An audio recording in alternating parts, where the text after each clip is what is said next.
Well, well, well, well, well.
All right, I think everything is all set up. We're all live.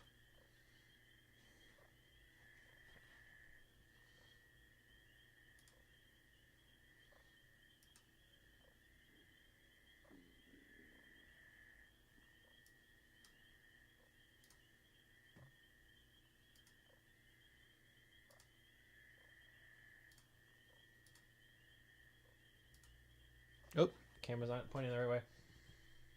Yo, yo, yo, yo. What's going on, party people? Welcome to me live reading, live reacting to Largo the Bard Frog. New hero, Poggers. So we have a melee support, and I already peeked through his spells a little bit, and it looks like it's not quite like a Snapfire that can go mid and like kind of core from the support role. We finally have a new character that is just a support. I doubt people will actually come up with builds that will scale like a core. I'm sure late game items you could probably still scale, sure. But it's late game we're talking about. I'm talking about sending this guy mid, you're probably griefing. You're absolutely griefing. His spells are fucking sick. And it's very much like a...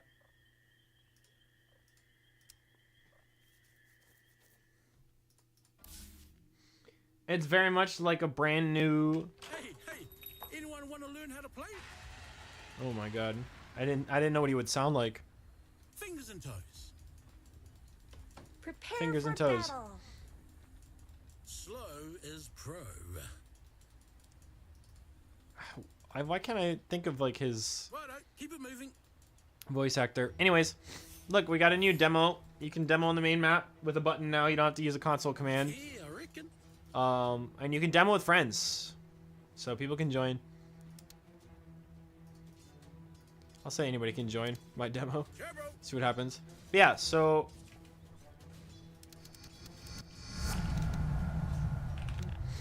yeah, his Sure, bro. W or his Q is like a heal, or not like okay. Far It's out, like a mate. heal Far or out. damage. It's a multi-purpose tool. Let's have a wander. Here, I could go for a trade. It'll be a real trip.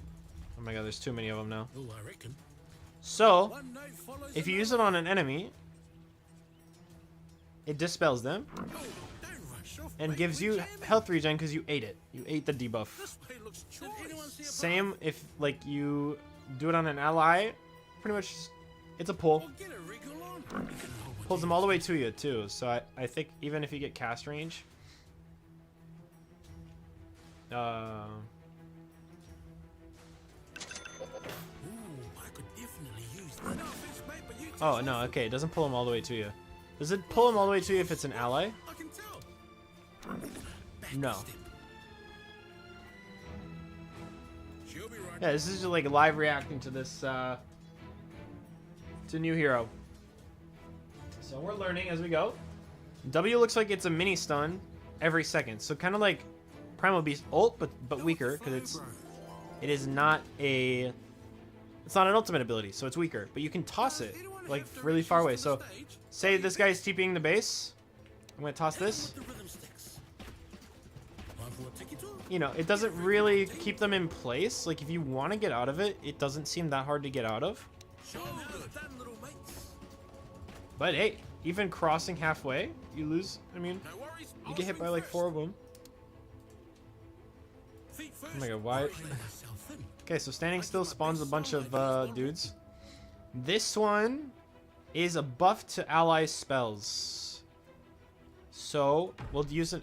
One of the easiest to see examples in the game. Don't let your middle tower fall. Is always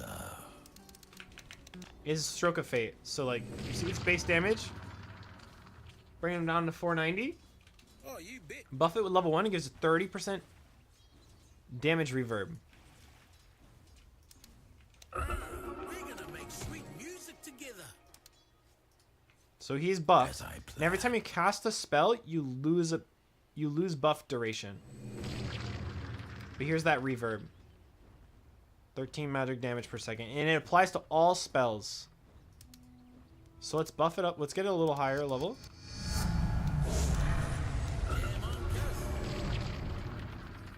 So, I mean, it goes up.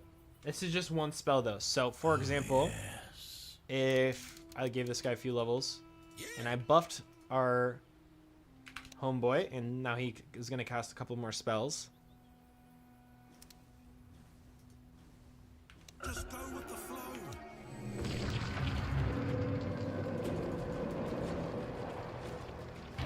It's still applying more magic damage and it's still not done. So now I can cast another one and now he's at 30 damage. So it's just a little boost and it reduces the mana cost of spells. So mana cost also.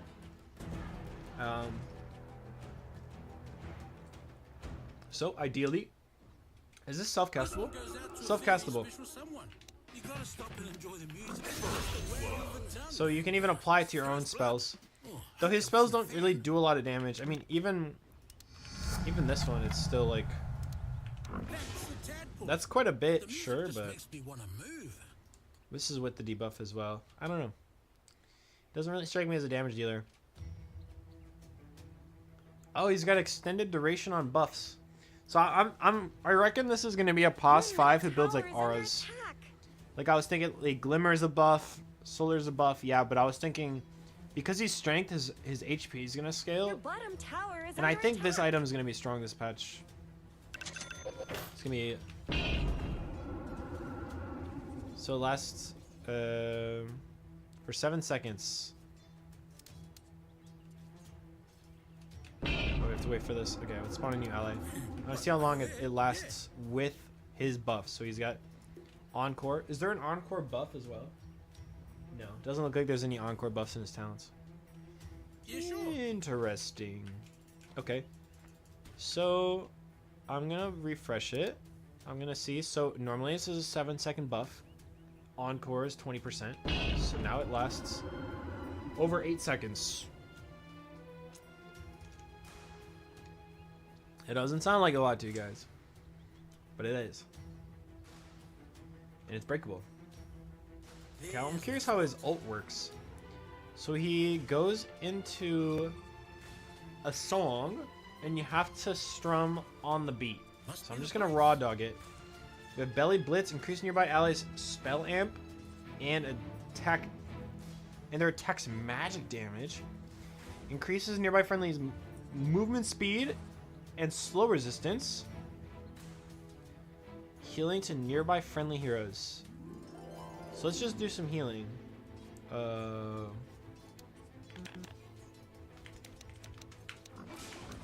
go with the flow.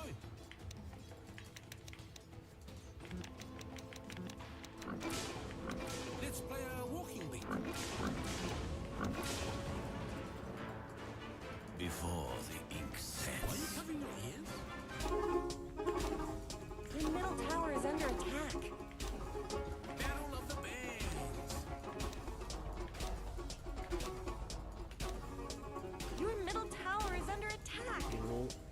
How long does it go? Right song, everybody.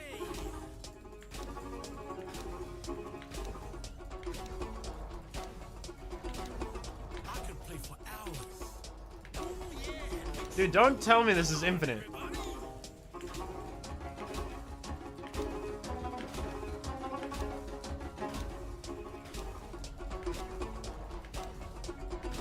There's no way.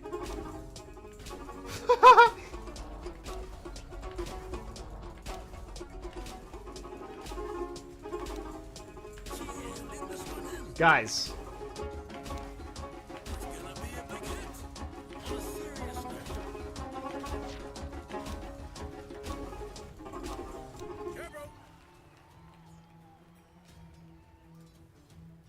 Okay, I want to test something. Can you hear me in the back?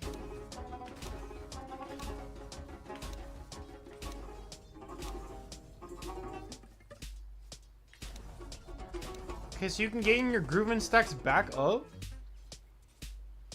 Oh, that's a mean riff. Okay, so Everyone's trying. Give him a reason to smile. Right, up to it. it's not canceled by stuns.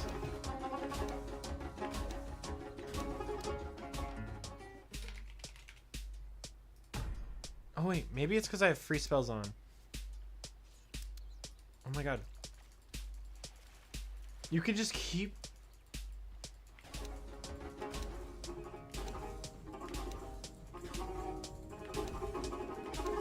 There's no way. Is that because I have free spells on? You want to hear a lick? Wait, this doesn't even have a long... What? Oh, it costs mana each Hear time. me in the back? Yeah. Oh. Friends. You can feel the beat. Bro. Instant classics. A ripper. Hit him like a drum. Yeah. Let the groove. That's the healing power of music. So now I turn it off. I got this guy. Go, go, go, go, go. Time to strum and strum. He's casting. The melody make my backing. Time to bring the noise. Like a riff. Good day for me. I'm gonna leave the songs already going in my head. There's the spot. Right to the band. This guy's OP. This guy's broken. I didn't love that he should have get the guess. Oh, you bet. All right, Bard Frog probably has interesting lore with Enigma. I'm gonna kill Enigma. Worries later. That's moving you to You the front really row. should look at your bottom tower. Stay staunch, bro. It's not all bad. Never mind. He probably has lore with.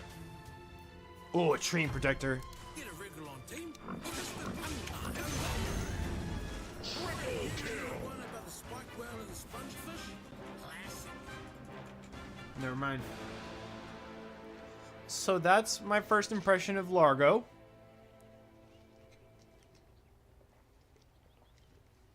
Wow. Well, guys.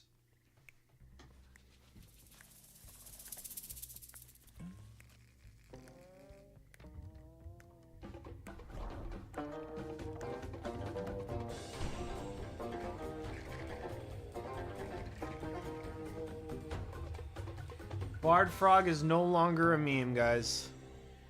What's his Ags? Largo can play 2 songs per beat, strumming both at the same time. On beats when he strums 2 songs, Largo deals magic damage, groove and stack to nearby enemies. This guy's broken.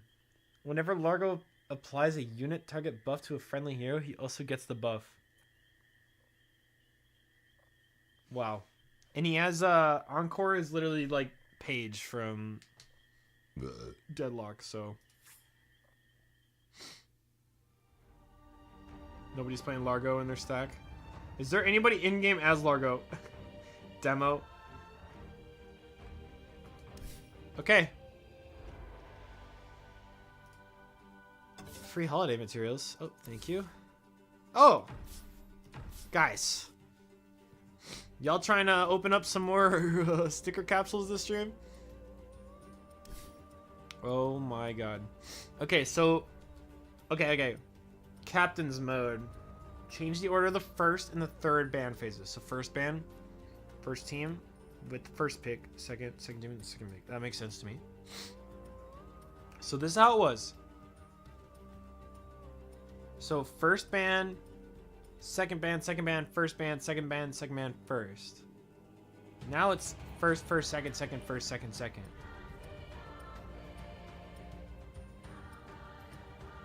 Okay, and then third band phase is first, second, first. Third band phase. That's the one just before the last pick, no? No, that makes sense. Talents no longer require a skill point to level. Oh my god. I'm turning the audio down just a little bit. Guys, no longer requires a skill point to level. I no longer have to hold my skill points on Witch Doctor. Talents are learned by using their own talent points available at levels 10, 15, 20, 25, 27, 20. Okay. They have their own points. This result in all +2 attributes bonus scaled by 22. Okay. All facets that used to have all 6 attributes bonuses and now have 7 bonuses again. Wait. All facets that used to have 6 attributes. All 6 attributes bonuses.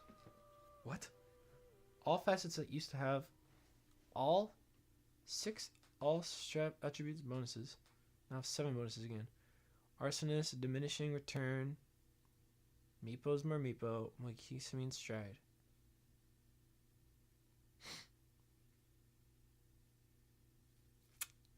I can't say I'm following this one, to be honest with you. Is it because those spells have 5 skill points instead of 4? So... Oh, okay. So, because you would remove one all attributes to give it to the 5th slot. No, that makes sense. So now you're not sacrificing 2 all attributes, which in the grand scheme of things doesn't attribute to much. But you are now saying that these heroes, when you grab these facets, all the facets except for Silencer's Synaptic Split, which doesn't do anything. Tier 4 towers now have barracks reinforcements buff. Each allied barracks that has not been destroyed provides +4 armor and plus to both tier 4 towers. Okay, so barracks, tier 4s and barracks are a little tankier. Bonus is for each individual building, totaling in 24 armor for 6 barracks. Wow. Okay, old 60 plus victim net worth times 0.03. So this is for smart people. 15 inverse 50 times victim net worth divided by the sum of the heroes. Okay, so how does this adjust? So it's 15 plus. So it's 60 plus times. So 50 times. So it's 50. I think you're getting more at the end, no? Let me ask my mathematician friend.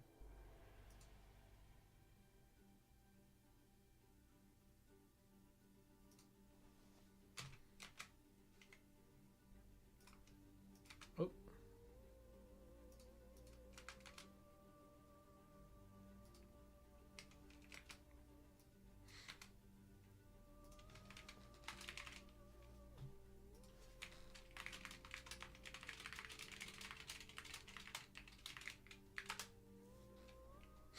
I've asked the smart guy.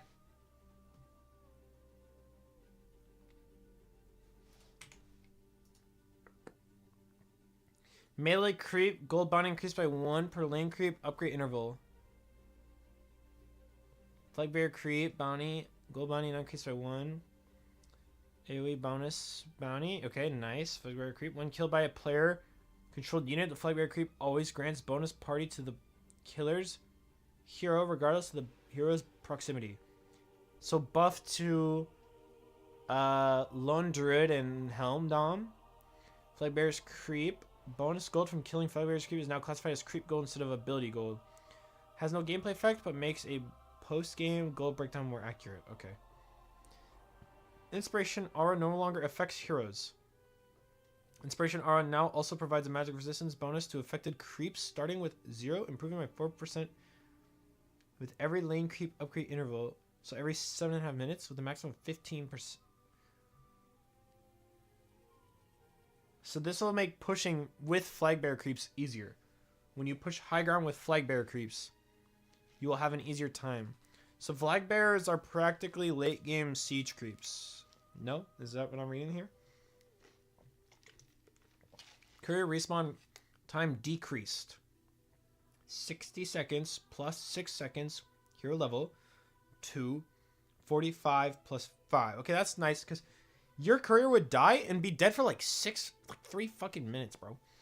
Courier no longer have 50% speed penalty while carrying a Clarity, Enchanted Mango, Fairy Fire, Healing Salve, or Tango. That's nice, because the map's huge. Flying Courier will now go to a more obscure shopping area within the range of Secret Shop when going to the Secret Shop. Nice. I think I will still probably micro my Courier because I'm so used to it. All illusions now have 800 daytime vision and 400 nighttime vision. Is that standard? What's a standard daytime nighttime vision? I won't let my mentor down. Yeah, new update. Huge patch, Emil. You're just in time. Why is my chat buggy? Oh, there we go. It was just loading. I don't know why it's taking so long to load. Alright, whatever. Yeah, new hero. We're reading the patch right now. I just started. I just demoed the hero a little bit. But we'll be looking at it more after. Say hi to YouTube. You might be on YouTube, depending on how soon this will come out.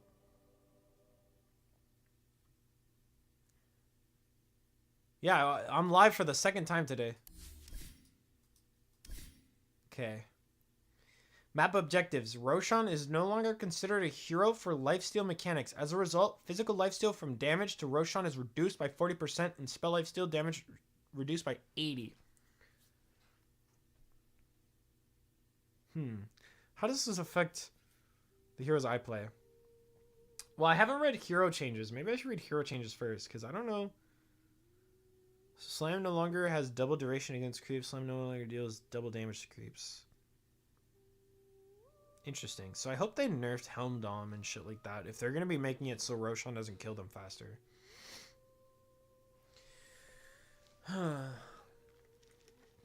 No, yeah, funny story. I wonder if... Is Eros in chat? I literally went to my best friend's house. We had plans to hang out today. We just got dinner. We were just about to hang out. And then my phone pings. And it's Twitter. And Twitter, Dota announced a new patch. And it's like, I might have to go. Like, I just left my friend's house. We didn't even start hanging out, really. We were just like... We were just about to, like, maybe play a game or, like, watch a movie or something. And then I was like, I have to go. I flew home. I, like, drove home as fast as I could. Bounty Rune now grants gold based on when it was created, not when it was activated. That's a banger. That's a banger move, because... Why are you getting rewarded for not grabbing the bounty runes? That's kind of stupid. Duration no longer increases by 3 seconds per rune cycle, now always 22. Nice. No longer grants incoming damage reduction. I actually didn't even know it did that. To be honest, they were totally understanding. They watch my videos. They don't even like Dota, but they watch my videos because that's what friends are for. Extended the stream. So okay, I was gonna see this. So these are the new changes. Can I demo this?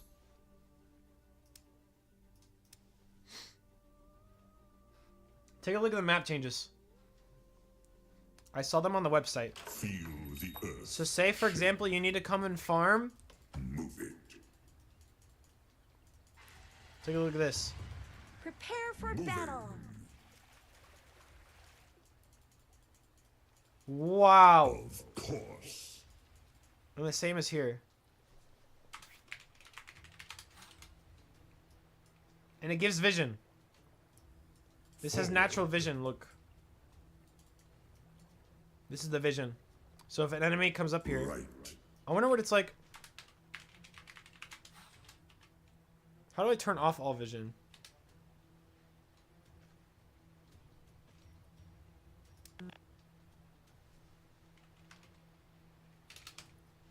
I wanted to see how the words worked. Anyways. Free spells. Let's grab Blink Dagger. Showtime. Let's go check out the new spaces. So, this is the same. Onward. There's cosmetics for Here Ringmaster. I come.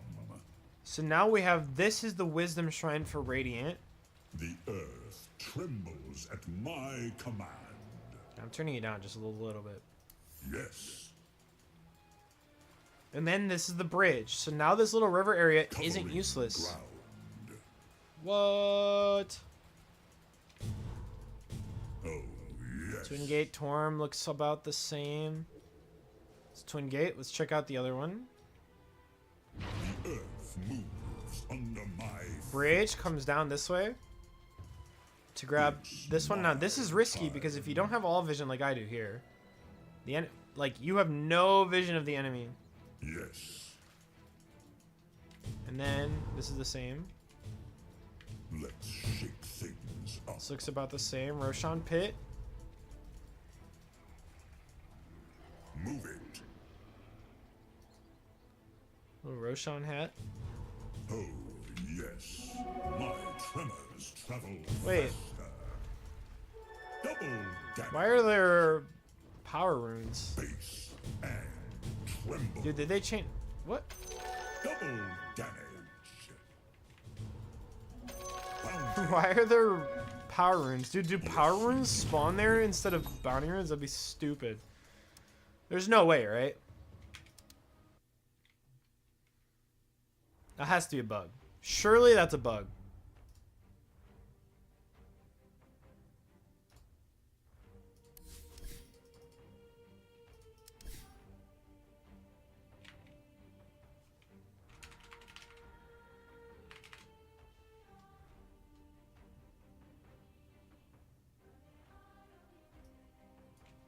I think it's not going to be as big of a fight in the Wisdom Rune because it's now riskier to go to the Wisdom Runes. Now see, this would have said runes. Twin Gate mana cost reduced. Twin Gates now refund the mana if the teleport channeling is interrupted. Banger. Cleared up some areas around the tormented locations. The Watchers nearest to the mid lane and near small tower north. Small water camps south north of the tier 1 tower have been removed. Okay. So by the little bog camp. Watchers in the primary jungles have been repositioned from the stairs near the water. Okay, we'll have to look at the Watchers again. Moved a tree between Dire safely in tier 1.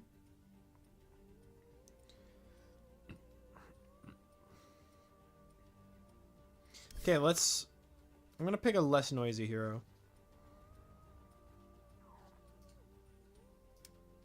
Okay, I want to see some ward spots. Huh? Who's with me? Who's with me on trying to find some ward spots? Best thing you can do when a map rework happens is find some ward spots. Prepare for battle.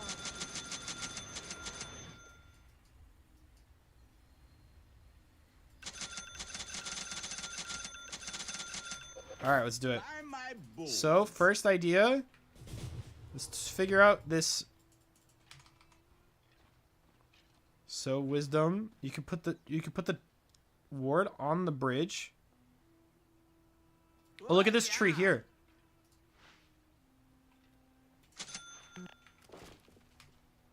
Oh, look at this. Scouts tier 1 and anybody coming up the bridge to come wrap around. Yes. Oh, there's a spot here. Look at this one. Oh! Wait. This ward spot's crazy. You don't even have to break a tree down. Nice. Very fine.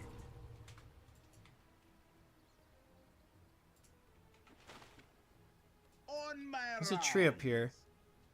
Here's a ward spot. Oh, look at this. This scouts the bridge, the tier 1 tower location, the wisdom, and a little bit up these stairs too. Oh. This one's probably going to be one that I use. Holy shit.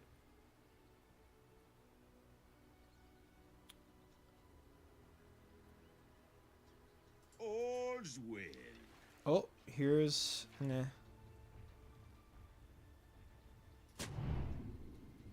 Some scouts, the Wizzy. Here Yeah, I so come. far, this one right... Ready for your dose? Yeah, so... You have this one here, and then this one here that I really like. Because this one, for some reason, gives vision. Oh, I wonder if that's a bug because of this one. Here, I'm going to remove this one. Give myself some attack speed.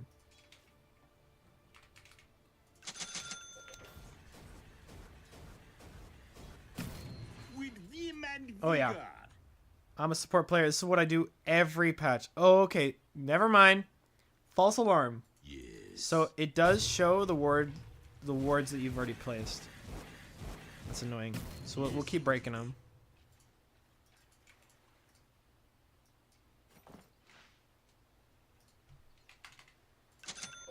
Okay, so this is not a ward spot. I lied to you all. This one is. If you can tango this or tree this, quelling it, have your carry quelling it. For what? This bridge is also the poor man's, but then like take a look at sentry ward locations though. All's well. So you can sentry ward like here. Scouts. Here I come. Can you see this high ground from? Yeah, you can see this high ground from the bridge. Yes, indeed. So that means conversely, if you're here and you think that the Radiant safe laner is coming, you can stand here and you can maybe even put a ward here. So like say I'm Dire. This is like the Dire vision. Scouts. If you just want to scout the bridge, you might as well put a ward here. Maybe even like For classic what? word spots. So specifically for Radiant though, I want to see if there's like a Radiant What? Yeah. ward spot. I think the bridge might just be the go. Or like here. With vim and vigor. I do like this spot. This one might be my go-to. On my round. So now I'm here, and now I can see if the Dire hero... Yes. By my bones. So like now look at this ward spot. This is what it looks like if the Dire hero is coming for a... All's well. for the wisdom. You can scout them. What? Yeah.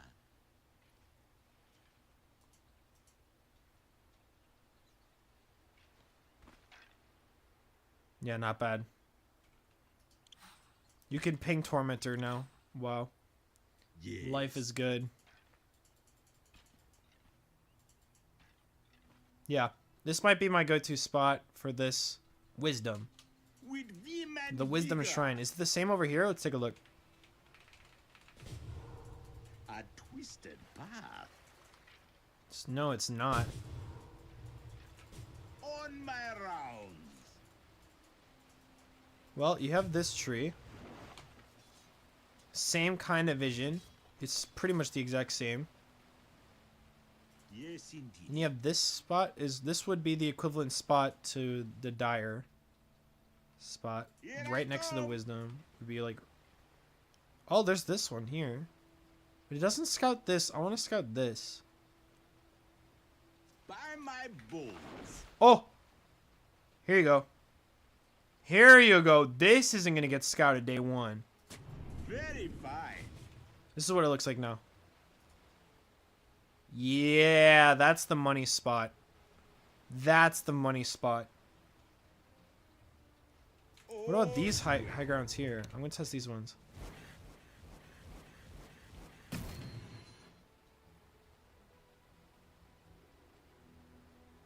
What the hell? What? Yeah. Oh my god, you can go up here. For what? Yo. Yes. Here I come. Yo, there's nothing like this on the dire side. Oh, wait. Yes. We'll test that. We'll test that in a second. What? Yeah. Look at this ward spot. Oh. No, no, no, no. This isn't right. This has got to get nerfed. This one's crazy. Can we find something similar over here? By my bones. So if I cut this tree down. Can I cut it from down here? Very fine. Oh yeah, let's cut this. All's well. This one's not nearly as good. With vim and vigor.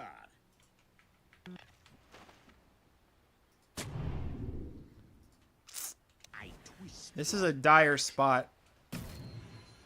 This is a ward spot.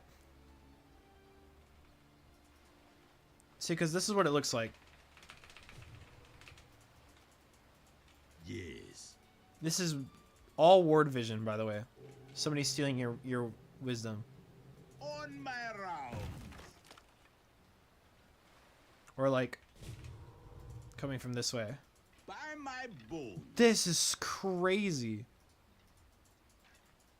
So he thinks he's hiding right here, and he has no idea you have a ward right here.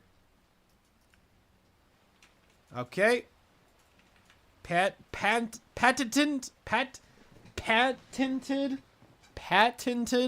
Zowie spot. This is a Zowie spot. Hey, Emil, you were here. You see somebody use this, you call it the Zowie spot. We've coined the spot.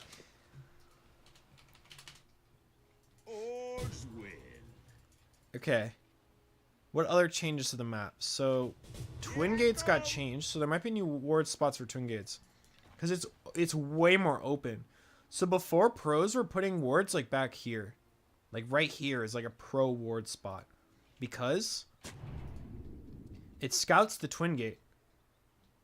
And then this scouts this staircase here.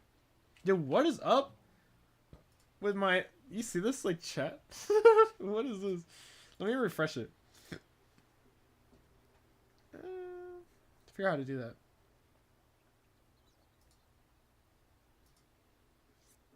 There you go. Maybe I just refreshed it. Okay. So yeah, this is like your ward spot for Radiant Torn. I'm gonna see if there's any other ones that I might use. This is the one I've been using. It's just literally right on the Tormentor. What? Yeah. Scouts the Twin Gate. Because, say for example, Yes. you're just on a team. You're gonna Twin Gate, and what do you do as a good support? You go like this, For what? and look, it doesn't reach. Doesn't reach here either. It's like this is probably where supports are gonna put their sentries, right? So, this one scouts the Lotus Orb or Lotuses in this like general path, as well as the Twin Gate itself. The thing you want on the ward is the Twin Gate. On my round. So the ward spot I do not recommend anybody is here. Do not put your obs here. With Obs should go vim and here vigor. or here, because now you're limiting ward locations. Best case scenario, Fine. the support puts it here, and they miss your ward entirely. And now you know where they have vision, and you're scouting it. Or My round. guys checks this spot, we'll kill this one, and now you still have this one. Your middle tower is under attack. It looks a bit bigger because of this. I think this makes it look bigger. Now you have another. There's a whole nother Your path middle to the tower is map, under attack. and it opens up this area of the map. Like the rivers open up now. You can actually play here. This is an actual playable spot on the map. Is these rivers? Don't let your middle tower fall. Okay, very nice. I'm gonna check the dire side. Let's see if the Twin Gate wards are the same here. Don't let your middle tower fall. So, recommendation is you want to get the Twin Gate in the ward, and you want to try to put it on, like, I call it putting it on the edge. So you put it here, same idea. Past this walkway, which is very useful in, this is like an early game ward. And then my advice for like a later game ward is probably like back here. It's the same idea. But this one doesn't really get the same kind of impact because you're not going to be able to scout this ramp at the same time as the Twin Gate. I mean, maybe. Let's talk about Well, let's your try top this. tower. I don't think you want that to happen. Your top tower is under attack. Yeah, this Twin Gate's a little bit harder. You could try this, maybe? Let's talk about your top tower. Because I doubt you're gonna...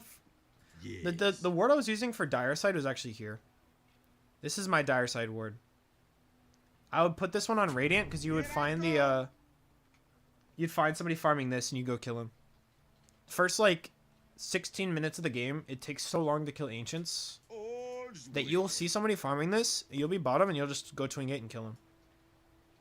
With a blood grenade, because they'll be low. Depending on the player, of course. There's little variants of this. I think when I was playing at the... You can go back and check my last open house. I used this ward to kill the offlaner. I think my ward was like... I don't think it was on this high ground. I think it was here. Because it just scouts this back area, like... This little part of the map's a little different, but same idea. Especially if this tier 1's up. When you're pushing this tier 1, this is a really good ward to have because you'll see supports lining up spells back here. Very nice, very nice. Your middle Okay. tower is under attack. Let's take a look at mid. Here I come. So mid doesn't look different at all. My ward spots are probably still going to be the same. Yeah, this is a good one here. The one I like to use for if you're on Radiant and you're on mid, I like to put my mid ward here because typically supports or mid will put their sentry ward here trying to scout your high ground or their own. But if you put it on their high ground, like this might have actually gotten caught by that. We can check. He doesn't see this. This is out of the range. He can't see it. I'm issuing an attack command with this guy. If he could see it, he would kill it. Oh, that's my sentry. That's why. On my rounds. Alright, let's put this guy's sentry ward in the same spot.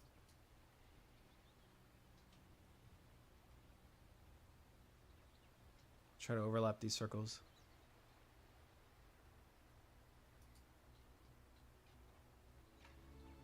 Malpractice makes perfect. He doesn't see it. It's out of range. Yes, indeed. Forward. Yeah, so this is Radiant side mid ward. I recommend. Because you just want to be able to see the high ground. Like at nighttime. Can I set it to nighttime?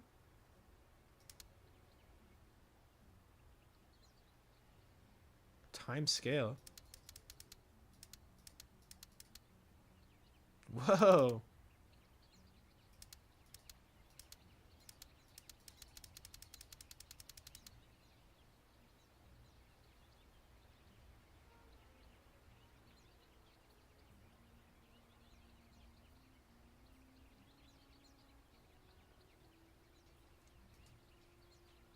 This is crazy.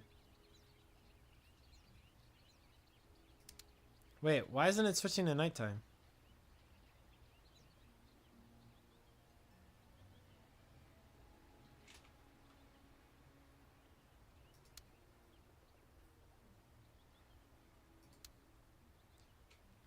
I don't know. Okay.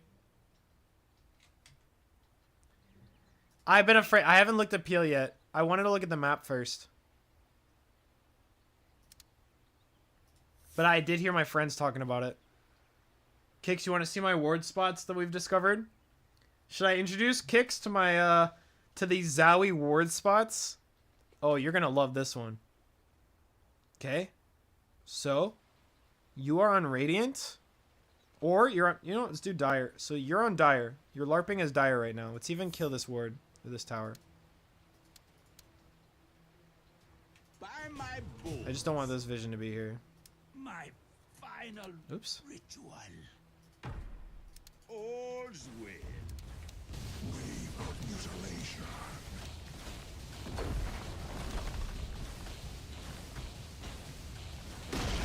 Okay. Your top tower is fallen. So this is Dire Vision, for example. I don't know. Kill this too. I just don't want. I don't know how to switch to Dire. But pretend this isn't Vision. Okay. You are a support on Dire, and you want a word for this new. You want a word for this 21-minute mark. For example, there's some ward spots that seem pretty obvious. This one blocks the camp, provides vision. This one scouts the tier 2 path location.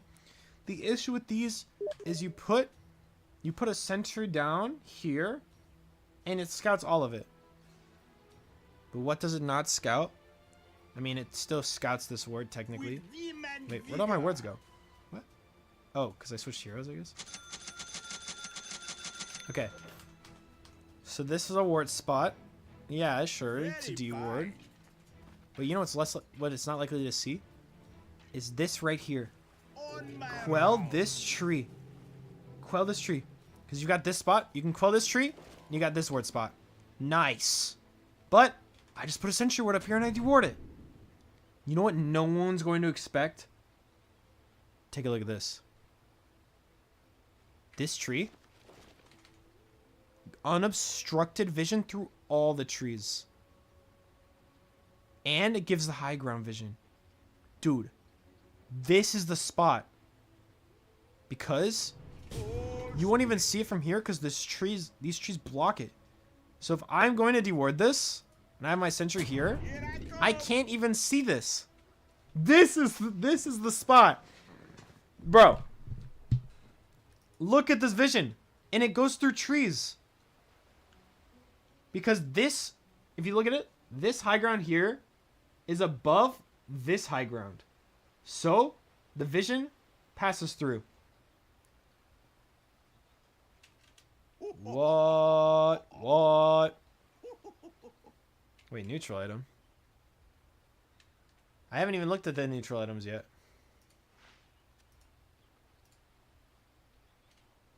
Ash Legion Shield? Weighted dice? Nice! No Helm of Undying. Rift Shadow Prism. What? Mandible? Flares? Bota? Skriok? Mentioned? Nice. Whoa, what the hell? This item looks crazy. Okay. But yeah, this is the word spot I was looking at. This is nuts. Similar word spot for this side. I found that this one was probably like there was like, you could put one on the, like there's just not as good of a spot in Dire, to be honest with you. Like I even tried this tree. It's still like okay, but I think I'd rather just ward here for Radiant and catch this path between the secret shop and the tier 2. Like if I just got this, I would be happy with this. And I don't think it's likely to get dewarded. Because you'd probably put, if I was Dire, I'd probably put my sentry ward here to scout these ward spots. Because these ward spots is obvious. Look, tier 1 scout, dude, this ward in lane is going to go crazy. I'm checking this spot every game. Same with this. Because it also scouts Lotus Vision. And like the bridge spot on this side of the map is also the same. It scouts Lotus Vision. And then there's also a special shout out to this spot here. I don't think this is gonna get played, but if you are worried about it, you can always check it with a sentry ward. You can cover it in this, like, if you think they're gonna ward here. It does get covered here, and then you can see it from here and hit it. So, there's that. So if you're worried about this spot, you can always check it from the high grounds. Same here. Forward. Sentry here. You can check, this covers the bridge. I'm gonna call this a Lonely Rock. It covers Lonely Rock and both high grounds and this spot here. So this is gonna be the sentry ward to deward this area for sure. A twisted Yeah. path. Let's see, how do the triangles change? See triangle spots. I don't see any new ward spots. Maybe this. This is new, right? I do not remember this being a ward spot. This doesn't look intentional. You see how this line is like that? This could be a crazy ward spot. Because I'm going to say, if I'm on Dire or dewarding... No, I still put my ward here. It's still going to get caught. I'm assuming ward spot here, because this is just like all-encompassing. Covers this, covers this. Well, I guess not really here. But I feel like most players, they put like a ward here. Like here. And then they probably put one here. Oh, I don't have any more sentries.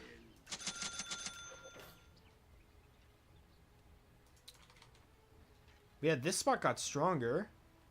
The corner spot away from the spire. This could even be done. Yo. Thoughts on putting this ward here on Dire? Minute 0, you smoke. Come up here, put this for the lane ward. Scout couriers. Maybe? Yes. Okay, I'm going to put this here for reference. We have this. Very fine. This is dog shit. Okay, outside of the sentry. You have this one. No, this one's just strictly better. See, yeah, it doesn't look like Radiant Triangle is much different. See Dire. Here I go. So here's reference sentry. Same spot. Looks like. I like to check because they'll move trees around and they'll accidentally make really good spots. Dog Yes, shit. indeedy. Other sentry. What do you put it like right here? Scouts this. Scouts this. On my rounds. I mean, this is already a spot. Yes. I don't see any new spots here.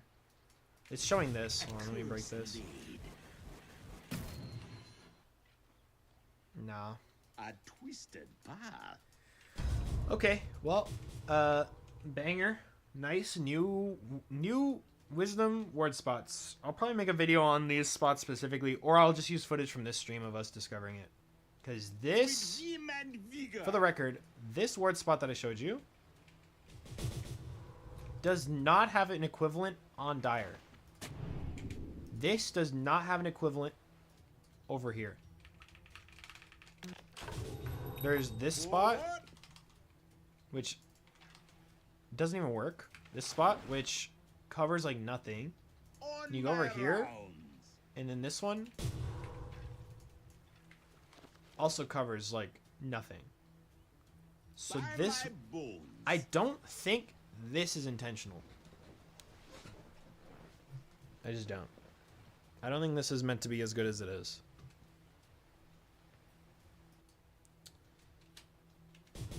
And then this one is also weird because it looks like you would be able to ward here, but you can't. So don't even bother checking this one. Yes, indeedy.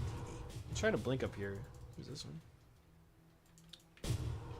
Yes. Do you imagine? New spot discovered here. Whose bones are these, guys?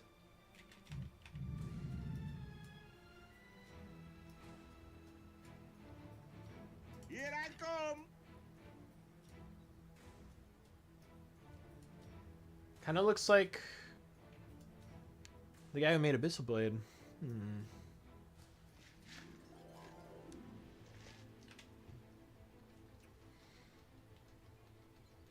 New hero is a support, yeah. Correct. Okay, so enough about wisdoms. What else are we missing? Lane wards, do they look any different? I mean, this is common. I don't see any difference here. There was a difference. Watcher got removed. By my bones. This one's still here. This one's here. Here I come. This has to be a bug, but for some reason in my demos, power runes are spawning in the bounty rune locations. And I'm guessing it's a bug. With vim and vigor. Interesting. Well, I think that covers all the map changes. Do you guys know if there's any other ones? Yeah, new ward locations for 7.4. Thanks for watching, YouTube. Don't forget to leave a like and a subscribe. Everybody say bye to YouTube. Yeah, I'm stoked. This, I've been waiting for this patch. I think we've all been waiting for this patch.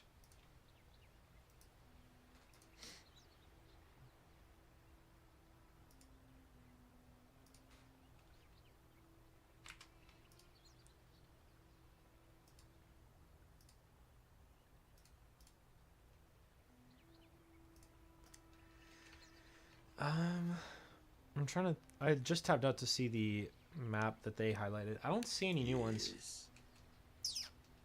Any other changes?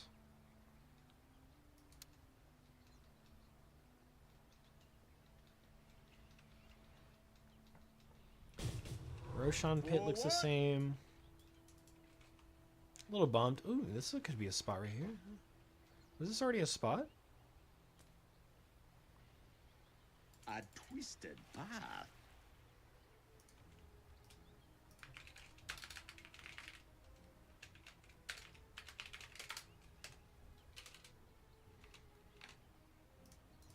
On my round.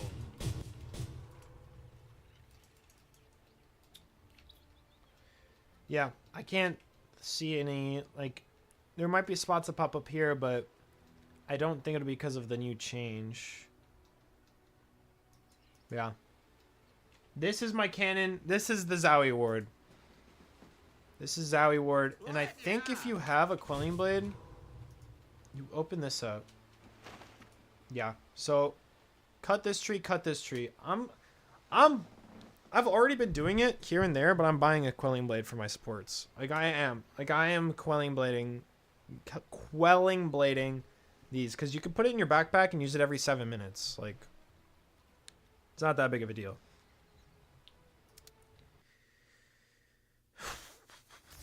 Oh yeah, let's take a look at the new items. Collector's Cache. Toy Pudge. Looks pretty good. Shadow Fiend.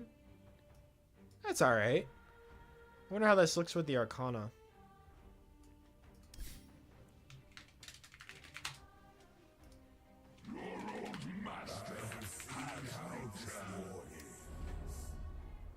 Oh, hero base. Nice. Oh, that looks sick. Okay, let's take a look with this new set. With the hero base. Oh, that does look cool. Nice. I wonder what other heroes they did this with. Techies? Hero base? Oh. What other Arcanas are there? Lina? Hero base?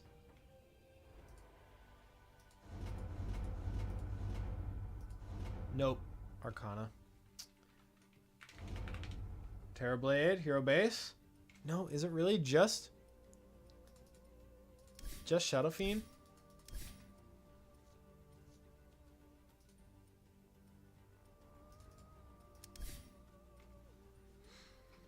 Okay, before we go into items and heroes, let's take a look at these collector's caches.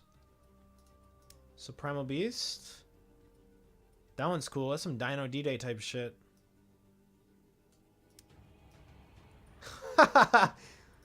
Okay. That's cool. I like this one. Okay, that one's freaky. I don't like spiders, and that's freaky. But it looks like Drow shit, like from Dungeons and Dragons. Enigma? That's alright. I like the base. I thought this was Dawnbreaker at first. It's fucking Omni Knight. This looks awesome. Holy shit. Wow. Ringmaster Scarecrow. That looks cool.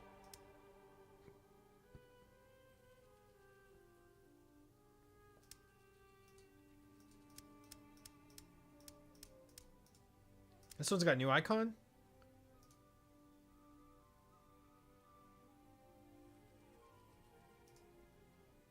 Oh, is it? No, never mind.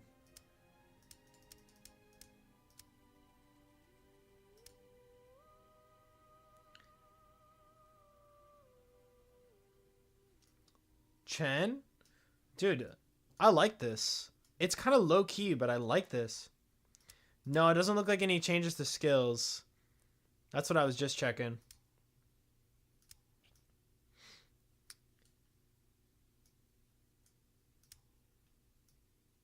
I like this one.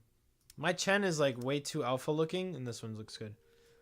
Another Marcy set? Dude, Marcy's gonna be this game's fucking Kiriko. I'm calling it now. New Marcy set every patch. Guys, new Marcy set. Guys, new Marcy set. How many is that? New character and you already have like 7 sets? This character has more sets than some of my favorite heroes that have been in the game for eons. How many sets does Brewmaster have? Raise 'em high, friend. Okay. Not as many as Brewmaster, but it counts shit like this. Like, this counts as a set. Really? This counts as a set. Really?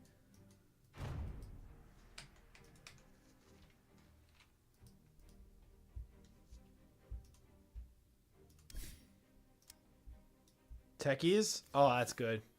Oh, that's good.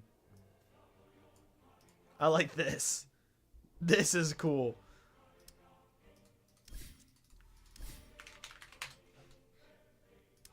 I want to see what that looks like with the Arcana. We put the tech in technically. We meant to do that. Dude, he's Ronin. That looks sick. This will fit in my collection.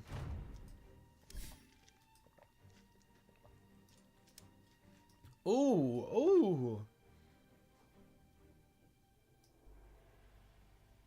Whoa, this is cool. Wait, Monkey King, please have base. Please have base in Arcana form. Please have base in Arcana form. Let's go! I've been asking for this. It's the only reason I don't have this fucking Arcana. It's because I didn't want to wear it. Oh, this is base? Okay, okay, are you ready? Are you guys ready? Are you guys ready? The king has arrived. Base, Arcana form. Okay, okay, okay. Rumble in the Deep. Oh! Oh, that looks sick. Nice. Nice. Oh my god. I need it. Oh, that looks sick. Wait, does it change the staff too? No. So you run the staff with this. You run it with this. Or is this the one that changes? Which one is the one that changes with the Arcana? This one stays blue? Hold on, hold on. Whoa, what is this one? Staff of the Demon Trickster? Okay, okay, okay. Hold on, hold on.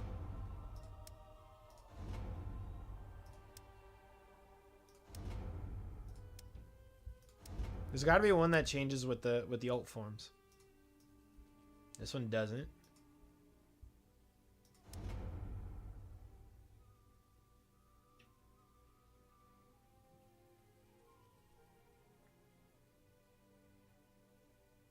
There's no staff that changes with old forms? Oh, wait. Maybe this one?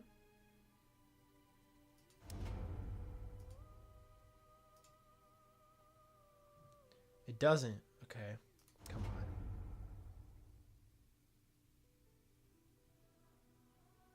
That's fine. I think overall you could probably run the blue one.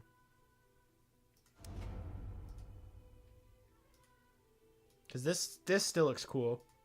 And then this is endgame. Yeah, the clash.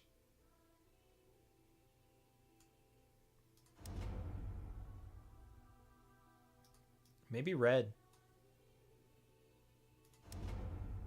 Guys, it's all about aura. This has aura. This also has aura. I think you can't go wrong with either one. I think it's really personal preference on the staff. But this set is it.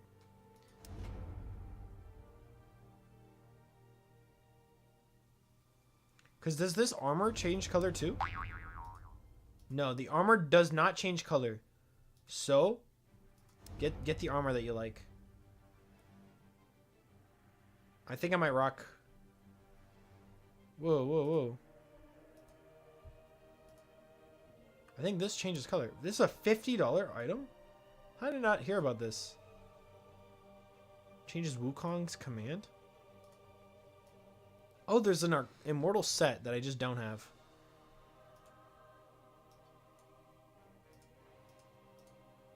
Okay.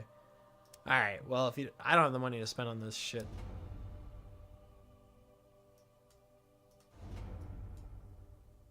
That's fine, because this looks fucking dope. I mean...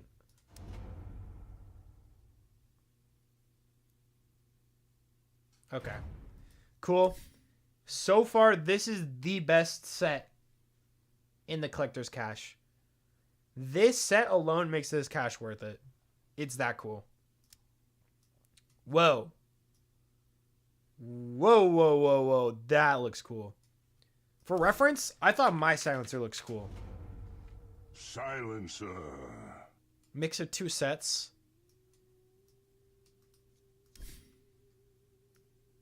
That looks cool. All right. Centaur Warrunner is a courier. I wish there was lore. You know how items used to have lore? I want this item to have lore. Valve, I need this item to have lore. I don't care who writes it. Let me write it. This item needs to have lore, needs to be canon. Because they have stated that every item set in this game is canon. Why is this canon? What's the reason? Oh, Morphling finally getting something cool? No way. Every Morphling player looks the same because they just run the Immortals because the Immortals are cool. Now we actually have some versatility. Oh yeah. Oh, that's fucking cool. See, I'm a 3 different Tiny Enjoyer. Holy fuck. Alright, guys. Give me 1 second while I purchase. With the last bit of money in my bank account. This is a good time to notice, tell you guys that you can subscribe to my Twitch channel with Twitch Prime. I also have donation links on my Twitch. I should probably put donation links on my YouTube, huh? Guys, I'm broke, but I'm spending 38 bucks on this. This is my allowance. My allowance allows for this. That's why it's called an allowance. All right, let's do it.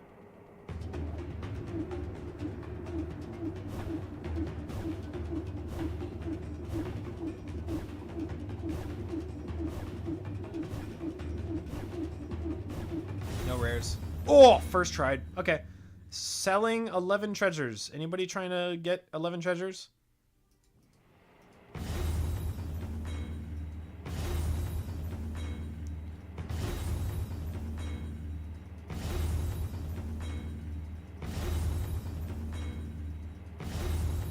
Nice. We got the Centaur one.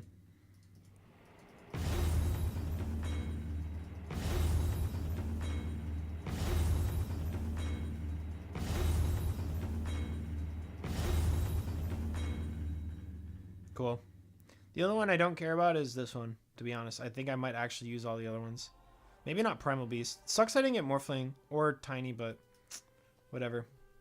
I don't have the money to be spending on more.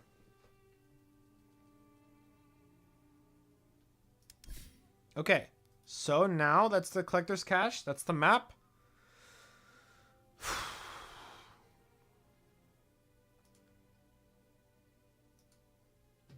One thing left to do, guys. Read the patch notes. All the item changes, all the hero changes. Okay, question. Firstly, if you're in chat, make yourself known so I have like a general idea of the population here. Secondly, if I were to make patch notes videos, would you guys want the entire patch on one video or item changes, hero changes? I think I'm going to do all in one, and then I'm going to go back and make like biggest nerfs, biggest buffs.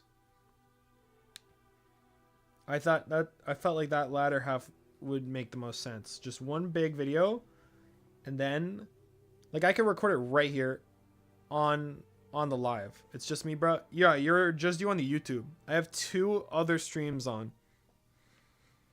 But I appreciate you for being here. And I did already explain that I had ditched you to make this stream happen.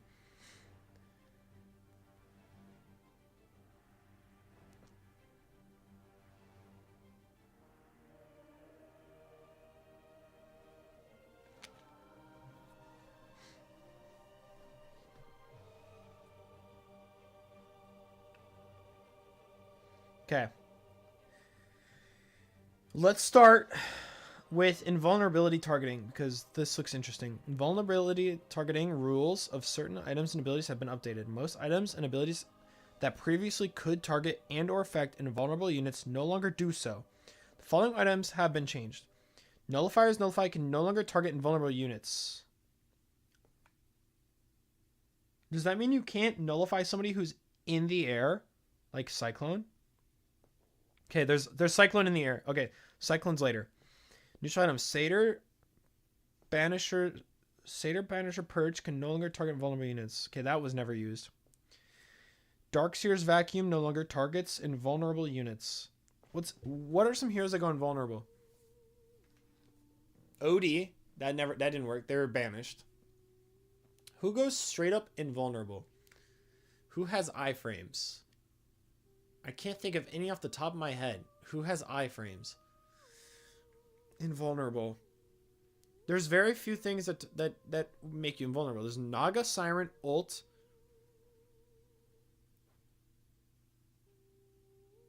Because I'm thinking about something that makes you invulnerable while you're still there.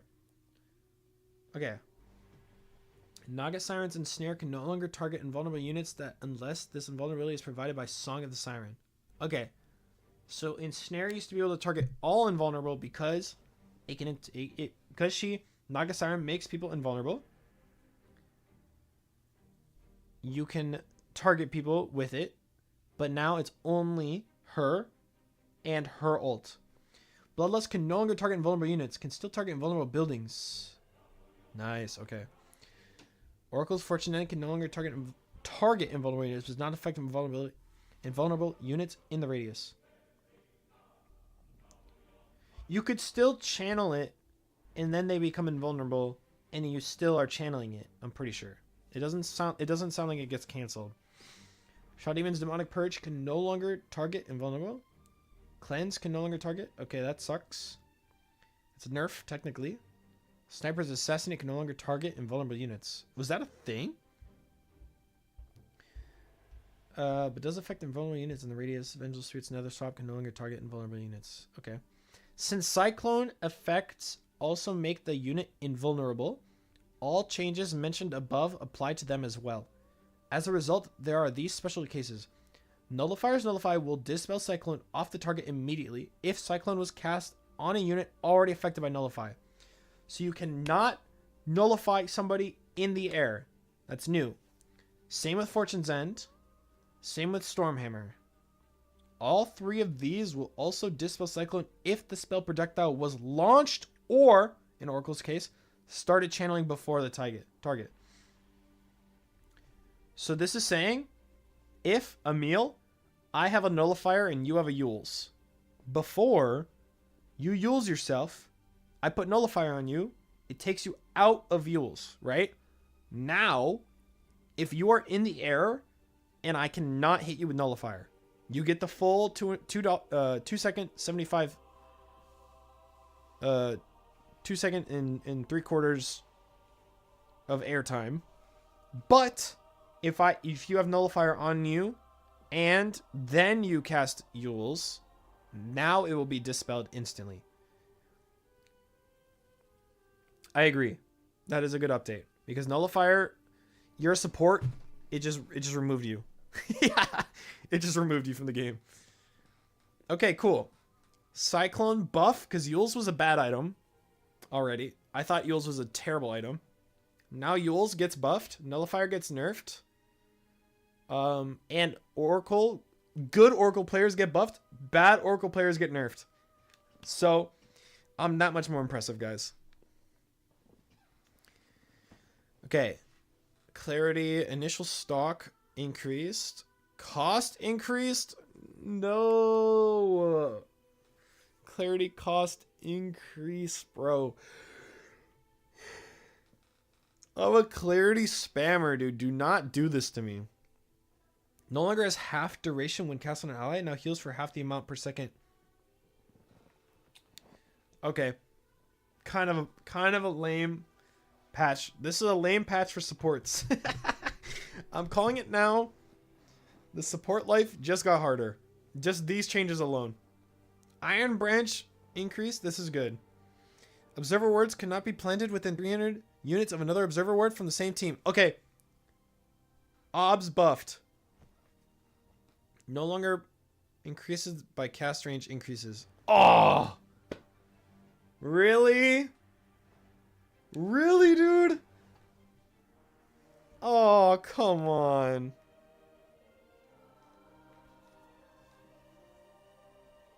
No, man. One of my favorite things was that I had a Aether Lens, neutral item with cast range. I had Seer's Monocle or some shit. And I'm on the Radiant Triangle, and I could put my Observer Ward up on the Radiant high ground without showing. Come on, man. Okay. Honestly, it was super cheesy. But when you're a support, you have to be cheesy. So this is sad. The 2 wards thing, banger. The no longer increased by cast range, very sad. Can be used directly from the backpack. Hallelujah. Holy shit. Has no cooldown when entering the main inventory from the backpack. Well, that makes sense because it's usable in the backpack. Why would you even bring it to your main inventory? Usable in the backpack. Valve was cooking with that. Valve is cooking with that because that shit was so annoying. Hey guys, let's smoke. Okay, here. Wait 6 seconds while I get my smoke of deceit from my backpack. Guys, we have to go now. Go now. 3 seconds, guys. You still have 3 seconds. Okay, max stock increased. Shared Tango now heals for half the amount per second.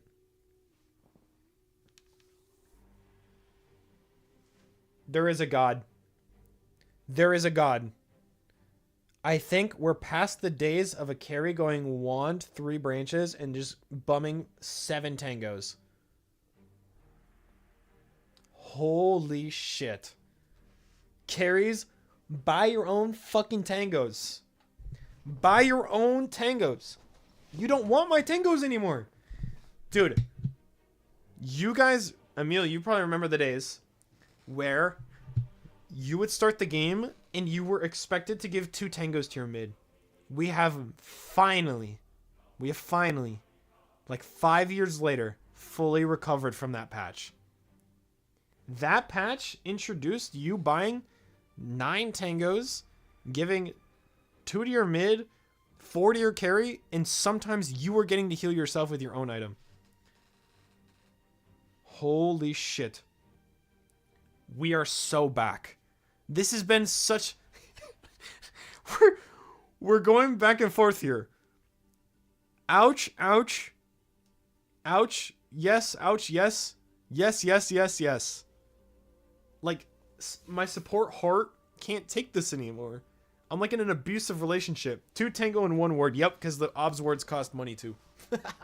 Yeah, they give him the obs ward. Oh my god. Dude, I one time I lost the rank game because I didn't give a guy tango and he walked it down mid. I lost MMR for that game.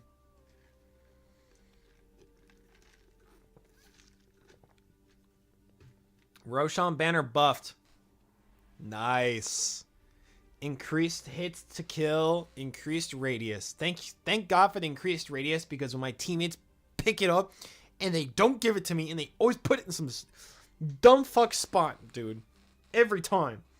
Every time. Now the room for error is a lot smaller. Thank God. Ghost form magic vulnerability decreased. Nice. W support buff. Cost decreased. We'll see later if that means. So cost decrease from this. Cost decrease from this. Cost decrease. Cost decrease. We'll see if this means that Pipe of Insight's going to be less money. If Glimmer Cape might be cheaper. Let's see. Octarine Core could be cheaper. Bloodstone could be cheaper. I don't really care about Bloodstone, to be honest. I don't build it. Total cost decreased due to Voodoo. Okay, so assuming these are going, this is a Leshrac buff. This is a Quap buff. Crimson Guard no longer dispellable. Bro, he called it. Bro, he literally called it. Like,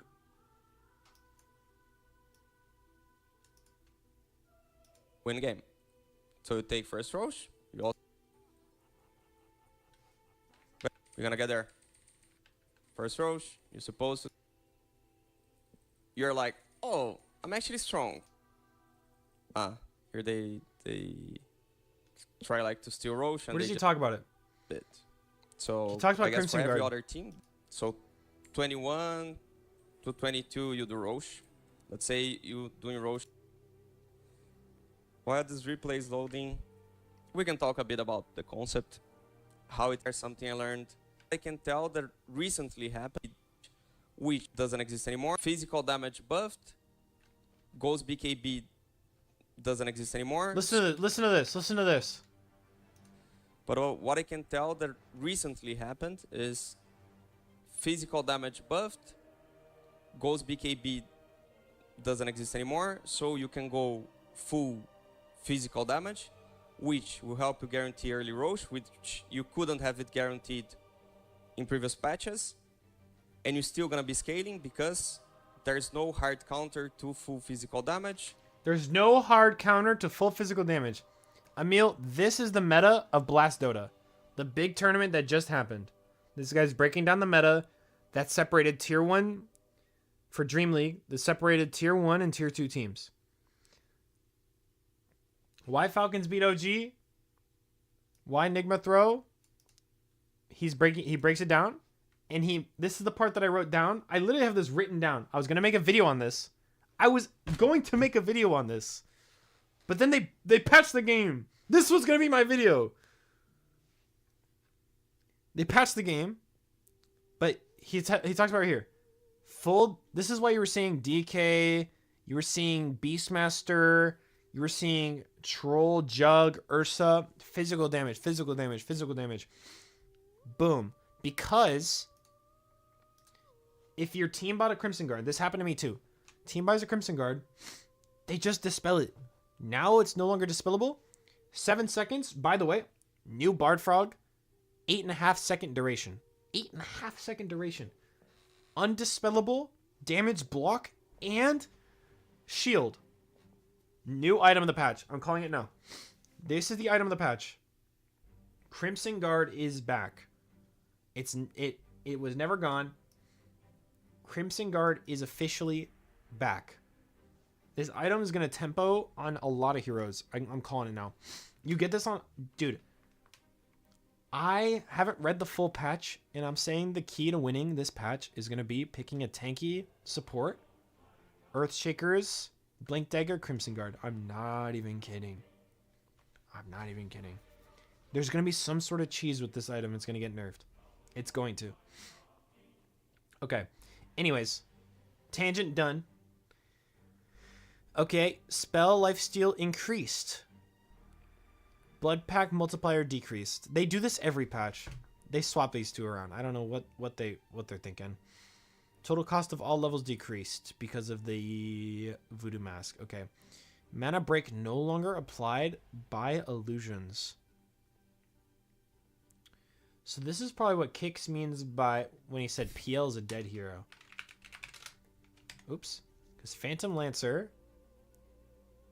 From one, an army. He doesn't even have a facet. This hero is on the fucking...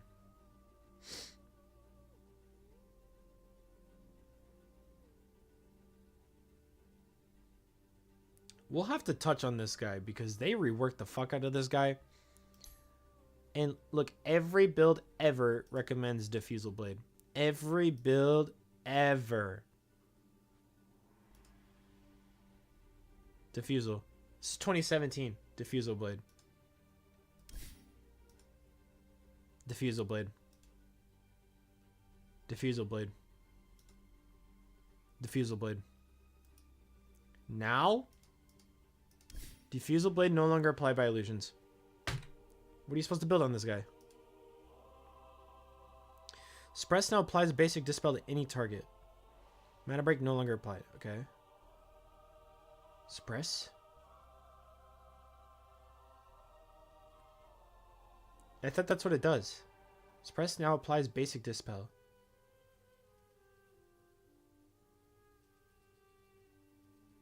I thought that's what it already did. Or was it a strong dispel before? It wasn't a strong dispel before, right? Both movement speed, reduction, and increase start at 100 gradually decrease to 0 over the course of the buff duration. I thought that's what it always did. That's why I used it. It's a dispel. Okay. To any target. Oh, I wonder if this was heroes. Oh, it was probably heroes only. Now it's anybody. Okay. So you can misclick and apply it on creeps now.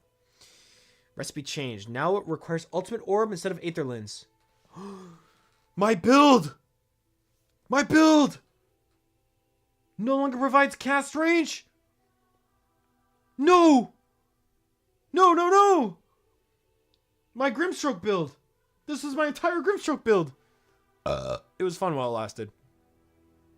All attributes bonus increased from 8 to 24.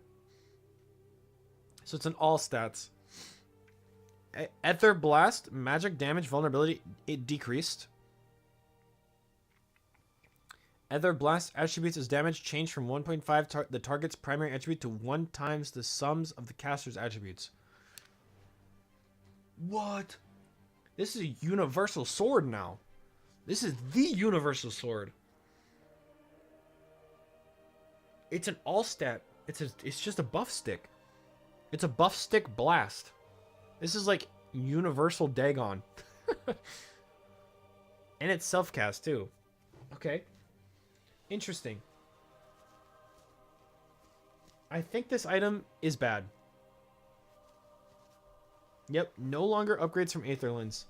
So now the build is... We can see here. Fuck. Ultimate Orb... Ghost Scepter, and then Recipe.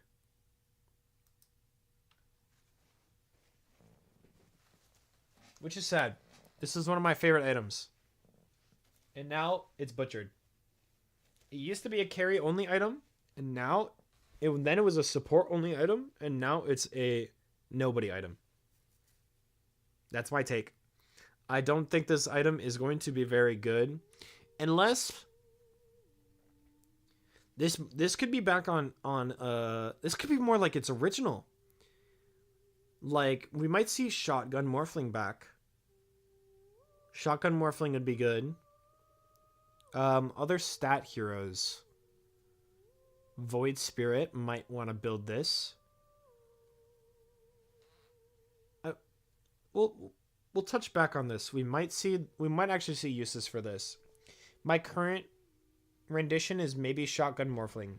would be back, where you Ether Blade, Ethereal Blade, E-Blade, Adaptive Strike could make a comeback. Though the damage increase from magic damage was decreased though. So, but the 50 plus 1 times your attributes, the sum of your attributes, that's what's crazy. It used to be, for example, you maybe have like your primary stat would be like agility, and then you would fire it off. It'd be 1.5 times, so we'll say like 140. So 1.5 times 140, so like 300 plus 50 plus 40%, and then you line it up with a spell afterwards. Now it's going to be about 350 damage, 400 damage late game. You could even get up to like 500 damage with amp. I don't know. I still think it's kind of bad. Unless they nerf Scotty, you're just better off going Scotty. Recipe cost increased from 350 to 450. Total cost unchanged due to Shadow Amulet cost decrease. Okay, our prediction was false. Glimmer Cape's still expensive. I mean, it's a cheap item, 2150, but at least you're getting the Shadow Amulet like 50 gold sooner. Recipe changed. No longer requires a buckler. Recipe cost decreased. So the total cost decreased from 5050 to 4300. That's way cheaper. That comes online way sooner for supports. Or if you're like a... Okay, let's read the rest.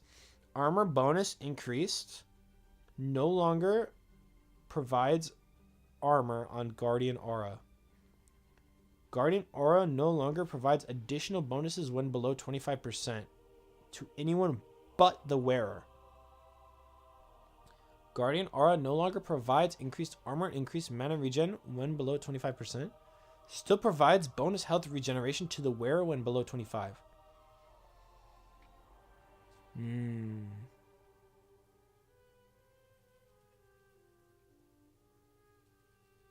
If the wearer's health falls below 25%, their HP increases to 14.5. They couldn't decrease the cost by 1,000 gold without nerfing the item. I still think it's stupid good. Verdict, item's still stupid good. I think the item got way better. Per initial take, Guardian Greaves buffed. There's pros and cons to this change, but the cost decrease makes it more viable on like POS 5. Hands down. Okay, Hand of Midas. Transmute no longer has an experience multiplier. Transmute charge, restore time decreased. Can we just...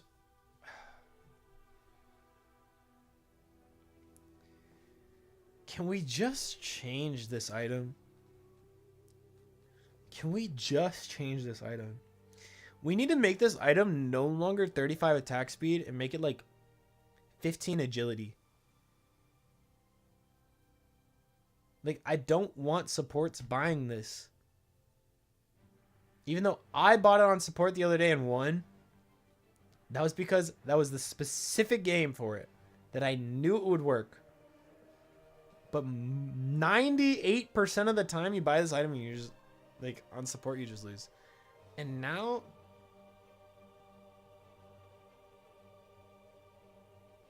I might have to move my car.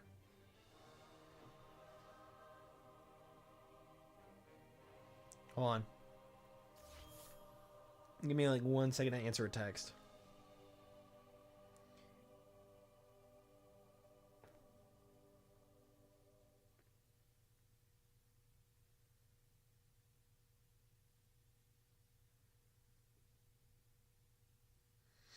Okay, while I wait for a response here, let's go to the next.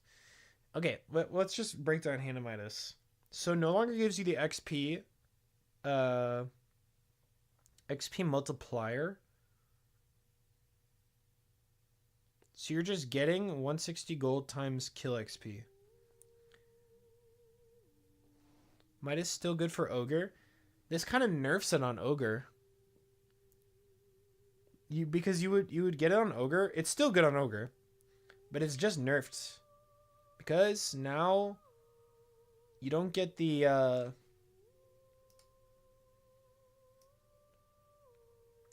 you don't get XP buff, which makes you scale really fast. But 90-second, maybe it's not so bad. I still think it's a nerf on Ogre, but it's not so bad on everyone else. I was thinking like, oh, without the XP multiplier, that would actually make it bad, but with it being every 90 seconds, imagine every minute and a half you kill one creep for free, and you get bonus gold. We got the verdict from our math petition.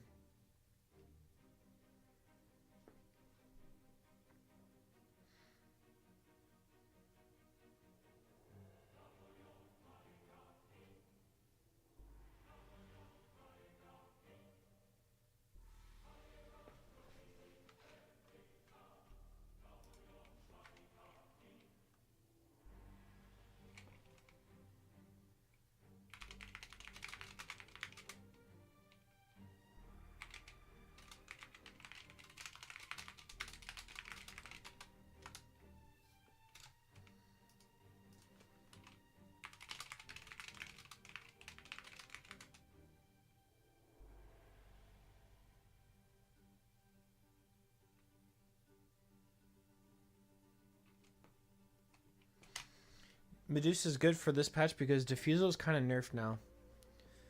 It's true, but if you're, it's nerfed for. I mean, Diffusal still works. Diffusal still removes mana. It's just no longer on PO. Like, I could still buy Diffusal on Anti-Mage, and it still slows you. It still removes your mana every hit, and that stacks with Mana Break. And Diffusal still works on Gyro. Diffusal still works on... I get it on Ursa sometimes. But Dusa was already in a decent place before the patch, so we'll see how that works. Total cost decreased on the heart due to Ring of Tarask cost decrease. Max health regen bonus decreased. Behemoth's blood. Oh, okay. This might be the... Heart might be back. Guys. Heart's been a terrible item. Whereas health regen is increased by 1.5% of missing health. Multiple instances of Behemoth blood do not stack. Your health regeneration is increased by 1.5% of your missing health.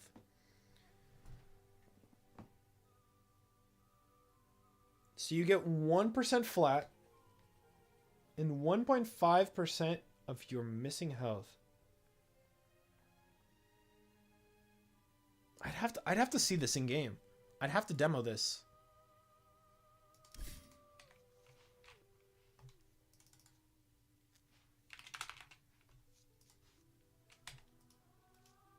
A pox upon you.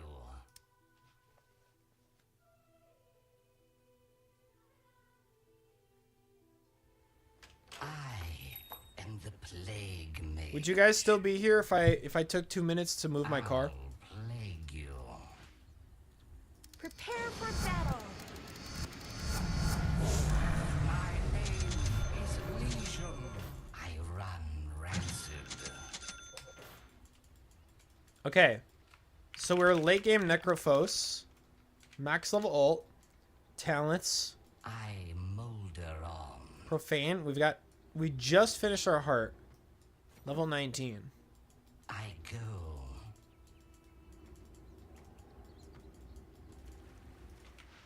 Take 10 minutes Vector instead. of Yeah, alright. infection. It won't take me long. Largo looks so cool. Okay. 52. Stalking. Oh my god, I need to get a hero that won't die.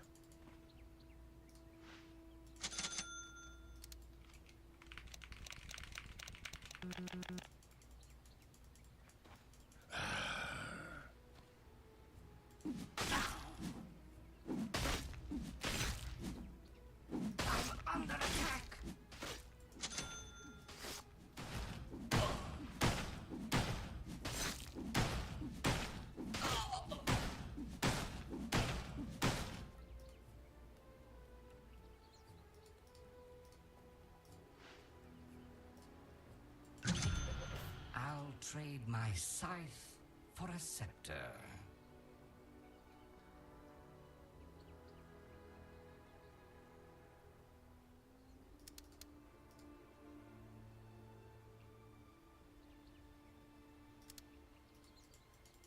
Okay, we can gauge this based on DPS. Pay attention to the DPS of. So turn this off. Okay, let's just put this away. I don't need this. Okay. Let it reset.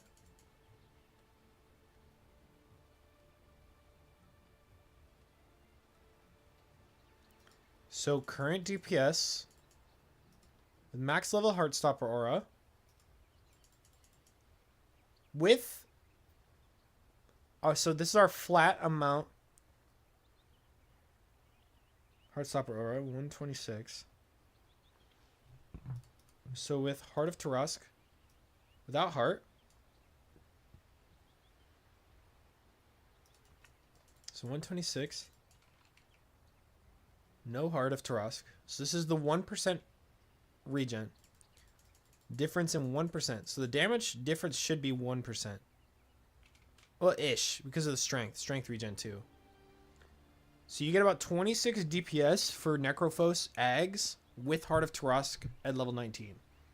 So you get about 20 damage. There's a 20 DPS difference. The 40 strength and 1% max health regen. So now let's reset it with heart. Nope.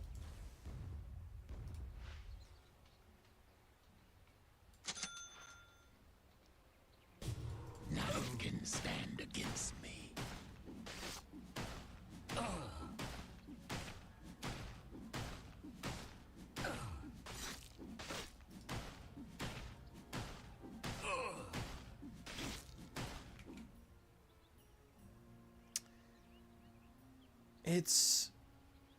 It's 10 DPS. And the difference between health regen is you go from 56 health regen to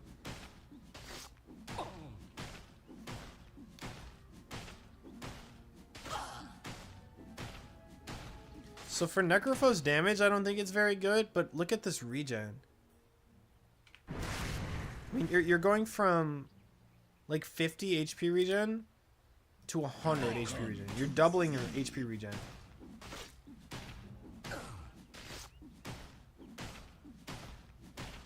I'm under attack.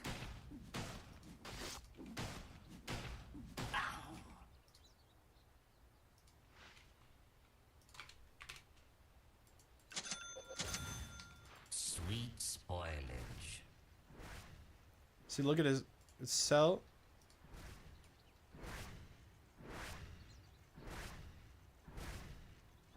I mean, for Night Stalker, this is great. Because look, now I want to leave the fight. Like, during my ult, I'm going to, like, leave the fight a little bit. Get away from Heartstopper Aura. This is what? 6, 7, 8, 9. I come back. Now, look, back to like, half HP.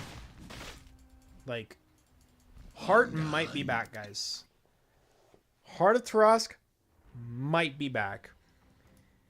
I think I'd have to buy this on some heroes that don't normally buy Heart to see if it's good. You see what I'm saying? Like, heroes that buy Heart now, I don't think benefit from this change. I think heroes that don't buy Heart will benefit from this change. Like, Night Stalker used to buy Heart way back in the day.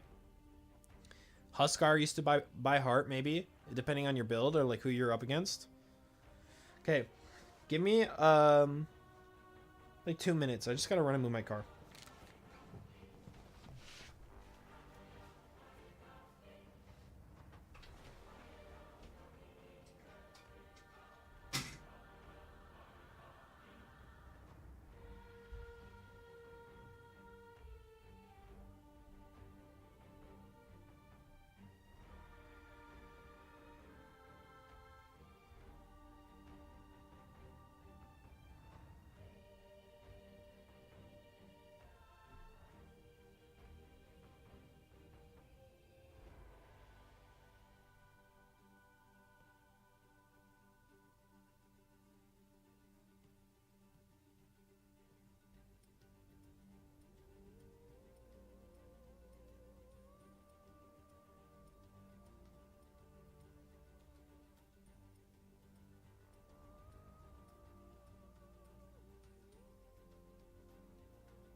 return.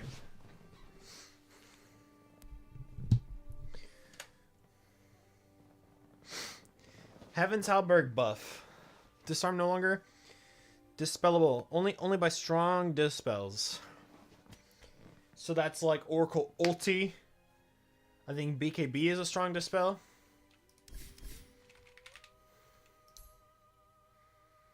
No, BKB is a basic dispel. Oh, Heaven's Halberg is a good item. With damage block. Disarm cooldown increased. Oh, but the Crimson Guard. Is this you can't disassemble it. What about Crimson Guard? No. That's a tough choice. The offlaner choice might be between Crimson Guard and Heaven's Halberd. Dominate golden experience bounty when dominating and creep decrease from 100% to 50. Just can the item, dude. Just get rid of it. It's just not fun. And now it's not even worth it for carries to get it anymore. Now it might actually be in a worse state than it was pre-buff. Okay, Holy Locket. Recipe change. Now requires crown instead of diadem. So it goes... okay. All attributes decrease from 9 to 7. That makes sense, because you went from a +5 all to... What is this? Diadem is how many? All?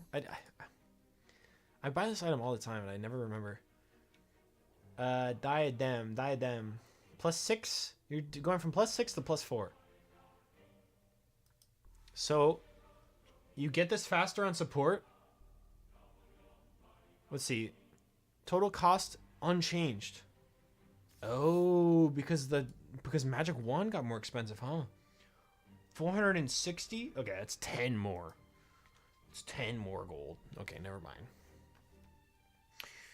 Energy charge, automatic charge gain time increased. That's a nerf. So that sounds good. Energy charge, automatic charge gain time increased? No.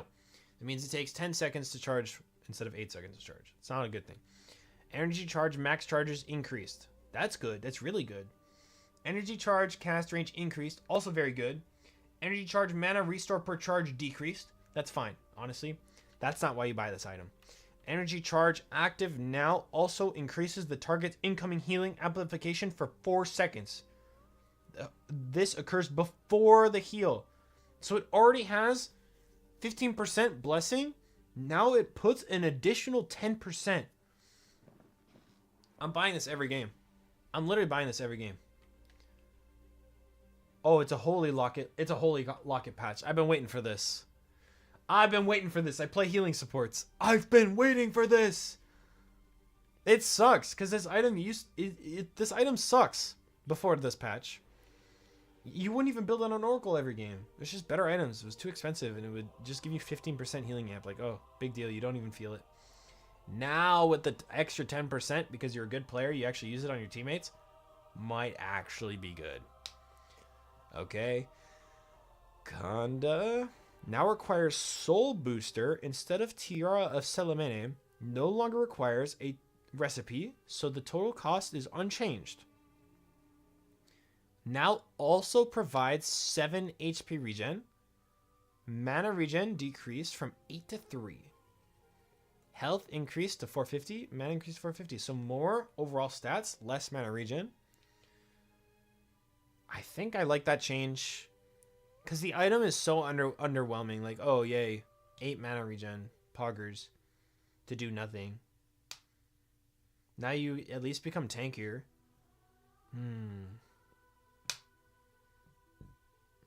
Could be another offlane item. Dude, imagine running Heaven's Halberg Kondo. Disarm one guy, break another. It slows. Okay. Magic Wand increased cost. Armor increased on mechanism. Meteor Hammer stun duration increased. Ooh, you don't want to see that.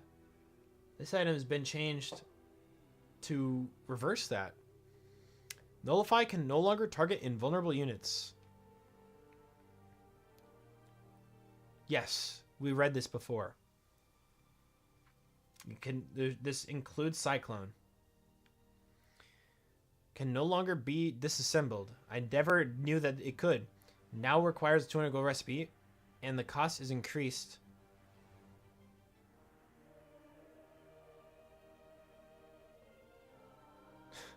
The sentence doesn't make any sense. Total cost increased from 480 or 4,800 to 4,900 due to Tiara of Celemania's cost decrease. What they mean to say is because of recipe. The recipe makes it cost 100 gold more overall. Armor bonus increased from 2 to 3. Okay, so just passive armor bonus. Which is interesting because they didn't buff Ring of Protection. Can now be disassembled. Interesting.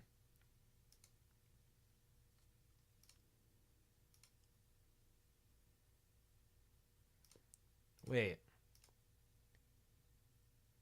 So I rush Perseverance on offlane. Wait, guys. Rush Perseverance on offlane? Disassemble one for Vanguard. Disassemble the other for Echo Saber. Thank me later. I just figured it out. New meta. It's 1,400. Wait, that could actually be feasible. 1,400 gold? I think you could make that work. Thoughts on that? It's probably trash. It's probably a terrible idea, but I'm going to try it. Now requires Perseverance instead of Point Booster. Ooh. So that's this guy. Recipe cost decreased from 300 to 200. Total cost increased. No longer provides 200 in health and mana. Now provides HP regen and mana. Which is the exact same HP and mana regen from Perseverance. Which is pretty rare. I feel like usually when you upgrade an item, these kinds of stats increase. Even though you're just kind of combining items, you don't normally get the same amount of regen from a regen item that you do on the item it builds into. It usually upgrades it a little. So this is weird. Does that mean Conda also gives you the same amount? 7 and 3. So, see, Conda increases the regen. 6. So this one is 6.5 to 2.25. This one is 6.5, 2.5. So you got a little mana regen. Then this one also increases the mana regen. It's kind of weird. Normally both would increase, I feel like. But just the mana increase is weird. Okay, recipe cost increased from 700 to 800. Total cost unchanged due to Ring of Trust decrease. Okay, so Pipe's kind of staying the same here. I feel like the regen aura is a bit stronger now that Guardian Greaves doesn't give you regen, but I feel like I've never felt it, you know what I mean? Like, I feel like Guardian Greaves was just already not a very popular item in my bracket anyways, so. Evasion bonus increased from 15 to 25? Burn no longer causes enemies to miss. Burn no longer does extra damage to illusions.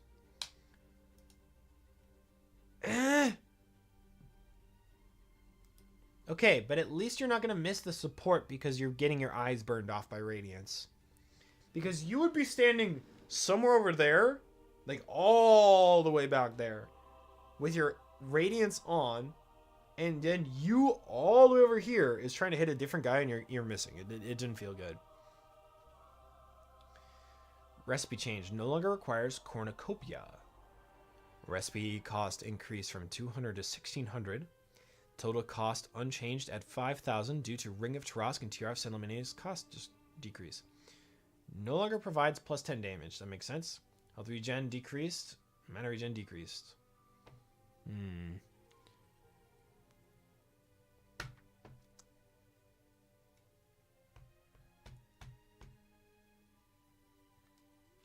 They just nerfed the item so it doesn't fit in your slot. I think they don't want you to buy this item because the slot feels good. They want you to buy this item only if you need to reset your cooldowns. You no longer buy this item because it gives you like a bunch of regen. Sure, it still does give you a bunch of regen, but at this point, Conda gives you like the same amount of regen, and it gives you health and mana, and a damage, and attributes, and a break. And this item just refreshes your cooldowns, which is really good. But there's gonna be a patch that comes out sooner or later that says BKB can no longer be refreshed. That'll be a happy day. Recipe cost increased from 600 to 650. Total cost unchanged. Okay, whatever. Recipe cost increased. Recipe cost or total costs unchanged. Total costs decreased. Arctic Blast no longer does extra damage to illusions. So they're kind of getting rid of this AoE illusion removal. Makes PL's life a little easier, but I want to hold my tongue on PL because the hero looks butchered. Again. He was just coming back and he butchered him again. Okay. Anyways. Total cost decreased due to Shadow Amulet. Shadow Walk debuff now caps the target's movement speed to 200.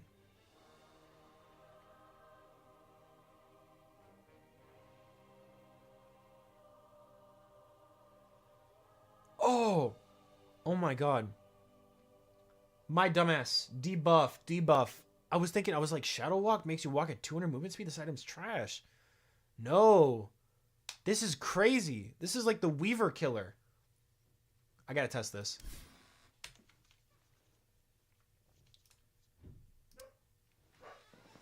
This might be the Weaver killer.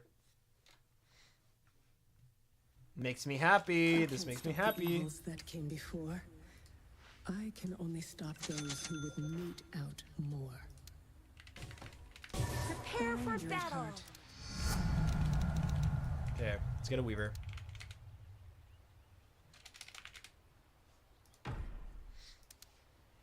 Shuttle off. So, let's get our vision of Weaver. So even if you slow him, which I'll present to you guys.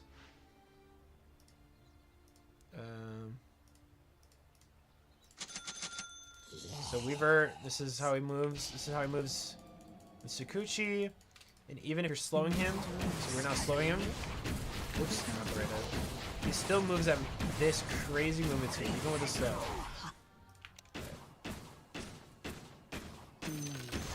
Now let's try hitting with Silver Edge.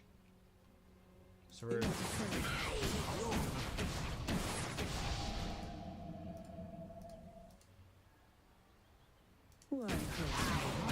Oh!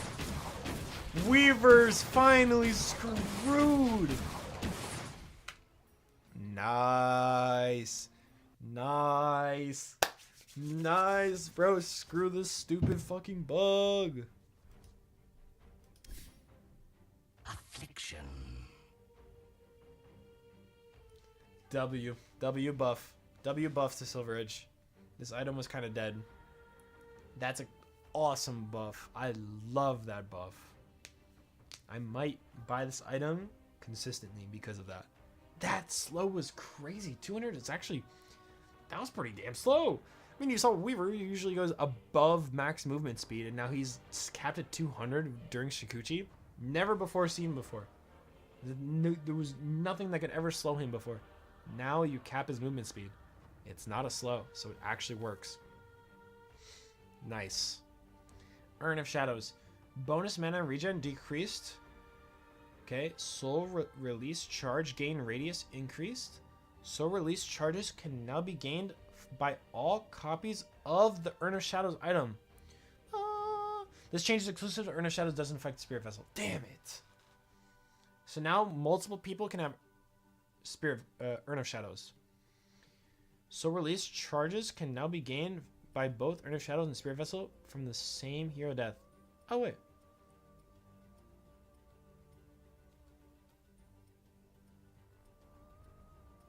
Example to show the result of these two changes. Two allied heroes. Both of them have Urn of Shadows and Spirit Vessel. An enemy hero dies within 15 range of them. Both Urn of Shadows gain a charge. Spirit Vessel will also gain a charge as well, but only if the ally is closer to the dying enemy. So release charge, game radius increase. So release charge can now be gained both with Urn of Shadows.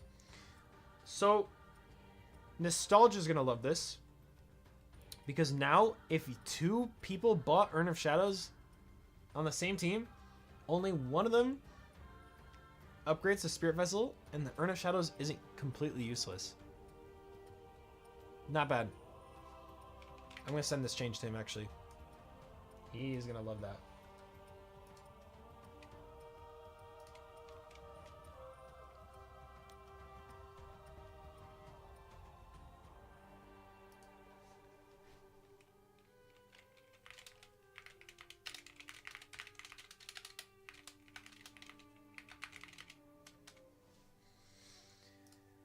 Okay.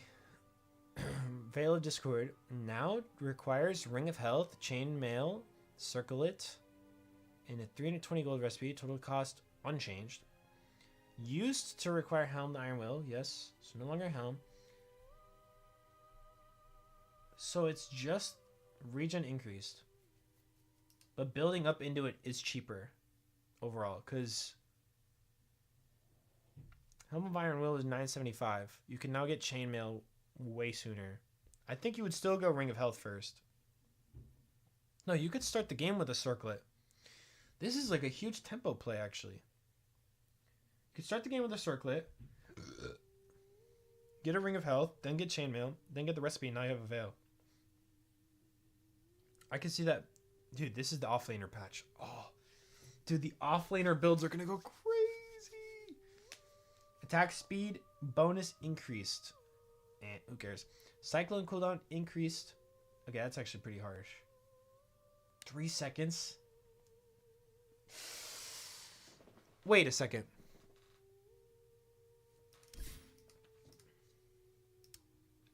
Bard Frog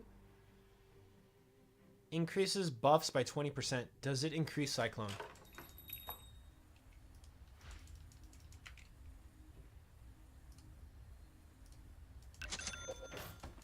Prepare for battle. Okay. So, we need a control group. I see where this goes.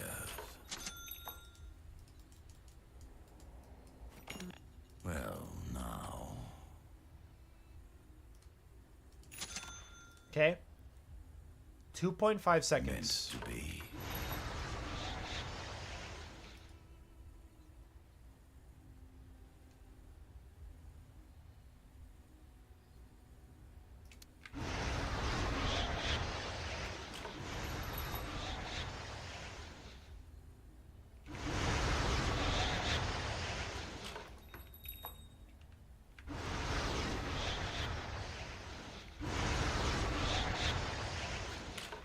We found the exception Encore. 10% bonus duration is not applied. Oh, it's per level up. Hold up. Damn, 39?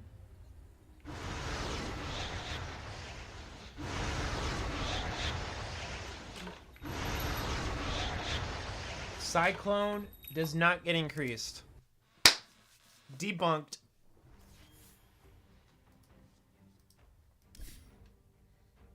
I am the plague mage. All right, guys.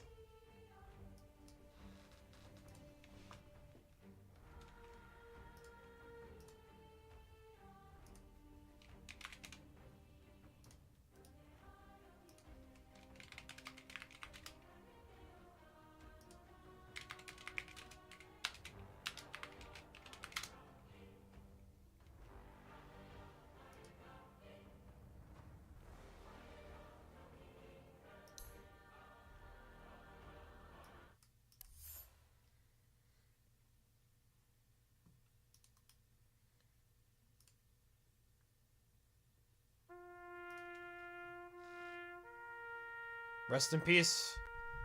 Ripper's Lash. Sister Shroud, you guys will not be missed. Spark of Courage, you will be missed. Brigand's Blade, you will be missed. Galeguard, you were broken. but I will miss you. Magnifying monocle. You will be missed. Outworld staff. Fuck off. Pirate cloak. Eat a dick. Helm of the Undying. You are probably one of the biggest shit stains in this video game. Anyways, guys, that covers all the neutral items we're losing.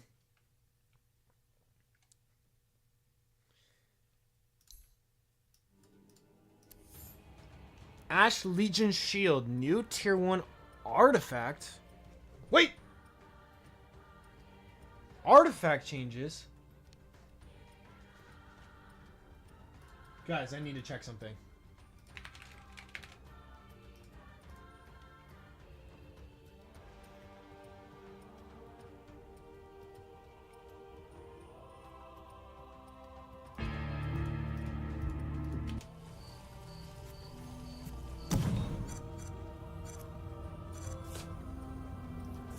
It's still just bot matches.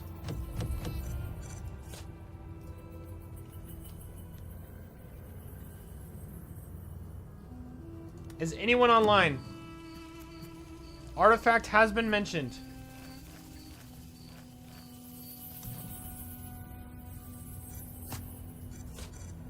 Zero open games. No one's on Artifact, guys. What the fuck? Dude, Artifact mentioned.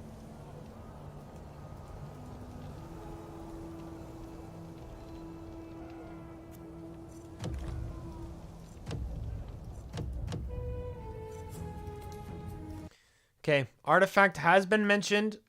It's still a dead game, unfortunately. Ash Legion Shield. Okay.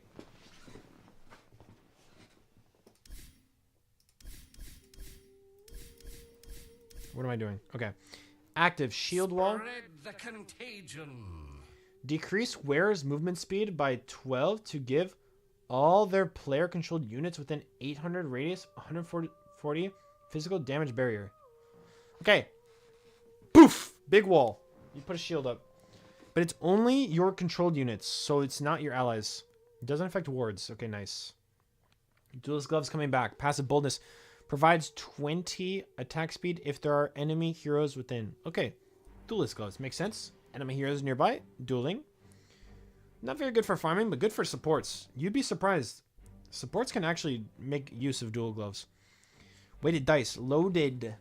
New passive. When calculating your base damage or creep bounty from last hits, the value is computed 2 times and the highest value is taken. Re-rolling gold? No way. This is actually crazy. Brand new mechanic. Manipulating your gold outcome. I want to see the difference. Oh my god. I need to know the difference in the net worth. I just need to know. I need to know. Does this actually increase? It has to. That's crazy because the range is crazy. What's gold income range? Dota 2 lane creep gold income range. 34 to 39 gold on a melee creep. Okay. Think about this for a second. If you get 34 to 39 gold every melee creep, and now you're pretty much guaranteed to get 36, like on average, 34 to 39 average, you probably get 35, 36 on average. Now with this, increases your average because it's not random. It takes the highest value one. So if you roll a 39 and if you roll 35, 39, you get 39. You roll 35, 37, you get 37. You're increasing your net gold per creep by like 2 gold. On average, probably 1.25 to 2 gold. Wow. That doesn't sound like a lot, but it adds up, especially if you're free farm, especially if you are a flash farmer. This is a flash farming item. The only issue is you kind of want to take something that helps you farm, but if you don't need something that helps you farm and you have like a Mask of Madness, weighted dice. Yes, sir. Yes, sir. Okay. Defiant Shell is back. Reciprocity. When attacked, the hero counterattacks a target within their attack range for 80% of the normal attack damage. Can't proc attack modifiers. That's the difference now. Dormant Curio increases counterattack damage from 80 to 104. So this can't bash anymore. That's sad. I remember bashing with this, which is hilarious. Huh. I still think it's good, especially because you can lifesteal. Wait, does lifesteal count as an attack modifier? Probably.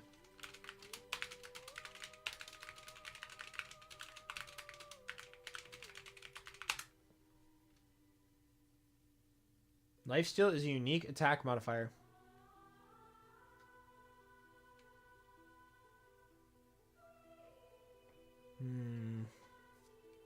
Never mind. I just changed my entire opinion on this item.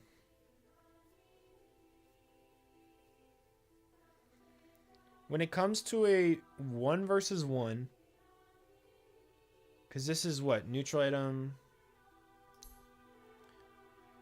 So this is 15 minutes. So for this 10 minutes, I would rather go Mana Draft S tier. Mana Draft S tier. Searing Signet. Did it get nerfed? Total damage increase. No, it got buffed. Oh, but it does less damage. No, okay. Less damage to non-heroes, so nerfed. Farming wise got nerfed. Okay, but this is a farming item now. Defiant Shell is a farming item. Searing Signet is no longer a farming item. So that's the way you should look at it. If you're farming for the next 10 minutes, grab Defiant Shell. So, Mana Draft, Defiant Shell farming, Tumbler's Toy, neutral, like you can farm, fight. Searing Signet, fighting. Poor Man's Shield's still bad. Essence Ring is still mediocre. I still think I'm going to grab Essence Ring on supports. Tumbler's Toy on supports. Mana Draft on everyone that needs mana. Defiant Shell for farming. Essence, Searing Signet. There's not a lot of neutral items, huh? Okay. Interesting. GD Pollen Bag. This item has been trash. Pollinate duration decreased, so it got nerfed. I mean, it's not trash. It's just so... It doesn't feel good to use. Pollinate max health damage decreased. I didn't even know it did that. Dormant Curio, max health decreased.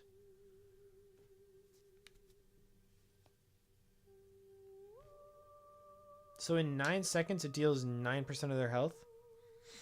That's a lot, I guess. Maybe I've just been sleeping on this artifact. Just a subtle change there, by the way, of a Valve. A subtle change by calling these artifacts.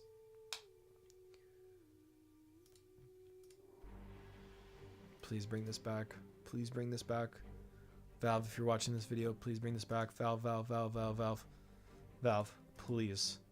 Please. Psychic Push can now target allies. Still can't target the wearer themselves. Oh, push the target away from you. I like this change. I know in my lobbies, I'm going to get grief by this, but I will use it correctly. Me. So moved from tier 5 to 3. This is good because this item was trash. Relentless no longer provides status resistance for nearby enemies. Relentless max slow resistance decreased from 100% to 50. Dormant Curio max slow resistance makes it go from 50 to 65. Relentless slow resistance lost per enemy hero in range decreased from 20 to 10%. Relentless search radius changed from 60 to hero's attack range.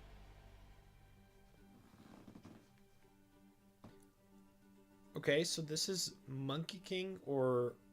No, not even. This is a ranged hero only item. But which ranged hero would want slow resistance?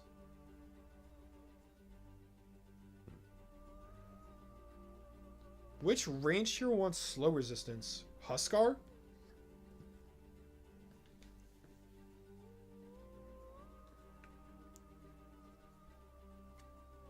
Guys, help me think of anyone that would use this. They somehow made this item worse.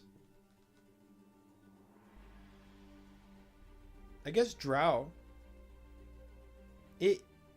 In theory, this works in Drow's kit, in theory.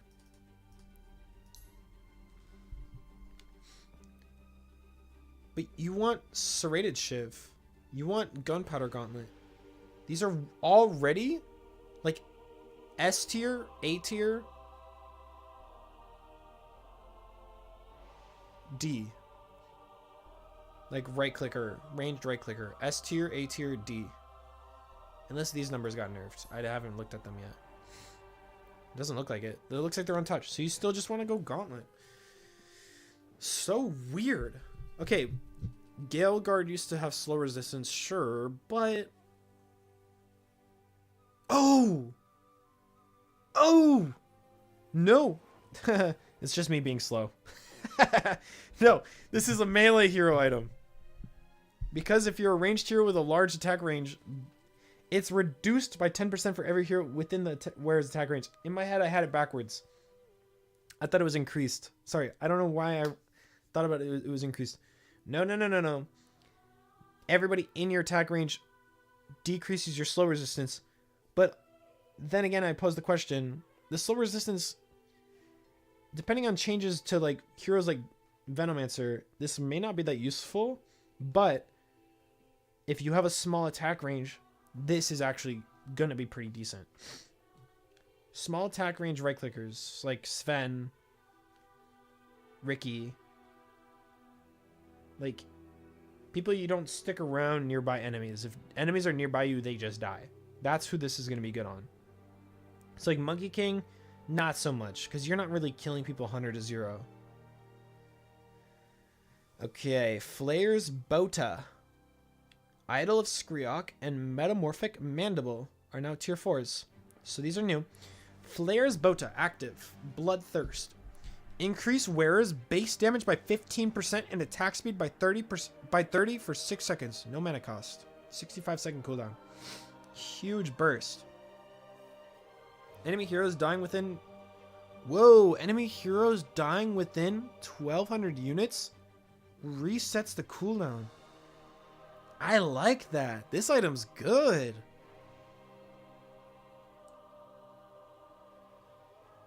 Nice.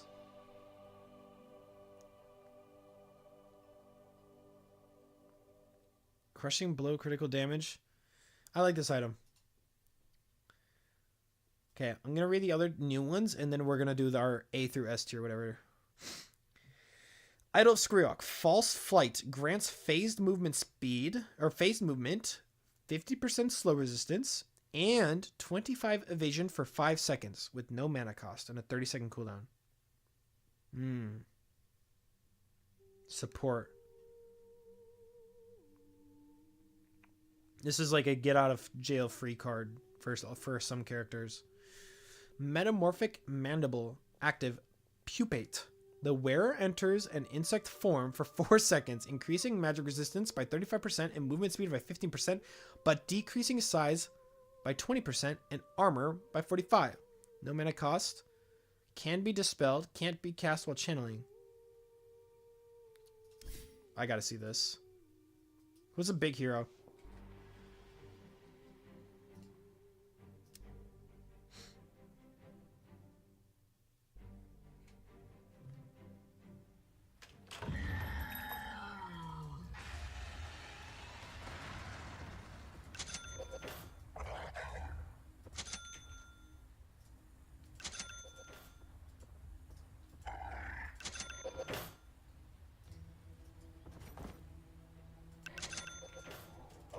So we're so fast. I want to see if this works with Trample.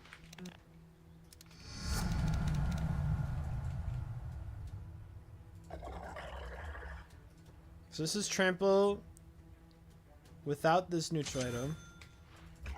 With Phase Boots, Windlace, Sanjin Yasha. So very, very fast. Look how fast we are. 488 movement speed. So this is Trample with it.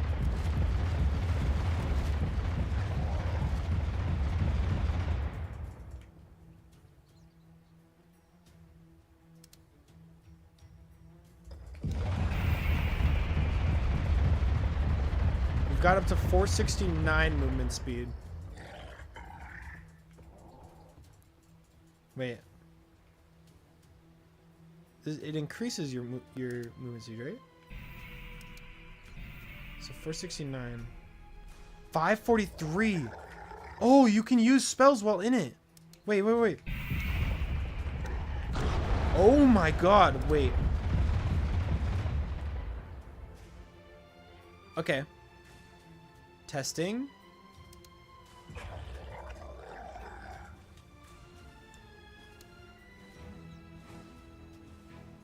Let's get like a disruptor. Max level disruptor.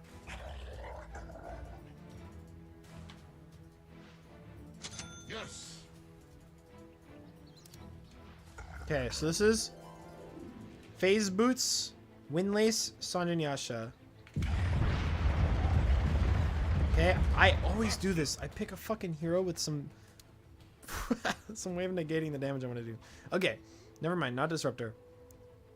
Ursula Warrior. So 2496.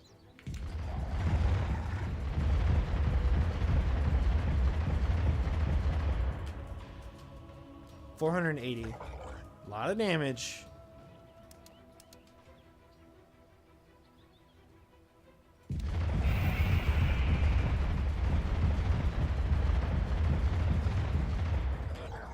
It gives you like 2 more hits. Unless I didn't do it right.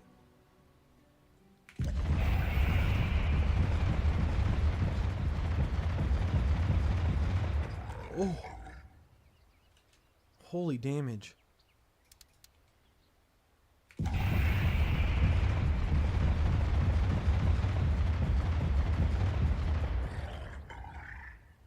Okay.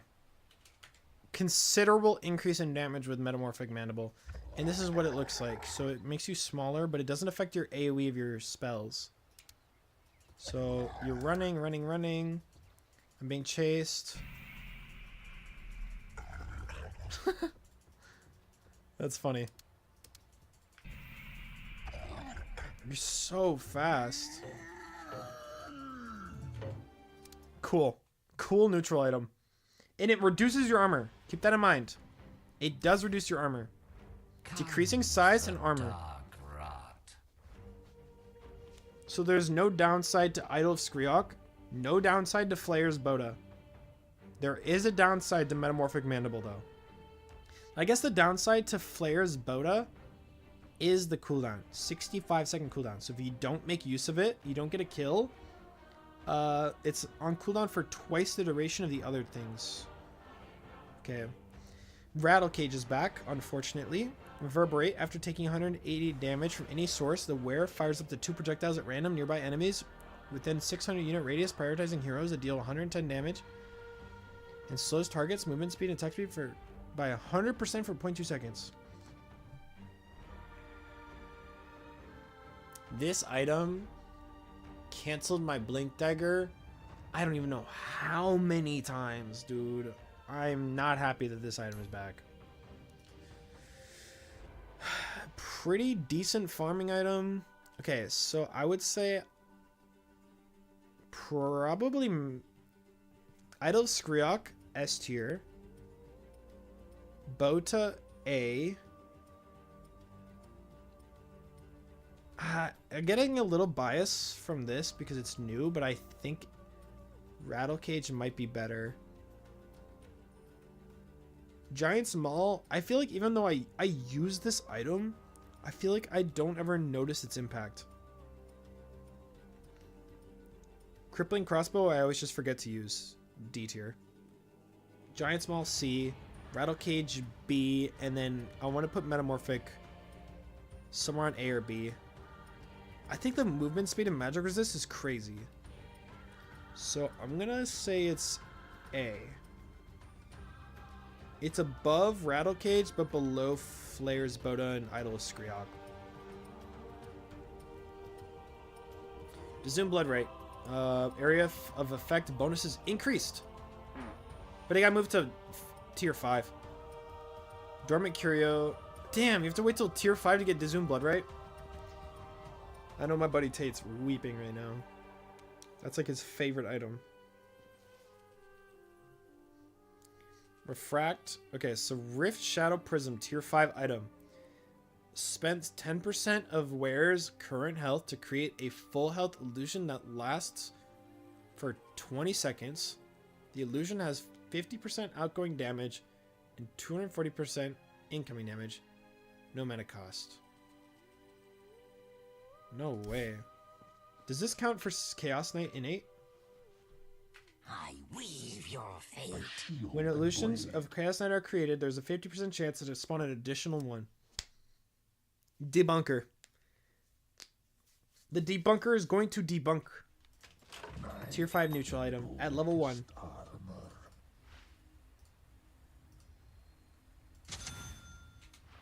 Prepare for battle.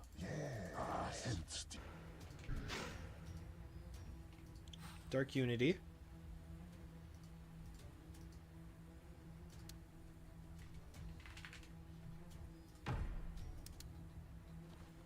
As needed.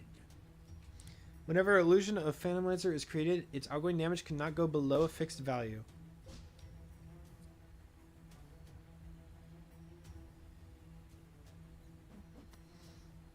I don't know, guys.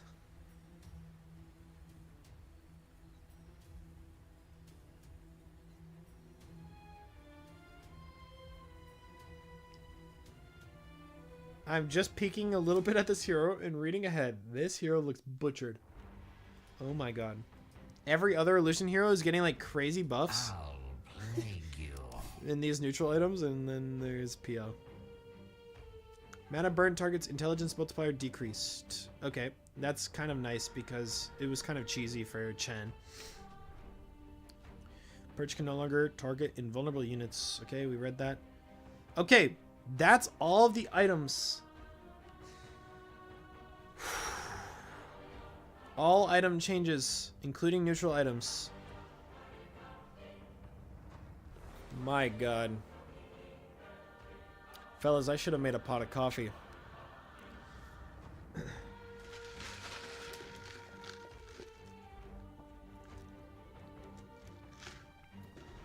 All right. Hero changes. Abaddon. Strength decreased, agility decreased, still a universal, so this reduces damage at level 1. Quickening reduced, so quickening nerf by 1 second. Cooldown increased, which is crazy, people weren't even leveling the spell. But the damage and heals also increased, which does, I believe, do self-damage. Self-damage, enemy cost, enemy cast. 40%. So it does increase it, but not by a lot. Oh, it's only about level 1, 2, 3. Max level is the same. Interesting. It just scales a little better. Like, the value point in at level 1. But, I'm trying to see if, like, that impact would be negligible. Overall, I think. Mana cost increased. So it's a sad day for Alchemist early game, but overall,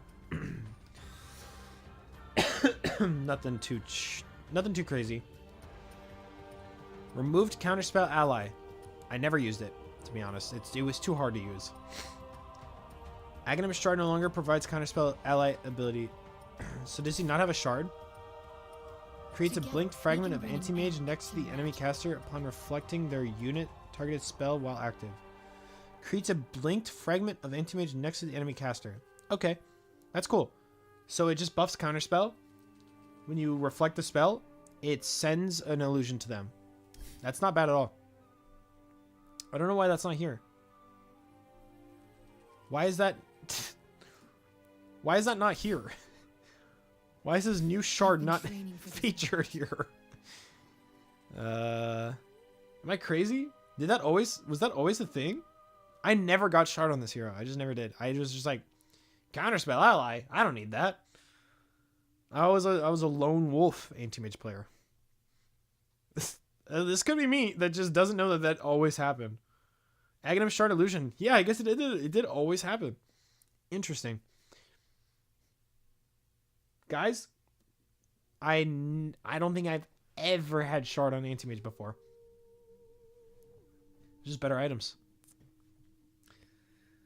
Base attack speed increased. So Arc Warden, for some reason, getting a buff. Mana cost rescaled from 50, 70, 90 to 110 to 60, 70, 80, 90. Wow. To be honest, guys, I've been playing against Arc Warden, and the hero already felt strong. But let's just give him a little more attack speed. Okay, Axe. Always meta. Never nerfed. Let's see if that's true. Duration increased. Berserker's Call duration increased. Cooldown increased by 1 second. Okay. Berserker's Call, that's actually a buff. That's actually a buff. Oh, he's getting buffed. Battle Hunger no longer has an armor-based damage multiplier. Damage type changed from physical to pure. No longer has reduced movement slow against creeps. Pure damage. It's enfeeble. Battle Hunger is literally just enfeeble now. 12, 18, 24, 30. 12, 18, 24, 30. It's the same damage as enfeeble. It's just so slow.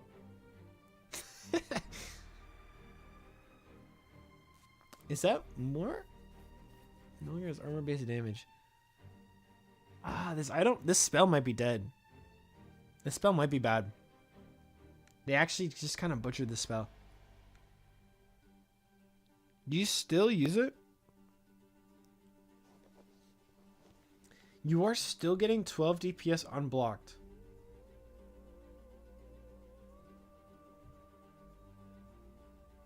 So level 1.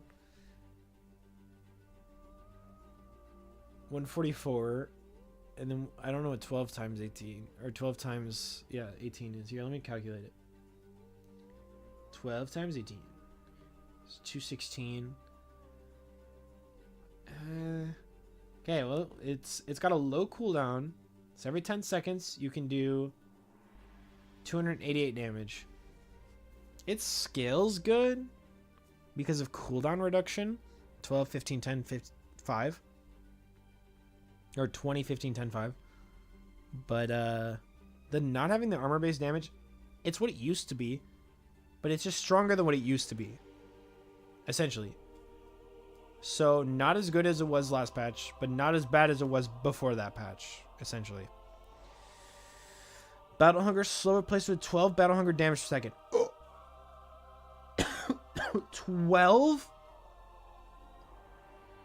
Okay. There might be a max Battle Hunger strat. Because I was already running max Enfeeble on Bane. Because the damage just adds up. Okay. Interesting.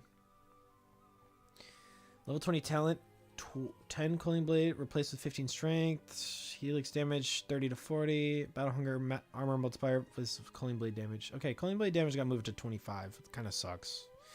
But 15 strength is not even that bad. So what are his talents now? It's counter helix damage or strength.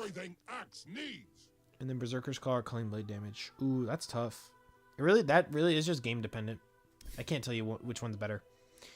Cooldown increased on Nightmare. Aghanim Scepter illusion damage taken increased. Daytime vision range increased. Nice. Batrider, you can see. No longer has decreased number of 2+ attributes. Okay, so it's going to pop this up. We read this before. Movement slow decreased from 8, 16, 24, 32 to 6, 12, 18, 24.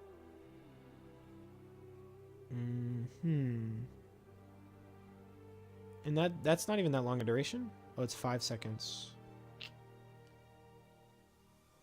The burn is the slow, right?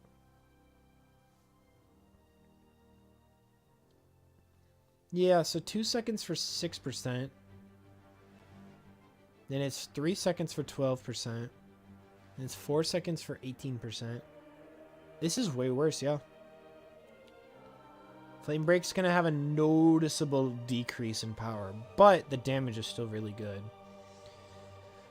Flaming Lasso cooldown reduction increased. So 8 seconds Flaming Lasso decrease. 6 seconds. Wait. Didn't lasso cooldown reduction increased? 15? Yeah, to 8 seconds. Okay. Okay, Beastmaster. Damage per axe rescaled. 35, 65, 95, 125 to 30, 65, 100, 135. So base damage increased. Board base attack time worsened. Worsened? Have they ever used this word in the patch notes before? From 125 to 135. Didn't they always say reduced? Attack time reduced from 125 seconds to... I don't know. Worsened. Interesting. It's just a slower attack time. So the Boar's attack speed is slower. But it's based... That's attack time, so different than attack speed decrease. It's... I don't know. Bonus attack speed rescaled to give more later, less early. Okay. Sanguivar heal increased. Good. Bloodseeker needed... So this, I'm going to say, Bloodseeker needed a buff. This hero's been untouched, and every time I play him, it's like, I need a Hail Mary to win this game. So, heal increased, no longer upgraded with neither Aghanim Shard or Aghanim Scepter. Aghanim Scepter effect moved to Aghanim Shard. Scepter was the overheal. And then Shard was... No, what was it? See, I don't even know. Aghanim Shard targets max health as pure damage decreased. Let me just read this. So Shard is Blood Rage. Bloodseeker's Blood Rage attacks now deal 2% of the target's max health as pure damage. So that used to be... That used to be on the Scepter and then also healed you for that percent, but now it does not heal you. Increases the initial damage and grants 2 Rupture charges. Whoa. Whoa, 13% pure damage and then 2 Rupture charges? Holy fuck. Wow. Wow. Wow. Okay. With Spell Amp. And that works with Spell Amp. That's crazy. Wow. Okay. Bloodseeker Ag's Spellcaster build might be back. Blood Rage Spell Amplification replaced with Attack Speed, 15 talent. Okay, let's just read the talents. So we have Blood Rage attack speed, 175. 15 is Blood Right damage, the AoE. And then Blood Rage max DPS for allies. Max health DPS for allies. Oh! So, max health damage per second. So it does 1.4% of your max health per second with this buff on you. For 8 seconds. And now it does half of that. Pretty much. Not quite half, but... 20 agility or cast range on Rupture. Max thirst, movement speed, or Blood Right silence. So I'm guessing you would go 175 health, Blood Right damage, Rupture cast range, and then silence duration, and you just get Ags and you just kill people. I don't think it's a carry build. This might be a mid. Call me crazy, but is this like a mid Bloodseeker Ags build with Blink Dagger or some shit? Visual effect of flying towards the bounty hunter no longer visible if enemies of Bloodseeker is invisible. Good buff, but I used it all the time to kill bounty hunter. Come on, give me this. It's one of my least favorite heroes to play against already. Stun duration increased. Oh my god, and they're buffing him again. Okay. Holy shit. Fucking Brewmaster changes. Whenever Brewmaster changes are in town, you're reading a fucking book. Okay, so we removed Primal Companion ability removed. Okay, so just scrap this hero. This is a hero rework. He doesn't have facets. It might be easier for me to just read it differently here. Okay. So he's got a new innate ability. When Brewmaster drops below 50% health, he gains status resistance buff, and his movement speed alternates every 1 second between being faster and being slower. The effect becomes stronger at lower health, scaling up from 0 up to max values at 20% health. So at 50%, 1%, 20% max. So 20% HP is the sweet spot. You want to be at 20% HP to maximize liquid courage, which gives you status resist per with level up scaling, which is nice. That's very, very nice. Speeds, max speed slow is 10% slow. Max increase is 25. Interesting. Cast point of Thunderclap improved. Mana cost rescaled. Okay, so it's cheaper. And it's faster. And the radius is bigger early, a little bit shorter level 4. Now rolls out a barrel. Rolling out a barrel of ale is innate. It doesn't. You no longer need a facet for this, which is great because it's the one I always used. Okay. Okay. Okay. So moved, brewed up effect to Cinder Brew to Drunken Brawler. Okay. Wait, that's actually nice. You do not need to scale of Cinder Brew for this to be really good. You don't need to max Cinder Brew anymore. Wait, how does it get activated? Whenever Brewmaster casts an ability, he becomes brewed up. Oh my god, this hero is playable. Holy shit, this hero's not just playable, but he's actually good. Increase. He becomes brewed up. Because before you had to throw Cinder Brew, and you would get brewed up for like a second, and then if you lit something on fire with Cinder Brew, it would last for like 5 more seconds. Which was lame, because you just have to be throwing this at creeps all the time, and it costs mana, and it sucks. And it required you to get Radiance, and you didn't want to go Radiance. You just didn't want to. You had to go Radiance. Because Radiance, without Radiance, you're spending 180 mana to activate Drunken Brawler Cinder Brew. Now, without it, you just have to spend 80 mana. Actually, huge buff. Holy fuck. Radiance is no longer a core item on this hero, which is actually good. Because you don't want to go Radiance. You want to just go auras. Like, good auras. Okay, nice. Enemy... Okay. Increasing his stance power by 150% for 5 seconds. If you cast another ability while brewed up, the duration is extended. Nice. That's how it should have been. See, before it was 1 second to 5 seconds. Now it's 5 seconds to 1 second. That's huge. After brewed up expires, he's hungover and cannot brew up again for 9 seconds.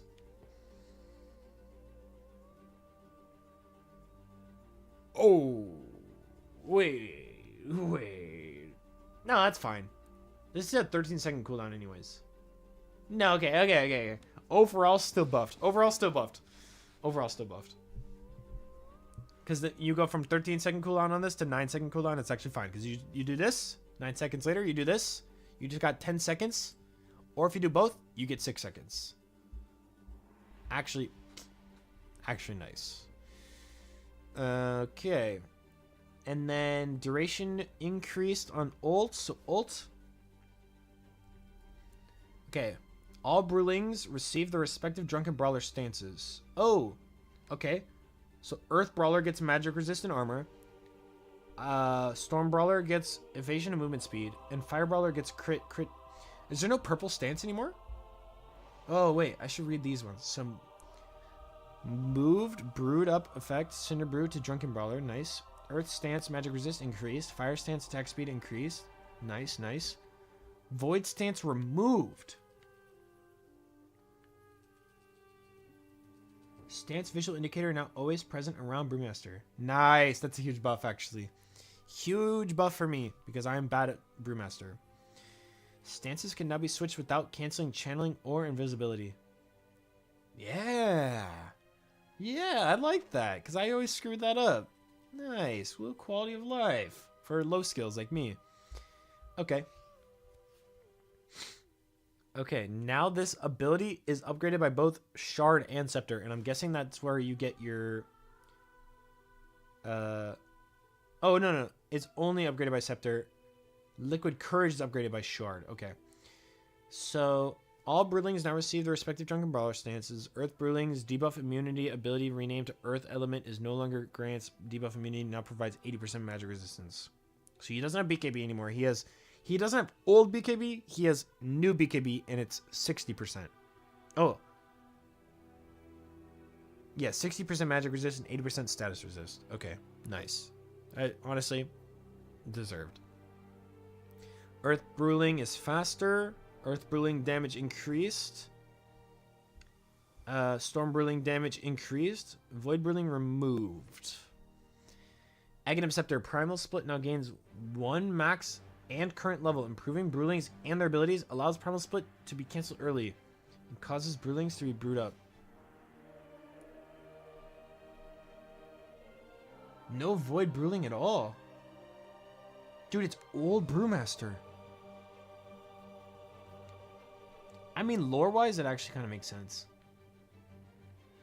You know what I mean? Like, it didn't really make sense that all of a sudden he could just have Void. You see what I'm saying? Like, how did this guy get to the secrets of the hidden ones? Okay.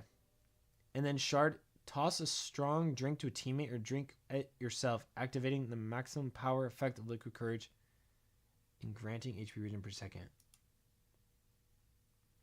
Wait, is this an active?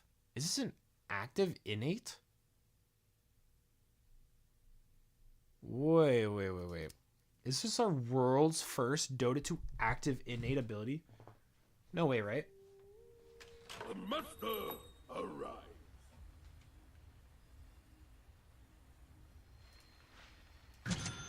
Oh. Prepare for battle. What was that animation? Spirits move. So, this is the animation, by the way. I just casted it. Ready? I just casted it. So it's this animation, but it doesn't actually like require you to finish the channel. I'm a bit in my cups at the moment. There's no even sound effect for it. Guys, Brewmaster's a cool hero. Can we give him sound effects? Really? Not even a sound effect. He just gets a little... He doesn't even get it. It's only his ally who gets the AoE? Valve. Really?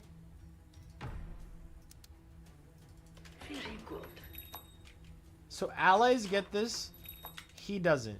It's a stealth ability. 10% bonuses, alternating movement speed. In a straight line. So,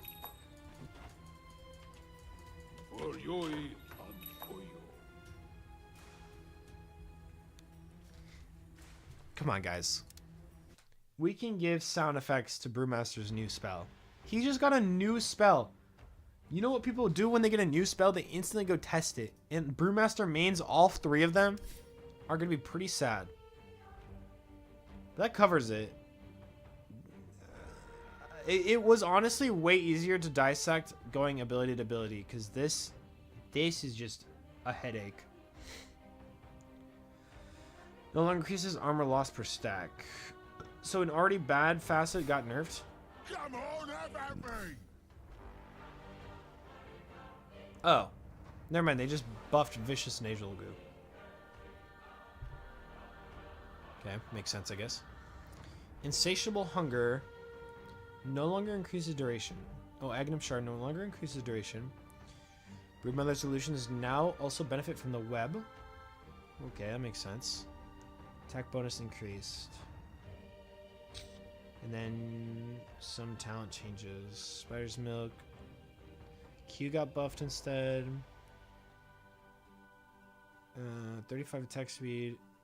Incapacitating bite. Oh, whoa. 20%. Level 20 is actually pretty interesting. Incapacitating bite, slow, mischance. So you turn level 20, and if you pick that, you kind of require the enemy team to buy an MKB. Rawhide. Rawhide nerfed again. How many times is this thing going to get nerfed? Cooldown increased from 24 to 35. Duration decreased. So Aghanim is got nerfed. See, look, his Aghanim's spell got an icon. Brewmaster didn't even get his listed here. It's not even here.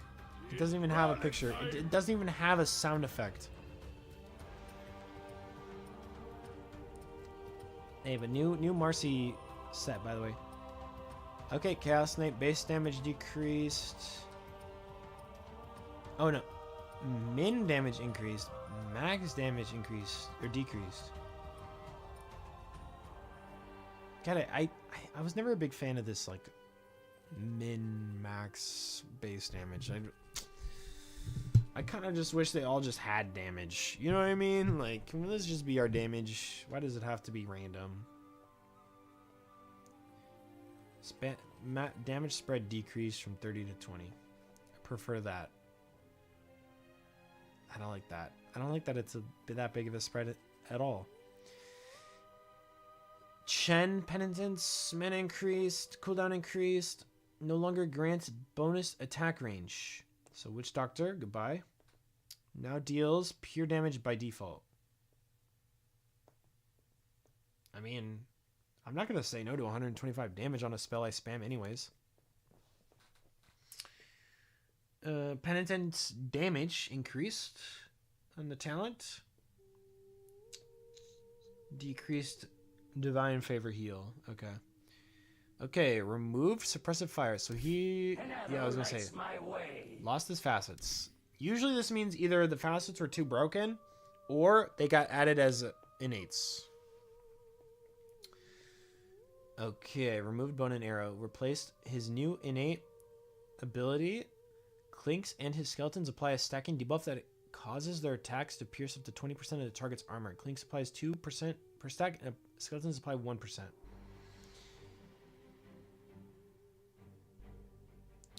%20 of the total... Okay, pierce up to 20% of the target's total physical armor. Does not reduce their armor. So you are piercing, you are not reducing. So only you benefit from this. Skeleton Archer's attack speed factor decreased. Okay. Returning as a base ability. Oh, you can go back to casting Searing Arrows. 10 mana, guys. Start saving up those clarities. 60 gold now. Imbues Clink's arrows with fire. Extras 60 damage. Skeleton Archers always fire Searing Arrows for 50% reduced damage. Skeleton Archers target the enemy attacked by Clinks with Searing Arrows. So you can change the trajectory of your summons attacks by applying Searing Arrows. Nice. Tar Bomb was kind of lame, I'm not going to lie. No longer create Skeleton Archers. Bless, bro. Bless. Skeleton Archer stats and Aghanim Scepter upgrade are now part of Skeleton Walk.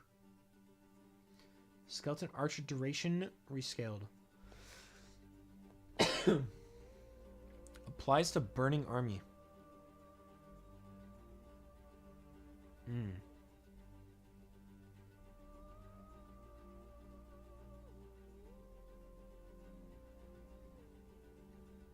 I see.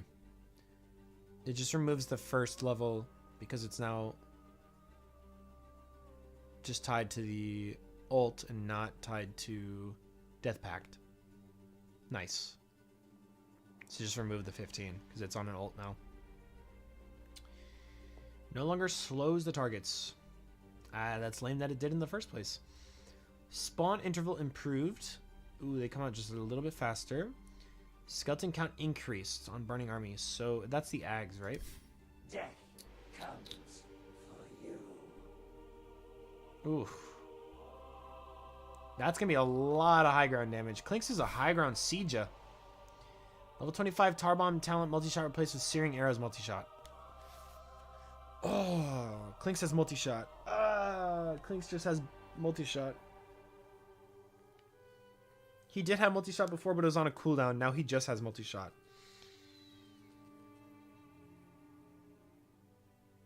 Ooh, this is going to be hard.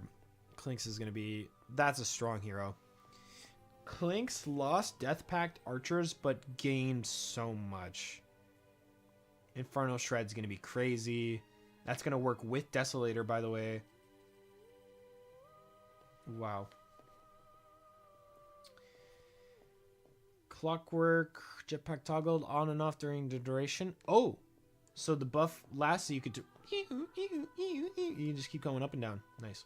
Rocket Flare cooldown increased on overclocking.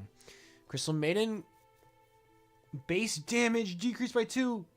Base intelligence increased by 2. Damage level 1 unchanged. Buff. That's a buff. We take those. We take those. Darkseer intelligence increased from 21 to 22 and gain 1 damage. No longer infects invulnerable. Okay, Darkseer practically he's untouched. Stun duration increased at earlier levels. Jack's return speed increased. Nice. Terrorize buff. Thank you. Thank you. Thank you. 25. Ooh, 25 or was it 15 talent gets you get Shadow Realm duration. Oh, no. Sorry. I read the 21. Level 15, you no longer get Curse Crown AoE, which was a bit annoying. I didn't really see people grabbing it anyways because Bedlam damage is good, but Terrorize cooldown. So now at level 15, you can choose to upgrade one of your ults, which is the same as the 25. So every 15 levels, whatever, 15 and then 10 more. Okay. Upgrade your ulties. Dawnbreaker, base damage increased by 1. Damage at level 1 increase. Nice. Aghanim Scepter no longer reduces airtime or channel time. Aghanim Scepter healed, propulse increased. Airtime or channel time. So it's just the same ult now. But the landing stun delay. Ags is no longer core. Ags is now situational if you need more healing.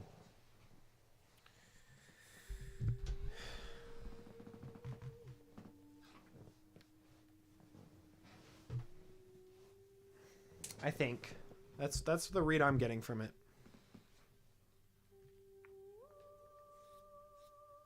I don't mind that. Ags Rush was boring, and I'm a Dawnbreaker player. I didn't even always do it, but people would flame me. It's just like, whatever. Base damage increased, level 1 unchanged. Damage per level decreased. Nice. Fuck Dazzle. Aghanim Shard healing amplification decreased. Nice. Death Prophet, movement speed, bonus changed.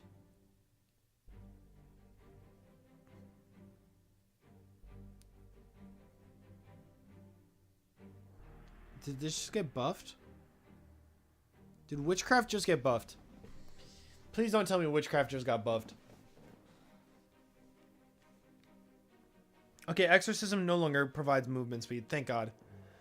Oh my God, guys. I almost just had a heart attack. Aghanim Scepter Spirit bonus damage increased. It's still bad.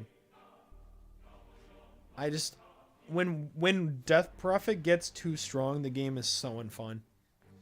She's one of those heroes that when she's OP, you just get ran over. Intelligence gain increased. Remove Devil's Bargain facet. Impending Doom is still in the game, and they removed fucking Devil's Bargain. Okay. Aghanim Scepter now also increases damage per second. Damn! Wait, that's a lot of damage. 25 to 40, 45 to 60, 65 to 80 pure damage per second. Holy tits. All right, DK nerfs. Let's see it. Base agility decreased by 2. Bonus attack damage decreased.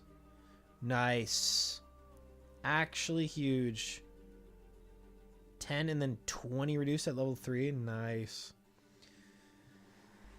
Breath Fire cooldown. That's actually crazy good. What? Okay. Talent. Level 10 talent buff. Level 20 talent. Changed. 60 fire damage cast range. I still think the level 10 talent's way better. Level 20 being nerfed, but you still kind of want to.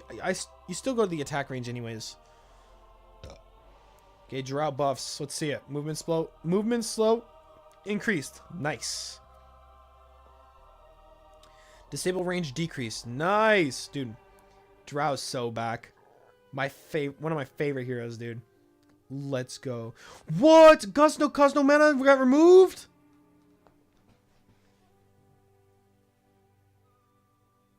Truth be told, this was my favorite talent in Dota. Truth be told, there was no talent I leveled at the talent every single game I played except for Gust cost no mana. Almost every single game I leveled this at like level 12 or 13. And in some cases I had already scaled Gust to level 2 or 3 and I will grab this at level 10. Okay, Earth Spirits. Base damage decreased by 6. Remove Resonant Stepping Stone and Ready to Roll Facets. Okay, we're just scrapping this bitch. Now passively grants 2.5% bonus attack damage per currently unused charge. Whenever Earth Spirit uses another ability on Stone Remnant, he gains 7.5% attack damage for 10 seconds. Not stacking. A max ability charges increase from 7 plus 1 additional charge every 5th level to 7 plus 1 for every 4 hero level ups. Changed from 6 additional charges at 5, 10, 15, 10, 20. 7 additional charges at levels 5, 7, 9. So you just get more by the end of the game sooner. So you got 6 at level 30, now you're getting 7 by level 29. And you get damage for each. And you get damage for using them. For a duration. Interesting. This goes with his character, because he's... Before you were just kind of throwing remnants around and just fucking using them all up. Now, you kind of want to strategically hold on to them for damage. Interesting. Interesting and cool. Thank you, Kanye.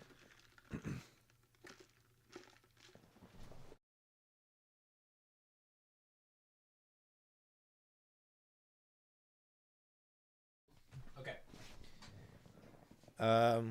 Cooldown rescaled. Okay, so Boulder Smash weaker late or stronger early. We've seen this before. They just kind of flip-flop it a little bit. Geometric Grip can now target allied units by default.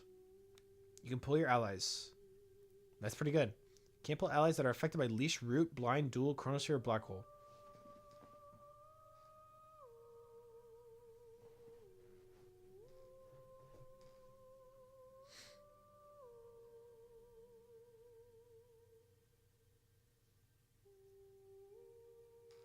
This still affects people affected by Jakiro spells. Mars. Now there's a test. If there's anything I'm good at, it's coming up with stupid scenarios that may never happen. Well, let's test it. My legend begins. Blink dagger. Prepare for battle.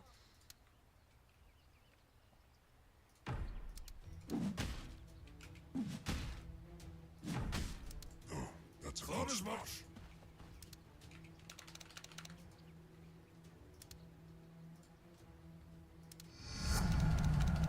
Okay, so here's Geometric Grip. Caught you. Precisely.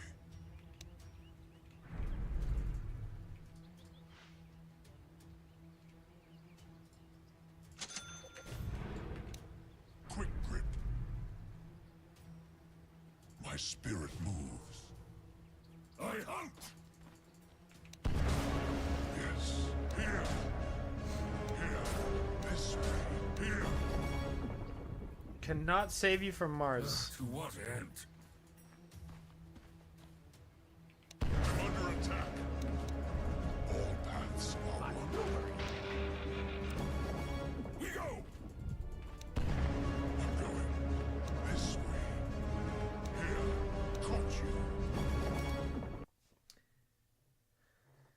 Okay.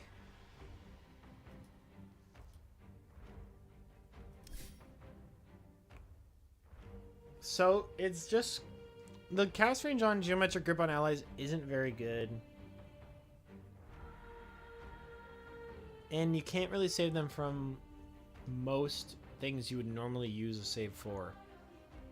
But you can still pull people in scenarios where it's just good. And it looks like it still silences. Allied unit is 600. Oh no. So regular cast range is 1300. Ally cast range is 700. Interesting. Bunch of balance changes. Changes to the talents. Cooldown replace Boulder Smash. So he's just got rolling boulder distance or Boulder Smash cooldown. Boulder Smash damage. Rolling boulder stun duration. Rolling boulder damage from strength. Oh. And then magnetized damage and duration. Oh, level 20 is both really good. 175 geometric grip remnant damage, or Earth Spirit magnetizes himself. Applies magnetize at its current duration to enemy heroes around Earth Spirit. Can be refreshed with stone remnants. Wow, level 25. This hero got fun. Okay. Earth Shaker Fissure damage decreased. Okay, by 10. Aghanim Shard no longer allows fissure walking. That's a bummer. Echo Slam damage decreased. This is kind of good. This hero did way too much damage. Level 28 talent enchant totem damage increased. Okay, not by a lot. Astral Spirit. Return Astral Spirit and move Astral Spirit sub abilities can now be used while Elder Titan is disabled. That makes sense. It's just moving your Astral Spirit. It's not actually a buff. It's a micro buff. So if you're not microing it by swapping and moving the Astral Spirit separately, it's a buff. But for people who use two different buttons for it, or whatever, like two different units for it. Astral Spirit move speed per hero increased. Natural Order radius increased. I don't know if those needed to be buffed, but this hero is going to see some play, I think. Not because of this, but probably if the meta shook... When the meta shakes up, Elder Titan usually pops in. He's always good. He's not even like that hard. He's just kind of annoying. He's one of those like upkeep heroes is what I call him, where you just kind of have to keep using Astral Spirit, keep upkeeping it by hitting a bunch of enemies with it, and people who don't mind that will pick Elder Titan because he's always a safe pick. Okay, cooldown decreased. Flame Guard still has a long ass cooldown, but it's Radiance, right, for 18 seconds. Searing Chain's duration decreased from 1 second to 0.8. Searing Chain's damage decreased. So Searing Chains was just too strong. You still have Chain Gang? Yeah, that makes sense. Flames blaze again. Overprotective Wisps got nerfed. Maximum Wisp count decreased from 4 Wisps on Overprotective Wisps to 3 Wisps. Okay, Rabble Rouser. Damage amplification changed from 10% plus 4 per level to 4% plus 4. Nice. Because this was so annoying. I don't know if you played a jungler or like a carry hero that wanted to jungle during this patch with Enchantress. Unkillable. I was level 18 with Manta Style, Skullbasher, BKB, and Battle Fury, and I was still almost dying to Ancient Creeps on Anti-Mage. It was stupid. Creep attack damage bonus decrease because they're also getting buffed by this, so it probably equates or equals out for the majority of the game, and then in the end game will give you more damage. Enchanted units may now be bound to a persistent hotkey.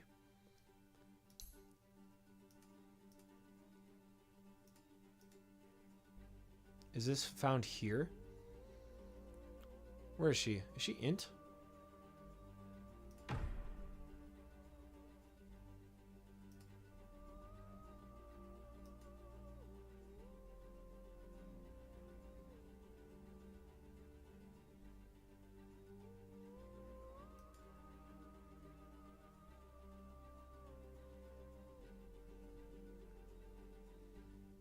I don't see it. Chance the units may be bound to a persistent hotkey. Enchanting. I don't really play her, so I don't really know how that's gonna work, but affected creeps now gain damage buff from Rabble Rouser for the duration in case they do not already have it. So Little Friends makes it so you root them and all creeps nearby attack them. So now lane creeps will get affected by Rabble Rouser. Plus 10 enchanted creep replaced with plus 5 armor for Enchantress and her units. Okay, that's actually pretty damn good. Level 20 talent, 60 plus untouchable attack slow replaced with 9 nature's attendant wisps. Max healing, holy fuck. Level 25, 12 nature's attendant wisps replaced with 70 untouchable slow. So they just swapped untouchable slow and nature's attendant wisps, and I think in both cases it's better.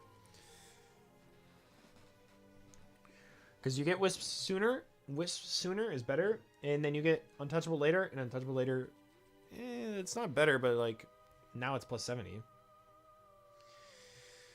And you're probably gonna grab impetus damage anyways. Aghanim Shard now also spawns an Eidolon if the target dies before the effect expires. This is nice. This is nice. Enigma gamers out there all know this feeling, and it's nice. Level 15 talent Malefice instance damage increase from 50 to 60. Nice. Just nice. The hero's still annoying. Annoying to play and annoying to play against. Exactly what an Enigma should be. Time Dilation now always applies 1 instance of damage and slow in addition to the per cooldown instances. Slow per cooldown decrease. So it's decreased a little bit, but you get 1 instance guaranteed. DPS per cooldown decrease, but you get 1 instance guaranteed. So looks like it's got kind of mega nerfed, but now you get 4 possible for most heroes. So that originally, for example, Lion could only get 4 stacks of Time Dilation. Now he's guaranteed to have 1 on him. If he casts a lot of spells, now he has 5. So overall, much nicer. But the duration decreased by a second. Kind of lame, but the spell was annoying, so. Level 10 talent time dilation DPS per cooldown decreased from 9 to 6. Level 15 talent time dilation slow per cooldown decreased from 12% to 8%.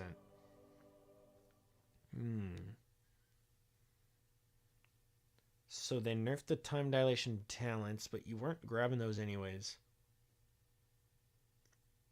Yeah, you just go time walk, backtrack, time lock damage, and then you still get time dilation buffs. And that you don't even care about these nerfs. I'm surprised they nerfed these. Time dilation DPS was never picked. I would like to argue that I've only ever seen one guy get it and it was an accident. Grimstroke. Cooldown is now refreshed if the Phantom target died before the Phantom latches to it. Poggers. That's an awesome buff. Ability can now be reflected. Reflected spells now get casted onto both units affected by Soulbind. It directly counters Grimstroke's counter. So Grimstroke no longer directly counters Anti-Mage because Anti-Mage will reflect the Soulbind. This used to not be reflectable, and you would always be able to leash Anti-Mage and kill him. Pretty much. Now, Grimstroke, I have to actually think about when I go on Anti-Mage. That's pretty much the only difference here. Unless there was, like, you're up against a mobile hero who you're trying to lock down, like Pangolier, and he has a Lotus Orb. Like, that could also be it, but In that case, you're probably also killing him. But if you reflect on Anti-Mage, now you spawn an illusion on yourself and you just die.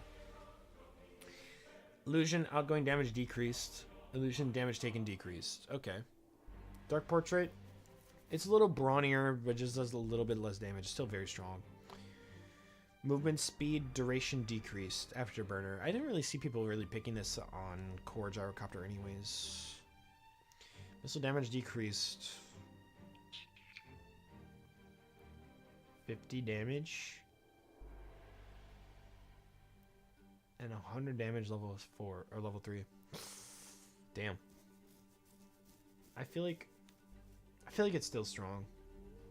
200 damage is gonna feel weak. 350 is gonna feel weak. Never mind. Call down got that's kind of a big blow. Hoodwink. Scurry attack range decreased. Attack range decreased. Cast range, attack range decreased. And it's not negligible. That's 100 at level 4. So Go Nuts is still good, but it's not nearly as good. Ability can no longer target trees affecting acorn shot or bushwhack. Okay, that's actually a buff. Because there was a very, very rare chance you're being chased by somebody. You put Mistwood's Wayfarer, or you bushwhack them, and then your Mistwood's Wayfarer breaks the tree that they're bushwhacked on, and it unstuns them. It's actually a buff. Mana regen replaced with health. Scurry ability charge replaced with bushwhack damage. Oof. Bushwhack damage replaced. Okay, so they just made Scurry ability charge level 15. It's still fine because you were grabbing the Scurry ability charge before you were maxing Scurry. Now you're just grabbing it after you max Scurry. It's not really that big of a difference. Aghanim Shard drag speed decreased. Nice. Mana cost decreased. Cast range increased. Alacrity buff. Damage increased from 25 times Exort to 24 times 6 Exort. Ice Wall. I feel like the damage is fine on Ice Wall. A little plus doesn't hurt at all. Cooldown buffed. Level 15. Alacrity damage. Mega buffed. Alacrity is just mega buffed. Holy fuck. They want you doing right click Invoker. IO. Wisp. Strength increased. Intelligence decreased. Level 1 unchanged. That's a buff. Because you're not really casting a lot of spells early on in IO. You just kind of want more HP. It's a buff. Mana cost decreased. And mana cost decreased. You don't even need this intelligence anyways. Cooldown decreased to 15 seconds. Duration decreased. Duration decreased. Duration decreased from 19 seconds to 15.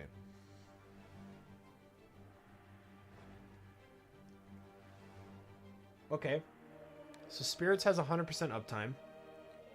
And costless mana. IO is going to see play. How much play? I'm not sure, but I think this might be enough to just push them just back into playable. Attack range damage tethered units replaced with 7 strength. I think that's actually good. That's actually buff. 60 spirits hero damage replaced with 50% increased spirits damage. So for farming too. Unslowable during overcharge replaced with relocate cast delay. Ooh.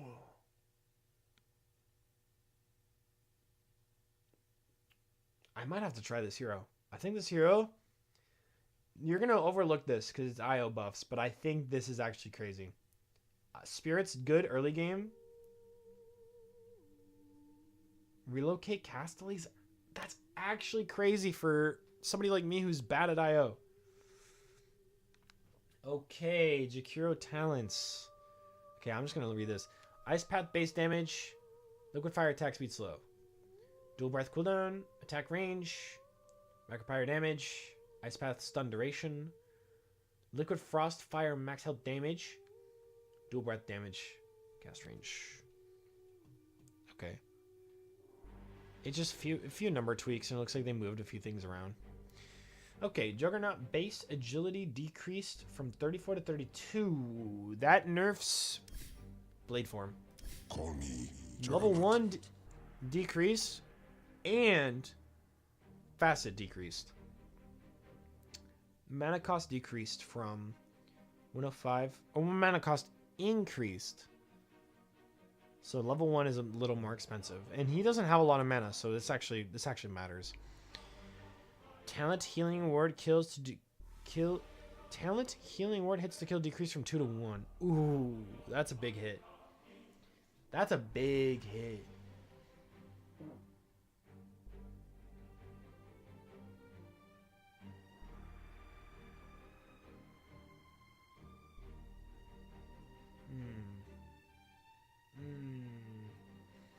I don't know. I think I might have to go Blade Fury DPS.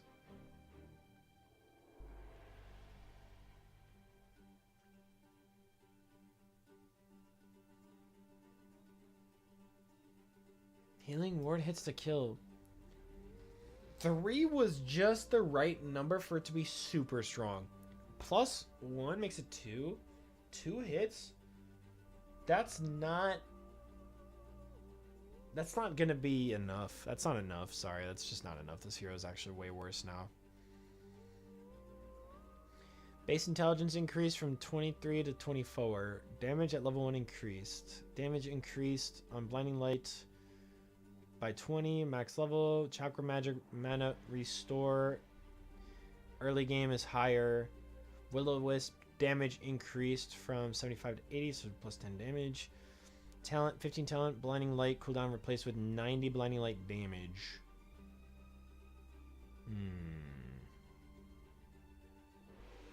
So you can just one-shot waves faster. Kez. Okay, let's see the nerfs. Base strength increased. Okay, he got buffed. Never mind, moving on. Okay. Cooldown reduction per level increased from 0.2 to 0.25. So buff. Cooldown level 1 decreased.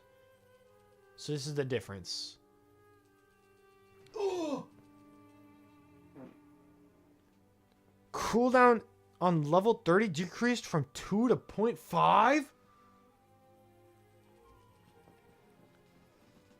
Oh my god. Katana base attack time improved. Oh my god, he's getting buffed. Oh my god, he's getting buffed.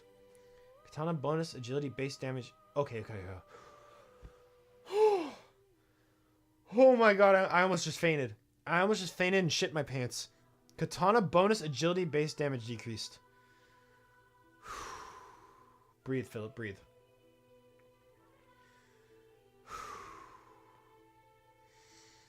Okay. Kazurai Katana. Damage per second rescaled.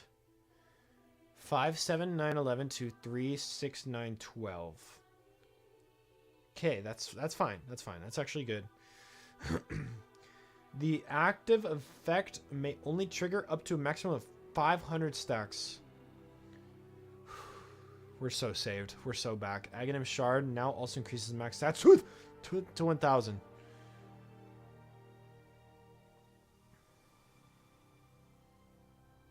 Well, when he gets shot, I'm dead. No longer causes Kez to have fixed attack rate or any interaction with attack speed.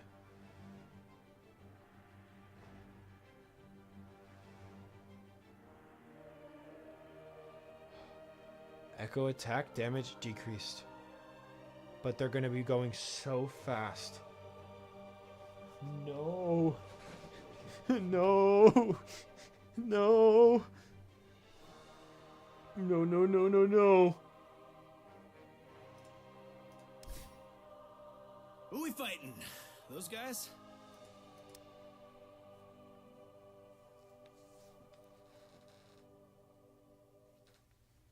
All right, time to unfurl the wings. The old floppers, the big guns.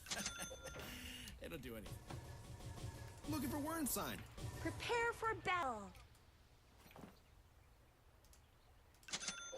More than enough.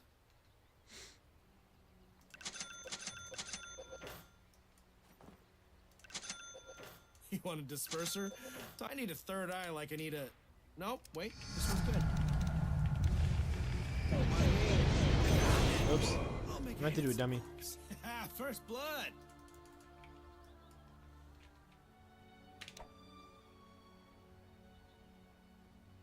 God, no.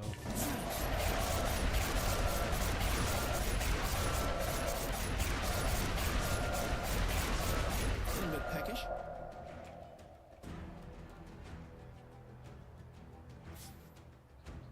Oh my god. Oh my god.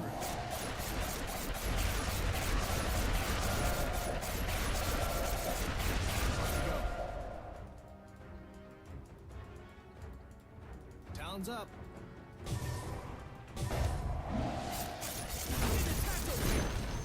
The enemy's middle tower won't be making any more appearances.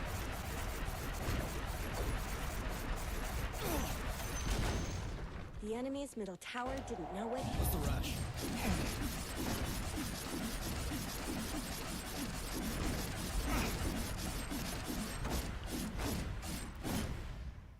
I'm getting attacked! That's cool if you want to surrender. Getting attacked!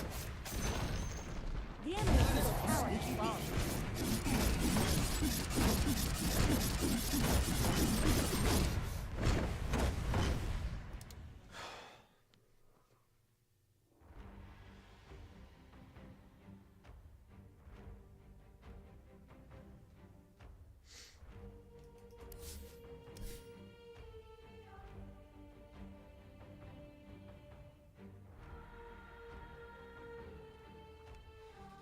Okay. Marks will be reduced, but the fixed attack rate was what I thought they were going to balance this hero with. Like, they would just adjust that fixed attack rate so that it'd be just right. But now, Falcon Rush is just any man's game. You get that, you get Swift Blink, Butterfly, and you were just nuking people. I don't even think you need to get anything else.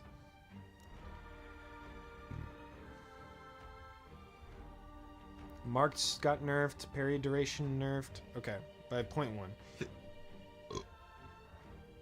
It's level 20 talent. Plus 50% attack damage added to talent toss, replaced with 60 attack speed during Falcon. And you get attack speed during Falcon Rush. Guys, it does so much damage. It does so much damage. Oh my god. Oh my god. I think this hero is still gonna be so broken. And I don't even think they realize what they've just done. I think this hero... I thought this ability was strong as is. I thought this ability was strong already. Oh my god. Okay. You know what? Only time will tell. Maybe I'm wrong. Maybe I'm totally wrong. Maybe I'm totally wrong in thinking this might be the most broken shit in the game. Maybe I'm wrong. Please be wrong. Torrent damage increased, whatever. Cooldown decreased by a good number of seconds level 1. But they both scale the same max level. Mana cost decreased. God bless. I'm gonna need that 10 mana. And I am a press the attack enjoyer. I level this second. I don't level this second. Cooldown rescaled. And it got buffed level 1. It's even better reason to level press the attack first.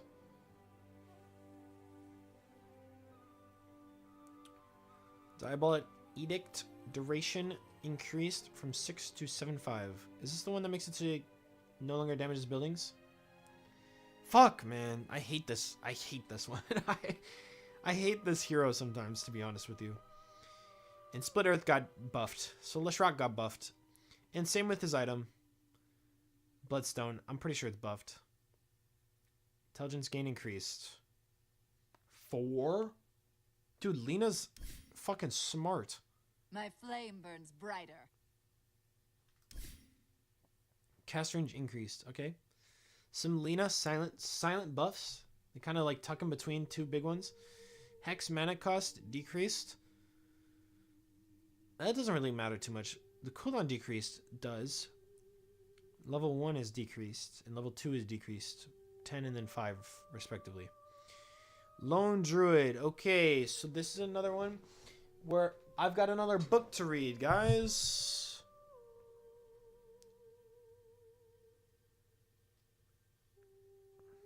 Okay, so Lone Druid and Spirit Bear are separate.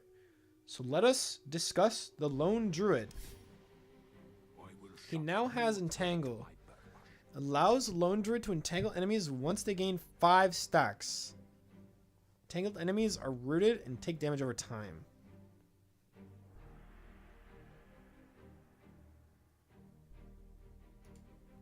Here, I'm just going to go into a demo. This is one of those heroes. I gotta be like a hands-on learner with this hero. Okay, so Lone Druid himself will be given Spear Bearer automatically. And it's an innate. So, Prepare for summons a battle. powerful Spear Bearer companion that can equip items. If the bear moves certain distance away from Lone Druid, it cannot attack. Lone Druid suffers 20% of his max health as backlash damage if the Spirit Bear dies. Spirit Bear has Demolish, Return, Entangling Claws, Savage Roar, Spirit Link abilities. So this is a new hero. This is no longer a creep. This is now considered a universal hero. Lone Druid himself, agility hero. Bear, this is a universal hero and benefits from stats as a universal hero. So, no, they do not have a facet, but they now... The bear has Entangling Claws, Savage Roar, and Spirit Link, which level with Entangle, Spirit Link, and Savage Roar. The confusing part is Entangling Claws, Savage Roar, and Spirit Link are not in the same order as the Druids. So if I level up to level 3 and do 1 level in each, you can see we now have 1 level in each.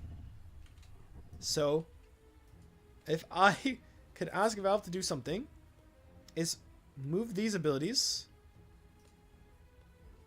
on the Lone Druid. Just swap them.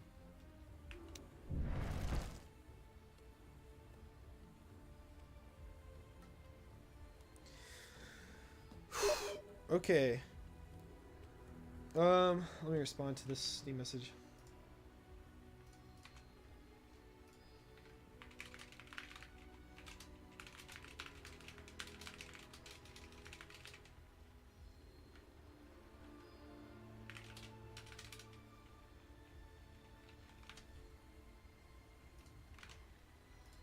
I knew the place.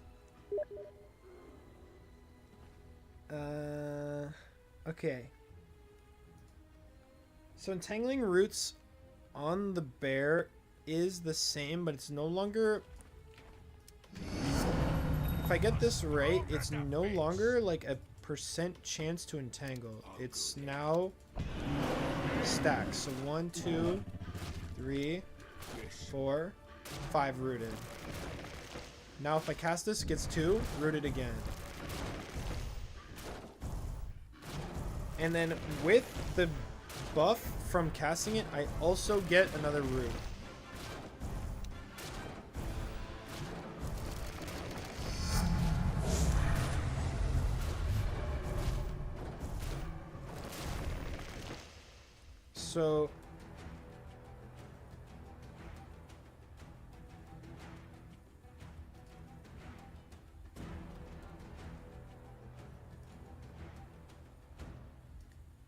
So the bear gets a lot of stats. So Lone Druid gets 2.8, 2.5, 1.4. The bear gets 4.5 per level. Wow. That's crazy. I'm trying to remember off the top of my head if this makes it stronger. And then leveling Spirit Bear. I think no. I think by the time you hit like level 12 it's stronger, but I think getting max level Spirit Bear at level 7 was stronger. But I think this will scale better in the late game. And it makes Druid just a more fun hero. I think this is a good change. So Lone Druid, Lynx, Spirit Bear increasing their movement speed as well as their percentage of their life steal with each other. So this is the same. On Druid and Bear. Lone Druid and Spirit Bear roar fiercely. It doesn't look like it's different. Okay, so this looks the same. It's just this is the new entangle, so it's no longer a % chance. See, Druid no longer he does not get it by default. Now I want to see what happens if I level my ult. It's still not by default, and I also don't have Demolish, as you can see.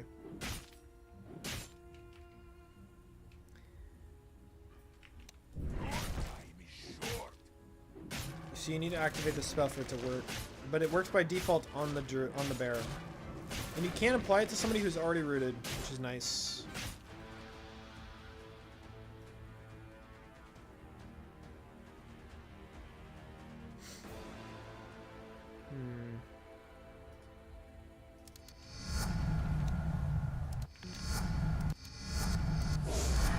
So this is level 18 stats, 3100. Oh, and the bear has its own talent tree. Greetings, my friend. Hey, thanks for the follow.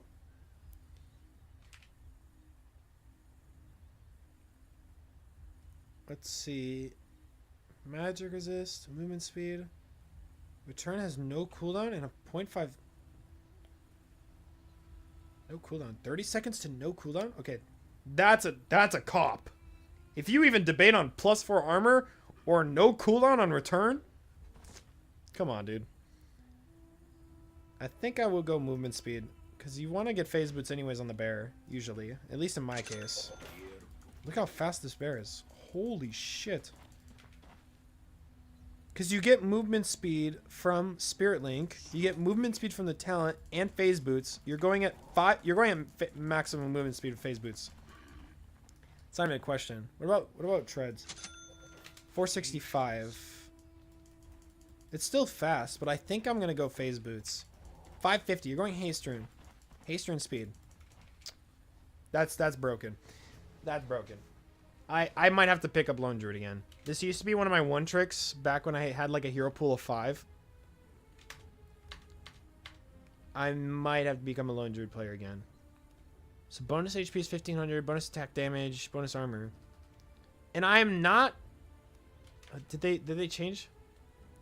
Allow Spirit Bear to attack at any range. I'm not an Aghanim Scepter Enjoyer and Lone Druid. I just don't ever get this ag. I'm buying stats for my hero as well. And it looks like they're incentivizing it with Entangle. So like... Typically, I would get AC on my hero. And I would also... not really anything else. This is what my hero might look like. And then Bear, I usually get Diffusal, Deso sometimes, Bashers for sure. Harpoon is also another sometimes. I either go one or the other. I don't feel like going both. This is so much better for early scale. Oh, what the fuck? Wait, Entangle's a spell from range. Guys, I've made a discovery. This whole time I've been casting it, I didn't even realize it. I thought it had to be nearby the Druid, but it doesn't. Oh, that's better. I don't even think you don't need Harpoon with this. With this being a range spell, no way. I guess with the Entangle. No, I still think that's overkill. I still think it's overkill.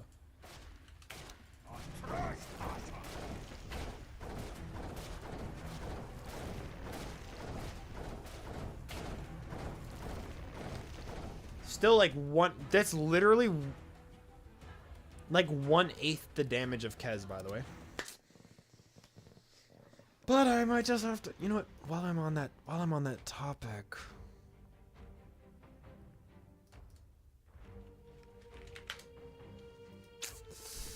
I'm on that topic. Okay, so I'm not gonna read all of this shit because we just tested it out in game, but Entangle TLDR, castable spell, looks like it'll be good to scale because it reduces the cooldown by a lot. Low mana cost. decent radius, a lot of like decent damage, and with the active ability, if you're actually using your druid and you buy items on your druid, you can get entangle procs a lot. Might be worth maxing entangle Spirit Link, and then getting 1 value point in Savage Roar, and between entangle procs Savage Roar. That's actually gonna be good. So this is what we were just discussing a little bit in game, but I did not go over this. So Spirit Bearer's attacks now count as a melee hero against the like things that normally would be a melee hero proc. So without reading the entire thing, is like Supernova, Clink Skeleton Archers, Roshan Banner. If it's a melee hero interaction, Spirit Bearer is now a melee hero. Spirit Bearer can now be targeted by affected as a hero by the following abilities. Culling Blade. So you can kill Spirit Bearer with Culling Blade. It reduces, resets cooldown, gives armor, everything. It can be dueled. Okay, all of them. Okay, nice. If it's a spell that affects heroes, it affects Spirit Bearer. Spirit Bearer's death will not provide charges for these spells. Oh, it does not provide Urn of Shadows. No Flesh Heap, no permanent int, no permanent agi. Storm Spirit attacks. Guys, we should have stayed in the demo. I need to know if Essence Shift works on it. Did Essence Shift work on it before? Any knowers in the chat?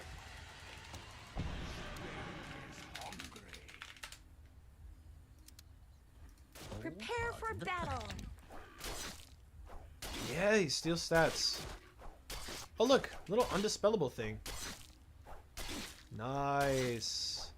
With duration on it, levels. Nice. Wait, look at these little toolbars, bro. How long have we...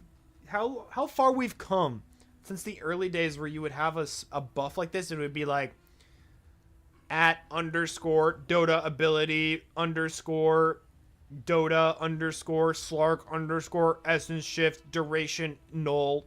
Like, you remember those buffs? Like every other buff in the game was like that. I swear to God. Okay.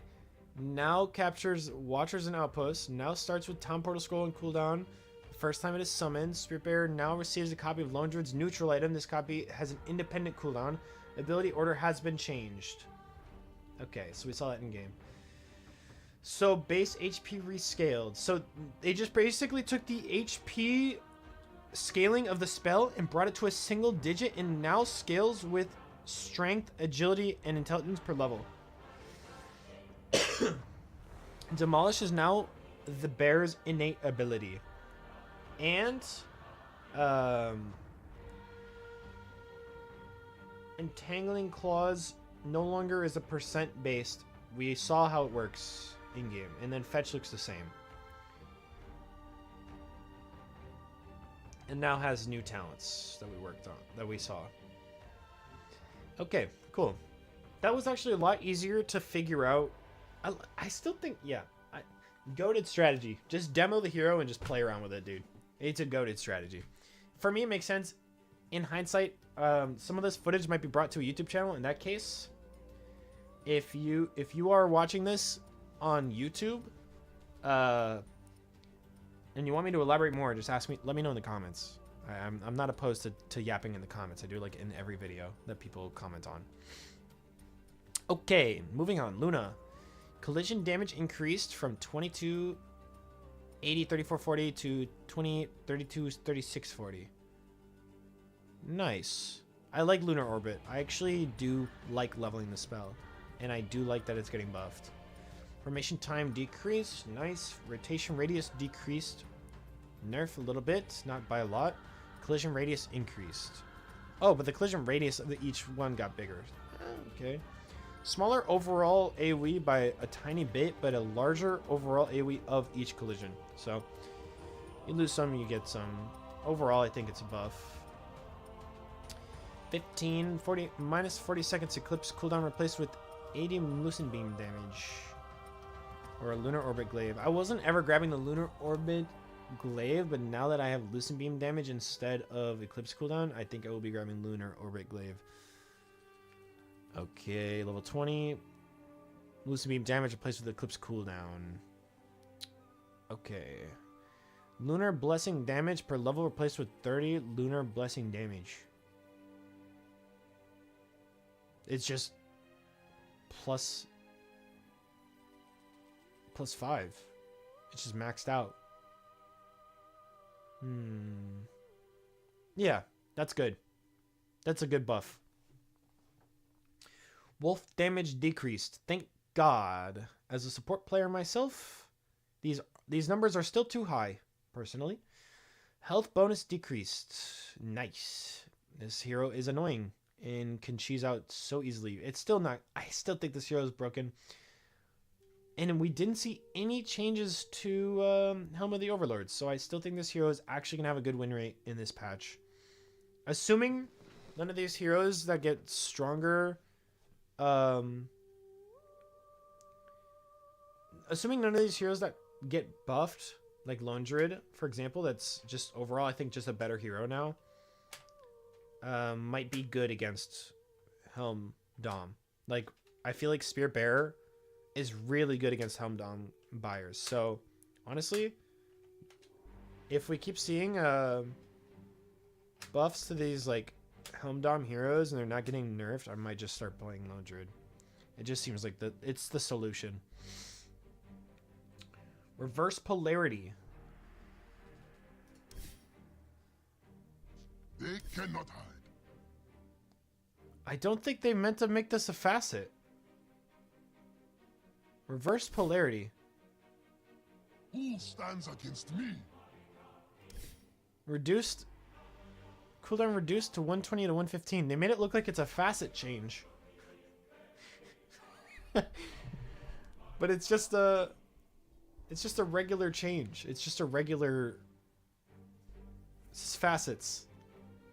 This is not a facet change. This is an ult change. Reverse Polarity is not a facet. That is just his ultimate. Keep your eye okay. on my home. Removed Fleeting Fury facet. Okay, so Marcy might go from a 55% win rate to a 50% win rate. Okay. Yeah. Hero's nerfed. Thank God.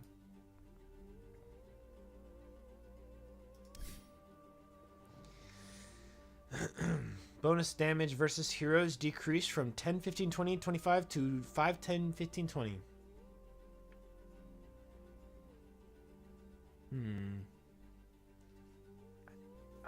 That kind of sucks. That doesn't sound like a lot, but I feel like Mars early game is just tough. Why would you nerf him? Plus 5 bonus damage level 1? Jeez. This ability is trash. Arena of Blood cooldown reduction decreased. 20 to 16.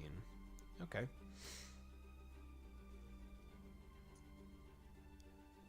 So I was already kind of leaning on Spear Mars stun anyways.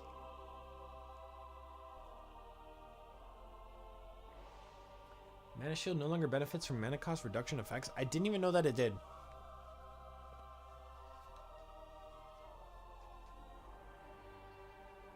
Did anyone else know that that it did that? Otherwise, I feel like we would have seen a lot of Kayas. No? Like, I didn't see a single Kaya Yasha. You just went Manta style. Alright. Stone Gaze duration replaced with Gorgon's Grasp volley. I still can't land that spell, so that sucks. Gorgon's Grasp volley replaced with Stone Gaze duration. Interesting. Stone Gaze duration increased to level 25. Star Struck. Second meteor damage reduced from 100%. Okay, it scales now. Starstorm, a little weaker early. Second meteor damage decreased. Nice. Oh, no, increased. Increased. Damage increased. Sorry, I was looking at the numbers. I didn't actually read this word. Moonlight Shadow cooldown decreased. 120, 140, 120, 100 to 120, 110, 100. Okay, so early levels gonna be a little more active. That's actually level 1. That's actually a big difference. Like, if you get this at like minute 7, minute 8, and you cast it, it's already off cooldown minute 10. As opposed to like minute 7, minute 8, now it's coming up like you see what I'm saying? You get it at minute 10 versus minute 11.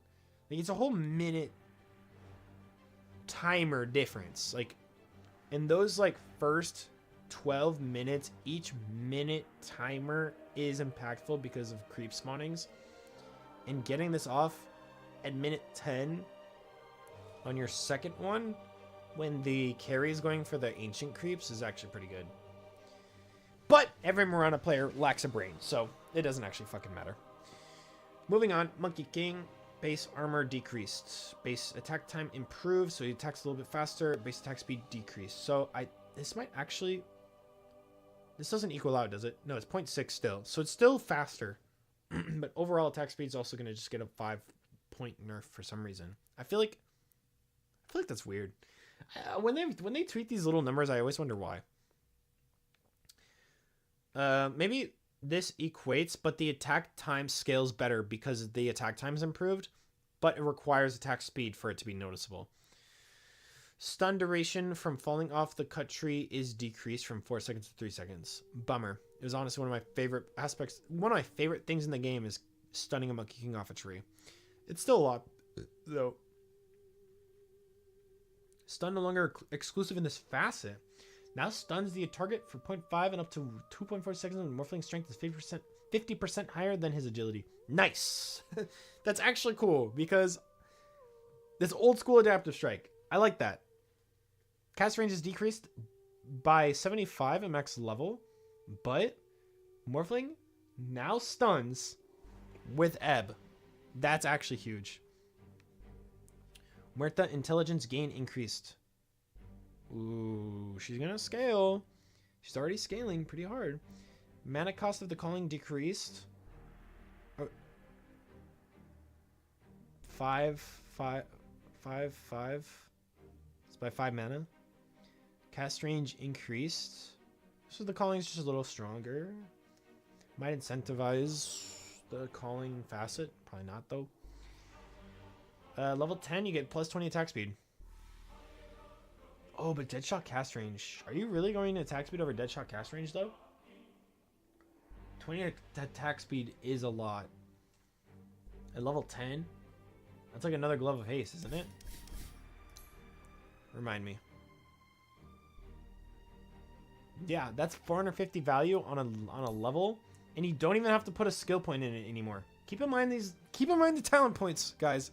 You don't have to spend a skill point on this anymore. This is just 20 attack speed, and you get to level your E. Level 4. Or whatever you're maxing next. I don't know if you're maxing Q or your E first. But you also get to max it at the same level. Well, you're not maxing it. You get to level it in the same level. Okay, Naga Siren. Base intelligence decreased by 1. Mic drop. Get shit on. Agility gain increased. Okay, scaling just a little bit. Riptide damage increased. So this is the auto one. Passive. Okay, yes, this is the passive one. Damage is increased by 5. And then the active, the cooldown is increased. Or level 1, level 2. By a few seconds. Okay. Ensnare can no longer target invulnerable units unless this invulnerability is provided by Song of the Siren. That makes sense. So now Ensnare only... Like, the whole point of the hero is that she can ensnare her sung targets. No longer can ensnare any immune target. That doesn't make any sense. Song of the Siren... Regen per second decreased by an entire %. That is a lot. As we saw with the Heart of Tarask buff, that is a lot. Aghanim Shard max HP regen per second bonus decreased from 2 to 1. Another % nerf. Total max HP regen per second with Aghanim Shard is decreased. Damn, by 2%? Ooh, this is targeting pros. For sure. This is targeting pros. I will never feel this because nobody in my bracket plays this hero correctly, I will add. Okay, agility gain decreased from 3 to 2.6. Nice. Damage per level decreased from 4.1 to 3.9. Nice. Bonus damage per tree decreased. Nice. This hero hit like a truck for no reason. Mana cost decreased from 120 to 100. You're not leveling this anyways.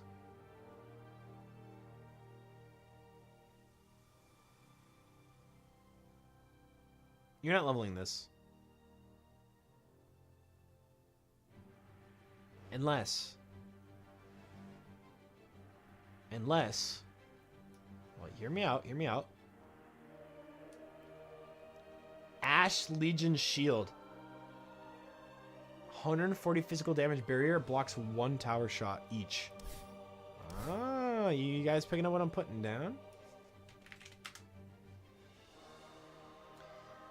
Profane Potency. AoE per kill reduced. I lost on this hero today. Why is it getting nerfed? HP regen per kill decreased. Why is it nerfed? I just lost. So does it mean I was bad? It was OP hero and I lost on an OP hero.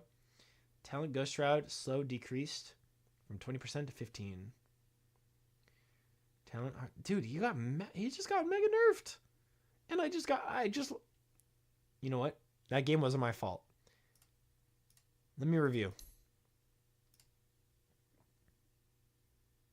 I had an 18 death offlane Hellscar. That was not my fault.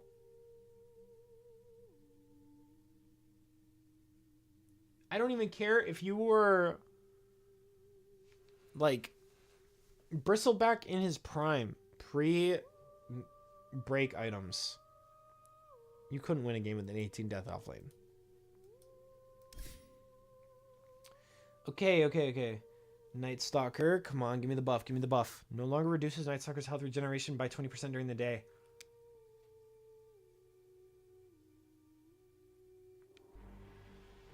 Nice.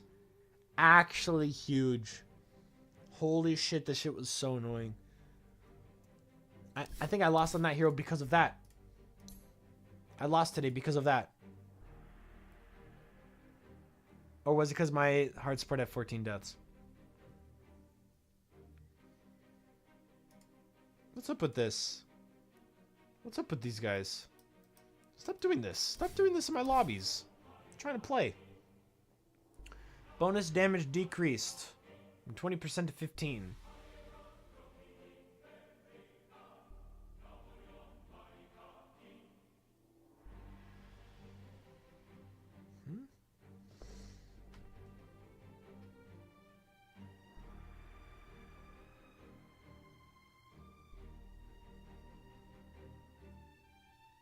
This did a lot of damage.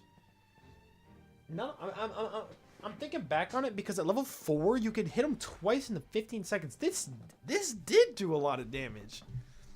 5% damage nerf. This should probably have more.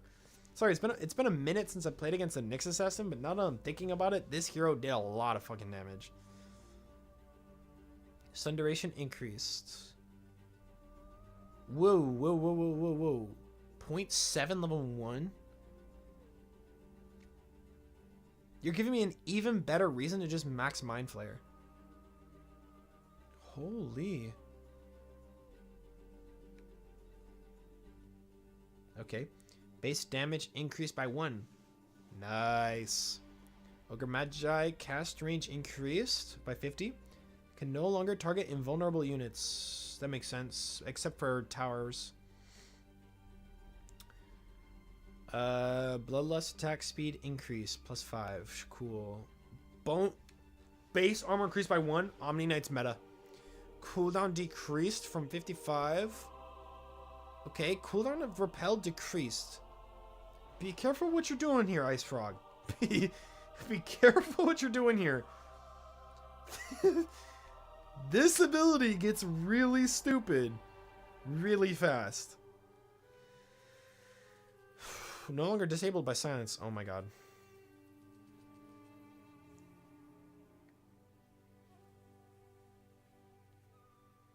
Cooldown decreased. This guy's meta. Omni Knights entering the meta. I'm telling you now. I'm telling you now there's gonna be a letter patch addressing this hero.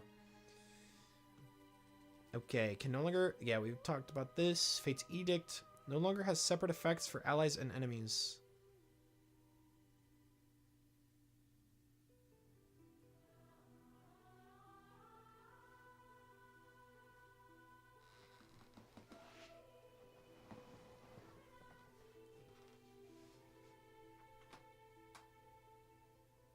It was a good run, guys. It was a good run.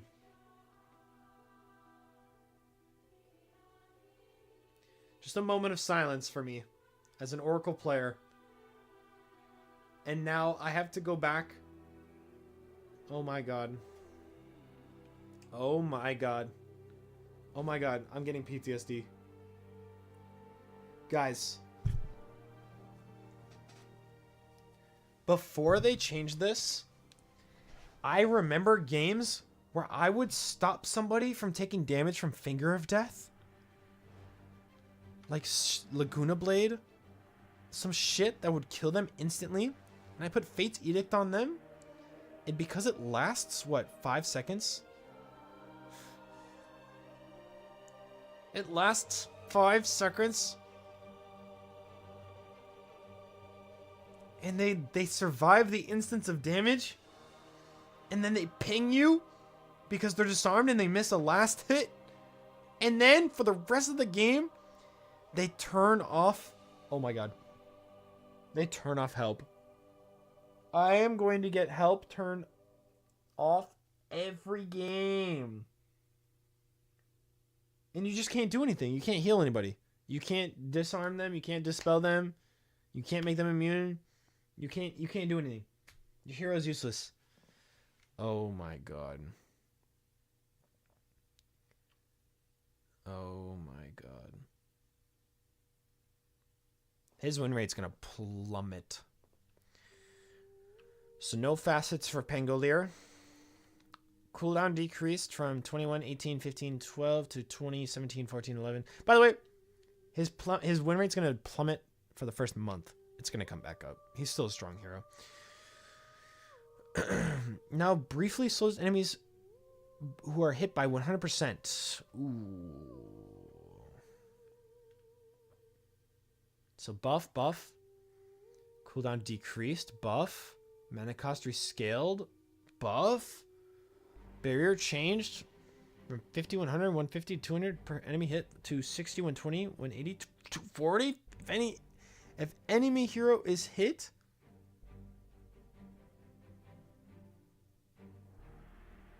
barrier duration decreased. So you can't get like 1,000 health, but you get 240 every time. Damage decreased by 50. Max level. No longer slows. Aghanim Scepter swashbuckle damage decrease. They had me at the first half here. They had me at the first half. Duration rescaled. Okay. No longer decreases the cooldown. Decreases the cooldowns of shield crush. Now it takes 1 second to reach full roll speed.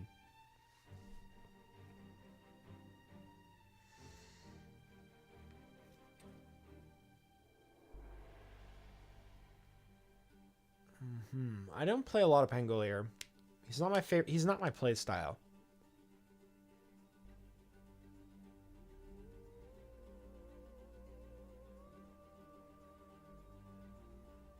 But I think in terms of just like... I think in terms of laning, this is a buff. I think in terms of...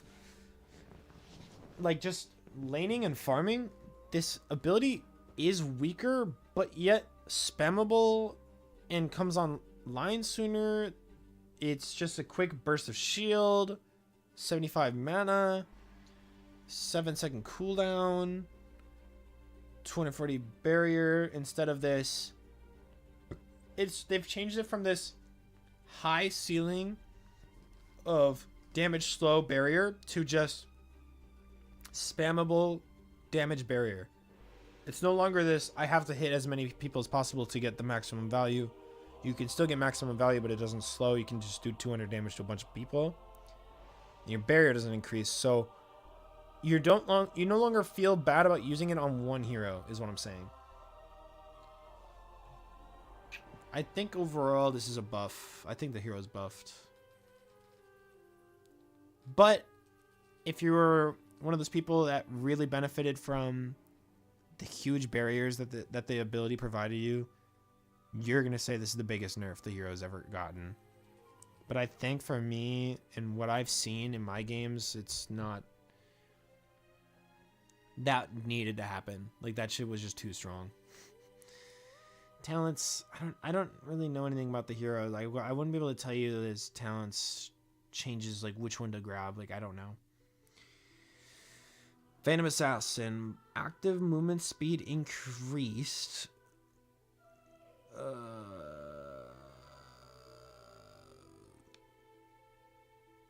So you get some movement speed while you're blurred. You get more. It doesn't really. I mean, I guess it's cool. Cooldown replaced with 2 charges, so he's got Blink Strike. Phantom Assassin now has Blink Strike. Ricky. Okay, here we go. This is the one that I've heard so much about. PL. Increased agility. Removed facets. Reworked innate. Whenever an illusion is created, it can't have less than 18% of Phantom Lancer's damage for 3 seconds. Damage increases 2% with every 3 PL level ups.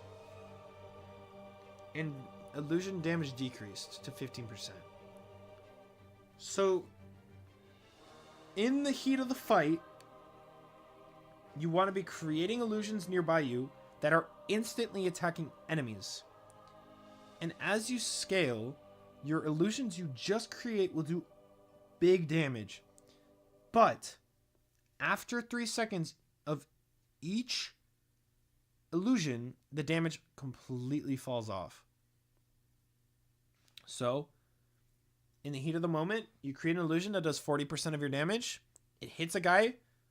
He's got increased agility, so dink, dink, dink, dink. You get 4 attacks. Now the 5th attack does 15% damage. It's going to become way more obvious which PL is the real PL. And I think they're going for more of a tanky PL. They're going for more of a face first attack PL. You're not getting a Diffusal Blade. You're going to go Basher. So you're going to go Treads, Manta, Basher is my guess. And you're going to go Scotty, which is already a good item on the hero. Like I don't know if this hero's really butchered because he scales. Like that's the part that's getting me. He sucked at scaling before, and now he has 50% evasion.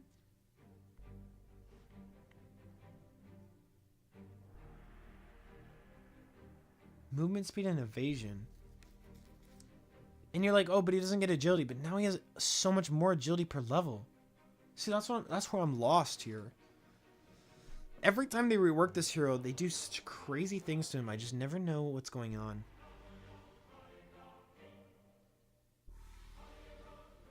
Three-second cooldown. And there's no linger. That's the hard part. That's the hard sell for me. There's no linger. If it lingered evasion, this would be crazy. I think you're supposed to just be phantom rushing across team fights. Just next guy, phantom rush, create illusion, phantom rush, create illusion, phantom rush, create illusions. Illusion, illusion, illusion. It's an Ags build. Ready to strike. It's an Ags build for sure. This is an Ags illusion build. Like that's what they're pushing here. They're pushing They're pushing build tanky, build eggs, get somebody on your team to buy Vladimir's offering. I think that's the ticket. Maybe you go Treads Vlad's. I have trouble recommending Vlad's. No, Treads Vlad's. Yasha. Treads Vlad's. No, yeah. Treads Vlad's SNY. Disassemble SNY for Abyssal Blade after you get Basher. Like, I think that's the build. I bet you can make that work. Okay. So Juxtapose, Trigger Chance, Spirit Lance slow, Doppelganger cast range, or Spirit Lance damage. Plus 50% illusion Spirit Lance damage? Damn. Because you gotta remember, it also gets the damage from illusory armaments. So, and we're talking about the first few attacks of the illusion being strong. So, you create an illusion with Phantom Spirit Lance. You're no longer worried about the Spirit Lance damage. The illusion that hits them once or twice is going to do crazy damage. In theory. In theory. Remember, this is me theory crafting here. I do like this hero. I play this hero a lot. Juxtapose illusion damage taken. I don't think you care about that. Spirit Lance damage. I also don't think you care about that. I think level 20 is a dead talent.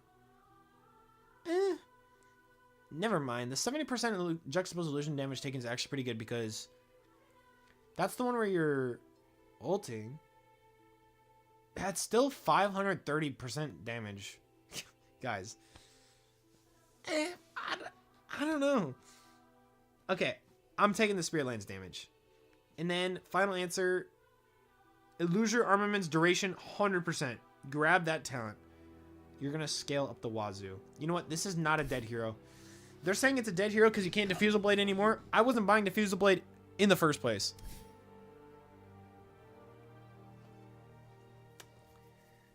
Health cost per second decreased. Base damage per second rescaled. Okay. So does a little less damage. Does less damage to yourself by a lot. Max damage rescaled from. It does a little less. So Sunray overall just less damage. They're cutting back on the power creep with that spell. 15% or 15 talent. Health regen increased. 25 health regen? Okay, they're increasing the power creep. AoE bonus slam per slam. AoE bonus per slam decreased. Okay, 5%. That's actually quite a bit. Puck-ish. No longer applies when disjoining attacks from buildings. Thank God. That shit was so annoying. 20 level 20 talent waning rift cooldown reduction decreased from 3 seconds to 2.5. Okay. They are so afraid to nerf this hero. Just do it. Just do it. Valve. Just nerf this hero. No one likes playing against this hero. You just know that every mid laner in the pro scene would cry. It's okay. Let them cry. They're mid laners. That's all they do. Siphoning ward. Another ward. Damage to heal decreased. Damage to mana decreased. Deserved. Now you can actually consider rewards of ruin if your job in the game is to push towers, which it usually is as Pugno, so. Okay, talent health reduced. Talent health reduced. 50 health. Talent level 20. Talent life drain decreased.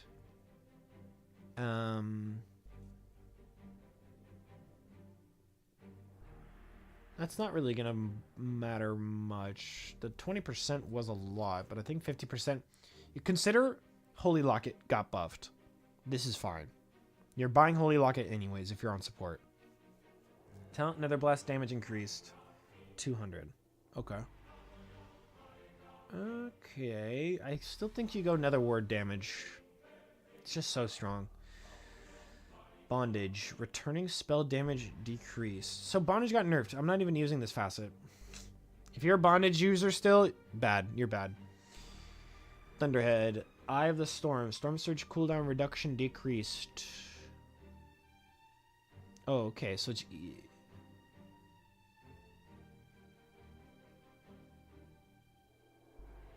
Huh?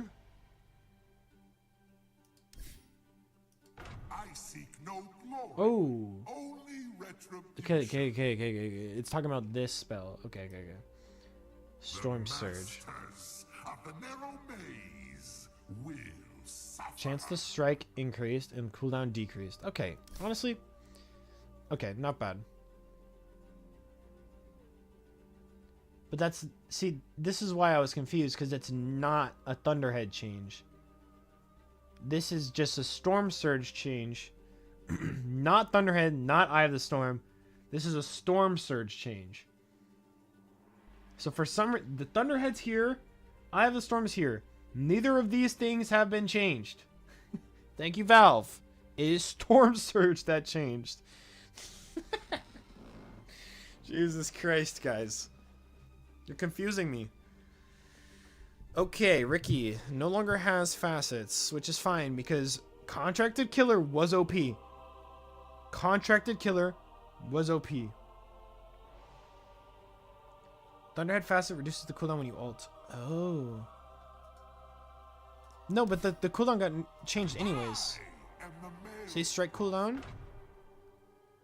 The cooldown reduced by 5 seconds. Oh, I see. So it's 0.5. So it's got a 0.5 second cooldown? Dude, you're gonna... Holy shit. Alright. I was a Dynamo enthusiast. I'm now moving to Thunderhead. Thank you. Thank you for pointing that out to me. I use Dynamo, so... Wow. Okay, Thunderhead seems broken.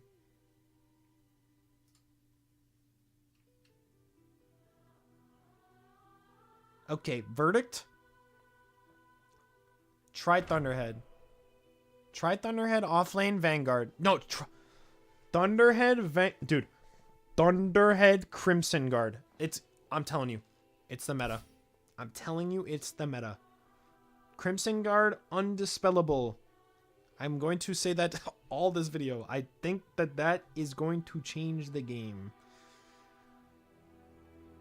No longer levels with Cloak and Dagger. Agility damage multiplier rescaled. From...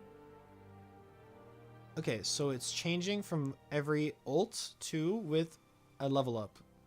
So, considering 0.05, level 6 will be...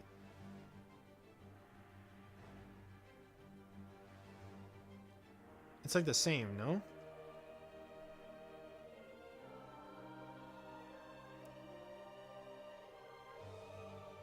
It's the same number. 9, 125. I'm not sure if this will scale the same. I'm not doing all that math. But I could. That works. Well, I want to see what it does at level 30. Give me a sec. So 18 times 0.05, 0.9 plus 0.6. So it's weaker at level 18. Huh. Weaker at level 18. But scales to level 30. So 30 times 0.05 plus, it starts with 0.6. 2.1. 2.1 times agility damage? Holy fuck, bro. Holy shit.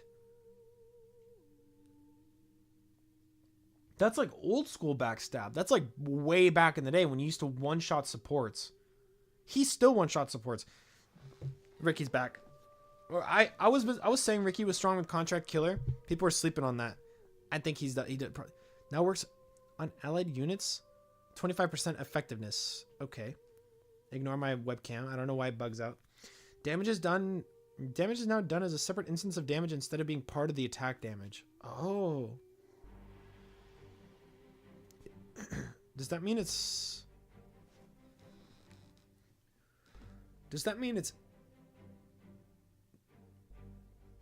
double blocked? Does that mean it's double blocked by melee? Does that make sense? Is what I'm saying like At your service. like if I'm attacking a melee hero, there's melee block. Does it also get blocked? My trade is deathcraft. Like a whisper. Okay, so this is minus Prepare 15, for battle. minus 16. Wait, is it only... Wait. Correct me if I'm wrong, but the damage block is only applied by somebody you're facing them, right?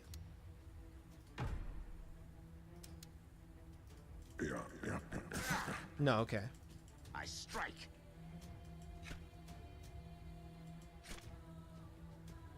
Shh, like a whisper. So you're still getting damage blocked, and it's like the same number. As you bid. It does not look like there's 2 instances of block. It was a stupid question, but I had to know. You know what I mean? It wouldn't have made sense if that worked because Ricky literally backstabs for bonus damage. But when it's 2 instances of damage, I needed to know if Valve fucked that up. I needed to. 2 charges based restore time replaced with... Oh! So PA has Blink Strike with 2 charges. Now, Ricky has Blink Strike with 1. It's a spell, no charges. And it does physical damage.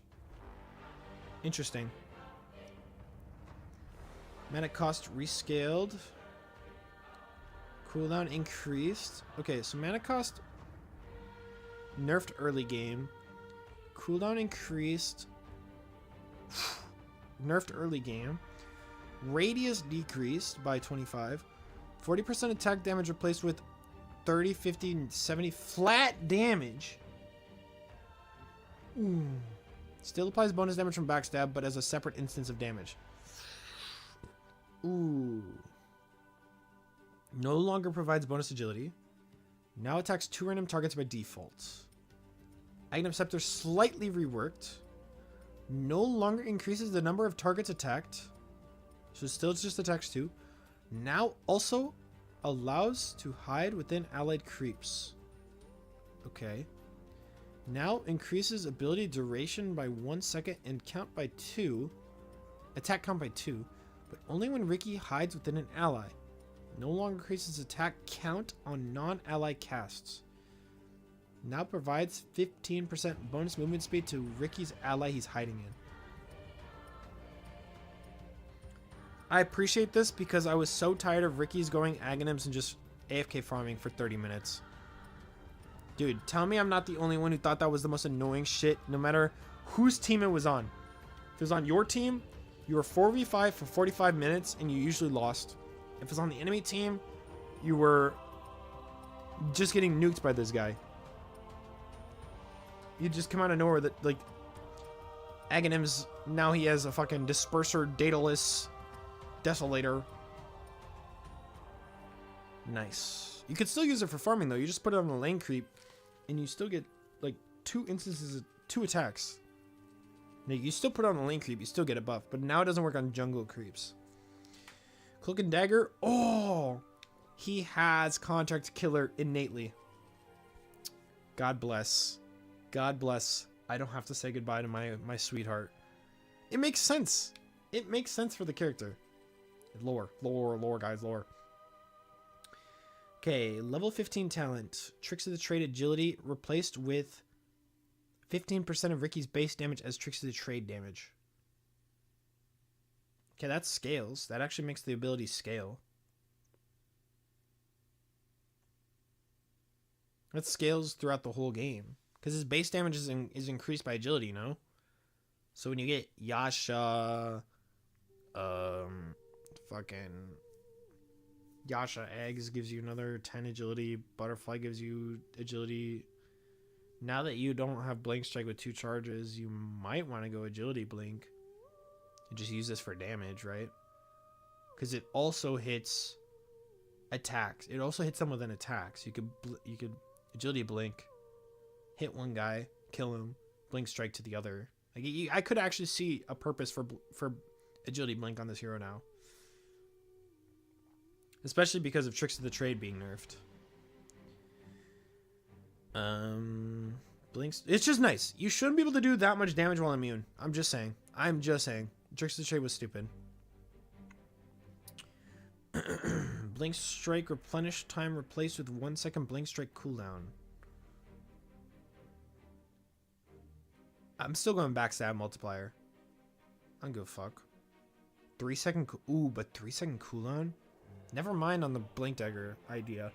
It's a 3 second cooldown. Ugh. Do you have the mana to cast it that much though?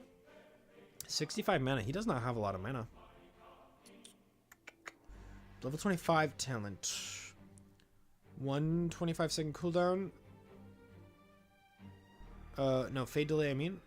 So, insta fade delay replaced with Tricks of the Trade cooldown. I think you're still going Blink Strike cast range. You put this to a 8 second cooldown instead. With increased duration with Ags, I guess. Because that's 3 seconds on an 8 second cooldown. So 5 second downtime, and then this has a 3 second downtime. Damn. I mean, you still don't have the mana to cast all that shit all fight. But, I mean, if you're full mana when a fight breaks out, it'll be good. Mana cost decreased. Okay, Ringmaster, huge buff. Rubik base damage increased. Very nice. We hitting like trucks today. Land sub ability no longer cancels channeling or interrupts movement. Nice. You could lift somebody up, cast a black hole, and throw them into your black hole while you're black holing. And you're like, oh, that's never useful. How about telekinesis land distance, for example?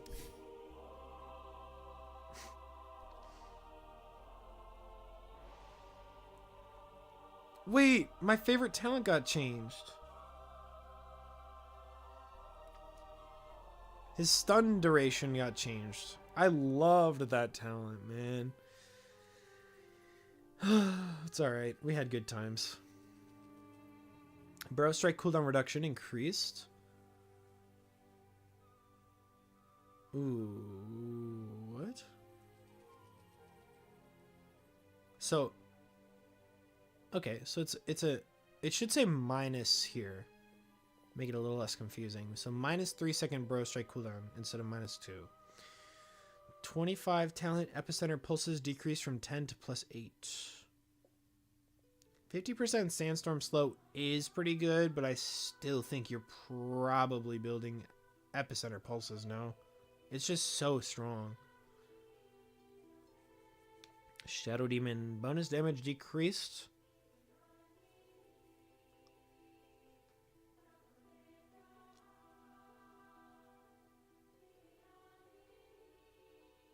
To be honest with you, I never even paid much attention to bonus damage based, like bonus base damage.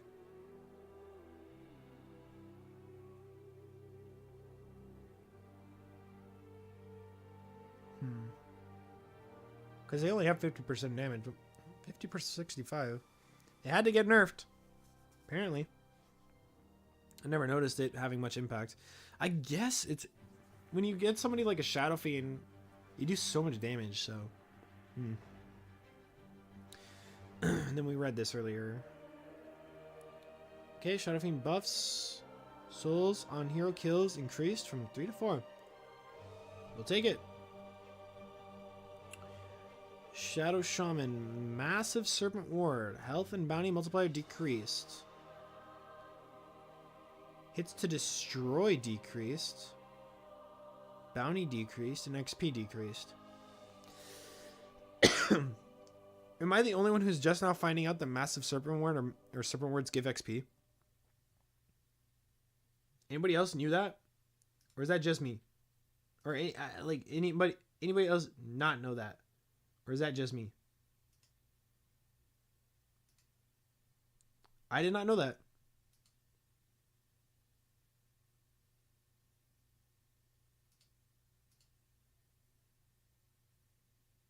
Wait.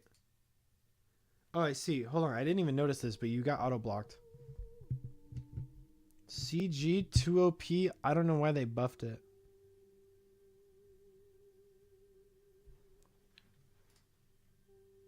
Who are you referring to by CG?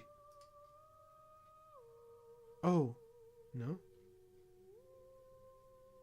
Are you still in chat? I didn't notice this. I just saw it in my auto mod thing that it got changed, that you got auto modded.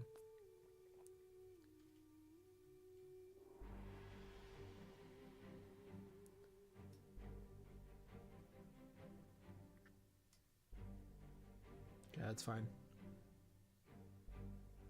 CG 2OP. I don't know why they buffed it. Who's CG? Let me see. Had to have been...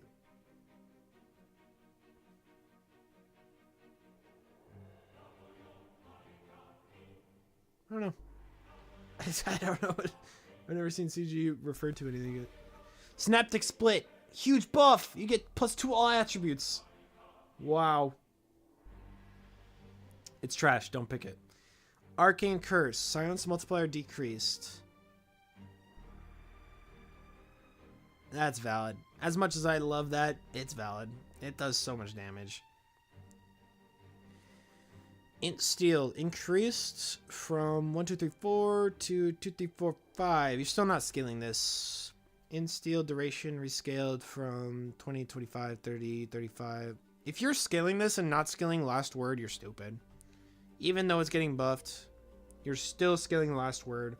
You literally go Q, E. I go Q, E, Q. So 2 points in Q. E, E, R, E. Like, I max E first. It's just so good. I don't care who you're up against. Like, it's like an 8-second silence, dude. 6-second silence. That's crazy. And by then you get like you have such a high int, or you're gonna get int items like Force Staff or Yules or something. You usually get, or I go Aghanims. It's +10 int, increase int damage. It's too strong. Okay, Skywrath. Huge changes. 15 talents. Ancient Seal cooldown reduction decreased. Valid. That it was overpowered. And then the concussive shot slow increase buffed. You're still not picking it because Ancient Seal is still on the 25 talent. Slardar. Slithering Crush. Puddle radius increased from 250 to 325. Aghanim Scepter Crush Puddle radius decreased by 50. So you're getting Ags to increase this by 75? Is that what I'm getting right here?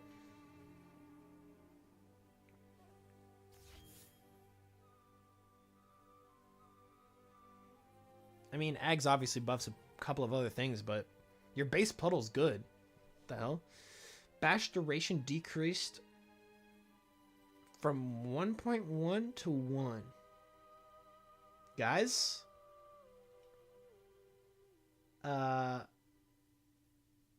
This is a hard nerf. Bonus damage decreased from 50, 100, 150 to 200 to 35. 35, 90? This is some ridiculous spell scaling. What the fuck? Why? The spell's so bad level 1 and then goes back to normal level 2. Who's balancing this hero? You, dude, to get this to work level 1, you need to hit the enemy 4 times. If you are hitting if you hit the enemy creeps 3 times and hit the enemy hero on the 4th hit, you're already 50% health because Slardar is bad, level 1. You have like 280 movement speed. What are they thinking? Level 1, this hero did not need a nerf level 1. 50 talent, or 10 talent. Seaborn Sentinel, bonus damage increased. Isn't that just when you're in water or in your puddle? I'm still going Guardian Sprint. I'm sorry, 14 damage. You're gonna have to make it like 25. Okay, so we've got Saltwater Shiv now. And Essence Shift is the innate, from what I see. So Slark Steals Life essence of the enemy heroes with his attacks, draining one of each of their attributes and converting them to bonus 3 agility.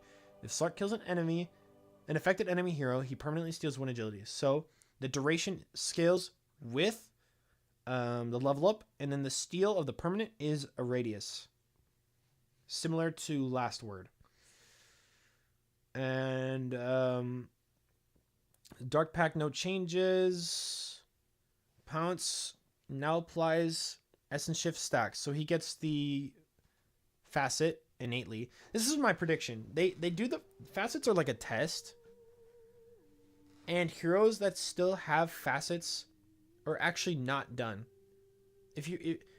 My friends have been saying that they think that they are undoing facets, and I think it's the opposite. I think they now tested these things out. People liked both. They gave the hero both, and now they can try 2 new facets. The unfortunate side effect is it feels like a bit of a power creep. It feels like time to kill is reducing every single major patch on like neutrals and shit, and just farming's just a lot faster. But it is making the game more fun. I do miss the old school slow Dota 2, but at the same time the game is fun and it's accessible. More accessible. Okay, anyways, side tangent. Okay, Saltwater Shiv. Auto cast on a cooldown. So it's like Weaver E. So Slark slices the target with his Salty Shiv. Stealing a portion of the target's movement speed, health regeneration, and health restoration. And this effect stacks. So max level, for instance, has a 4-second cooldown and has a 12-second duration. So you're stealing 3 to 6% restoration steal. And then you're also stealing 3 regen and 3 attack speed. And that's on top of stealing their agility and gaining agility. Nice. So Barracuda regen comes back to his level 6, I'm guessing, because he lost it in his innate. And that means you can't de-ward until level 6. God bless. You can ward mid against Slark. You can ward mid against the Slark. Oh. Fuck this stupid fish. When not visible to the enemy team, Slark passively gains bonus movement speed and health regeneration if Slark is damaged by a neutral unit. The passive movement and health regeneration bonuses are lost for 2 seconds, so it's back to normal. When activated, okay, it's just normal. But now he gets the health gained. Oh. Correct me if I'm wrong, but those numbers look better than what they did before before they changed it to the Barracuda regen. 60 health gain per second. Slark, really, bro? Your max health in less than 10 seconds, bro? Oh my god. This guy's OP. This guy's fucking broken. This guy's broken. You go up and you eat the guy, run away, your max health in 7 seconds. Oh my god. Okay, change of his talents. Dark Pact cooldown reduction increased from 0.5 to 75 seconds. 0.75 seconds. What's the cooldown of it anyways? So it goes from 6 seconds to 5.25. That's quick maths. Quick maths. 50 Barracuda regen replaced with 30 Shadow Dance regen. You don't need this. You're going Dark Pact damage. You don't need more regen. 60 alone is good, and then 90? Let alone 120. Your max health on 1 ult. Your max health in the 4.5 second duration. You don't need the bonus regen. And you're stealing restoration. Oh my god, this hero's broken. This hero's broken. Oh my god, this hero's so broken.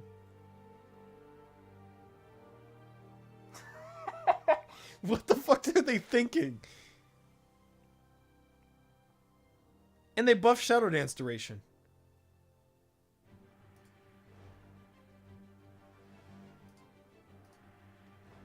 Where are you? I'm guessing you already played it?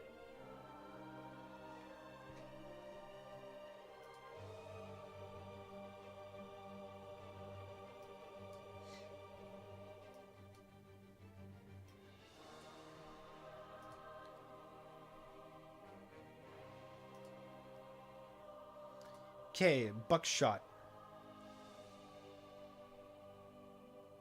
When attacking enemy heroes, Snapfire deals 30% more damage with her auto attacks, but has 25% chance of glancing shot dealing 60% damage. Now affects only attacks made on enemy heroes. I thought that's what it always was. And I play a lot of Snapfire. Am I stupid? Am I dumb? Did I not know that this was on every hero? Attacks on non-heroes can still ricochet on miss, but they won't have extra damage or glance chance. Please, Lord, I'm begging you. Please tell me I can one-shot waves level 1, Lord. Okay. Matrix Snapfire! And the We're making it in. Mortimer. Just a sec. Which way, Mortimer? Prepare for battle. Okay, come on. Get my creeps coming. Sure.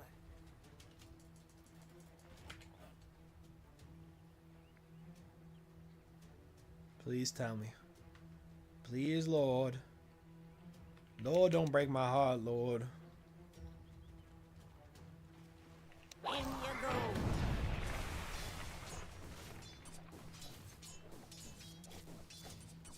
That's not the worst. That's not the worst in the world. You could still buckshot or scatterblast that out. It's not that big damage. It's not that big of a deal. Base damage per shot decreased. Only by 5? So, Gabe Newell, Ice Frog, Valve employees, they're watching tournaments, they're playing Dota 2, and they're seeing Little Shredder reduce the enemy's HP from 100% to 12%. They go, oh yeah, that's a balanced spell, level 1. Okay, I guess it's a little too strong. Let's reduce the damage by 5. Anyways, can no longer target. Attack damage increased. Okay, that's valid. Assassinate should be a little stronger. We're on the right track, Valve. We're on the right track. Now let's do the same thing for strength, agility, int, strength, universal, int, universal, strength, universal, int, agility, strength, universal, int, agility, universal, int, universal. We're on the right track, guys. We've almost gotten rid of this entire category. Base damage increased by 2. Okay. This is because they had to make her agility again. Okay. Everything, all these mumbo jumbo is just them reverting this. So minus damage, but you're gonna have more attack time or more attack speed. Now an innate ability. Passive improves Spectre's level. Damage rescaled from these 4 levels to +2 every level. Does she still have facets? Oh.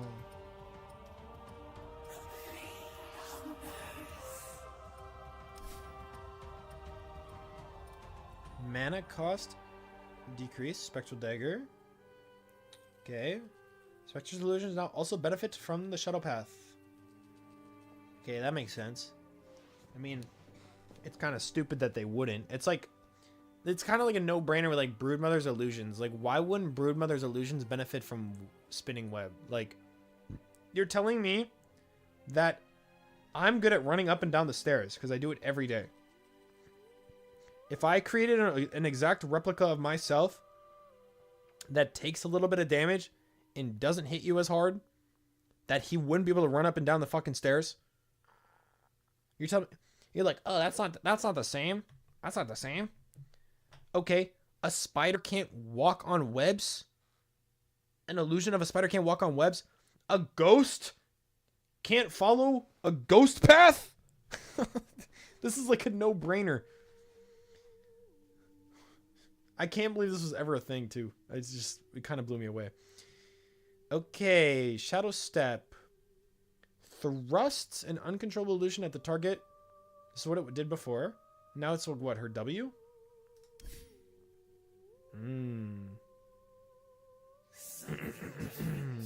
Something new.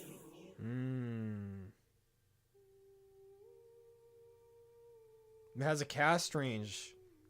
I mean, that's kind of how I was already playing the hero. I used to do this twist the knife facet or whatever, the one that was the desolate damage, not the ult one. And I just wasn't a global hero because of it. And so this really is my playstyle of spec. So I'm not even mad about this. So I get Haunt and Shadow Step without having to buy Aghanims. Is that what I'm seeing? Okay, let's keep reading. The reality sub-ability may be used to teleport to the illusion, destroying it. That makes sense. On cast, illusion moves at top speed, 900. Then it has Spectre's movement speed after reaching the target. Okay. Min radius increased. So dispersion is better. Okay. Reality can no longer be cast to no effect. It'll hit Meetmer. Now it has a distinct sound between cast on Shadow Step and Haunt illusions. Okay, so 2 different illusions give 2 different sound effects. Okay, valid. Mana cost buff. Now has a travel time to reach the target. Spectre is invulnerable during this time. Oh, so you're actually like pew, across the map. Now disabled by roots. Now always destroys the targeted illusion. Dude, another hero that Lone Druid counters. It's a Lone Druid patch. And unsurprisingly, it's a Crimson Guard patch. And Lone Druid Bear is one of the best Crimson Guard carriers in the entire game. So you're going to see me going carry Lone Druid with a Crimson Guard. It's going to be fucking metal. Now Spectre's ultimate ability. Mana cost rescaled from 150 to up to 175. Duration rescaled from 6 seconds to 567. Cooldown rescaled from 160 to 180, 160, 140. Haunt outgoing damage decreased from 80% to 30, 55, 80. Okay, that makes sense because you're not paying money for it. Each illusion now spawns near the enemy in the direction towards Spectre. Oh, so you're kind of pointing out where you are at the same time. I like that. Now upgraded with Aghanim Scepter reduces Haunt cooldown by 20 seconds, so 120. When reality is used on a Haunt illusion for the first time per Haunt cast. When reality is used on Haunt illusions for the first time per Haunt cast, enemies are feared. With 50 when they're slowed. In an 4 AoE around the targeted illusion? Spectre gets terrorized? Nah. I cannot believe that. Guys, we gotta make this quick. I have work in 8 hours. Okay, we're almost done. Okay.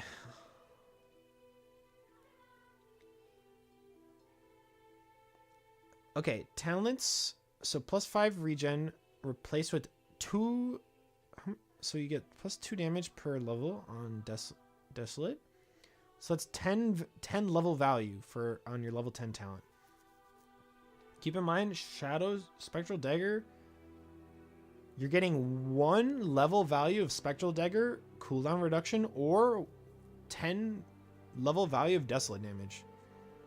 Who balanced this? Okay, Spectral Dagger slow bonus increased. 20 Spectral Dagger buff. Dude, Valve always does this shit. They're like, hey, we made a character too weak with our rework. Let's just buff everything. Desolate damage replaced with 1 second shadow step duration.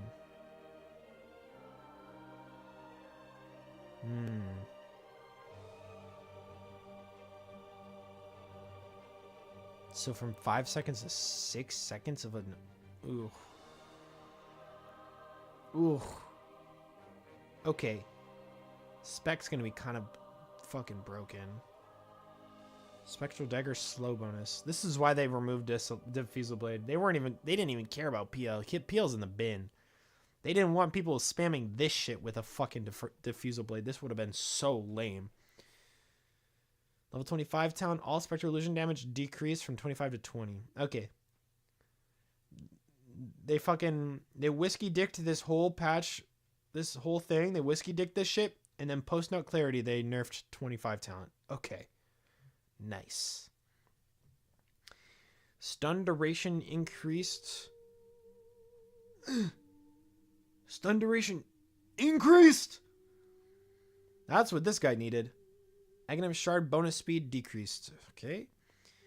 Level 20 talent bulldoze barrier decreased from 400 to 375. Okay.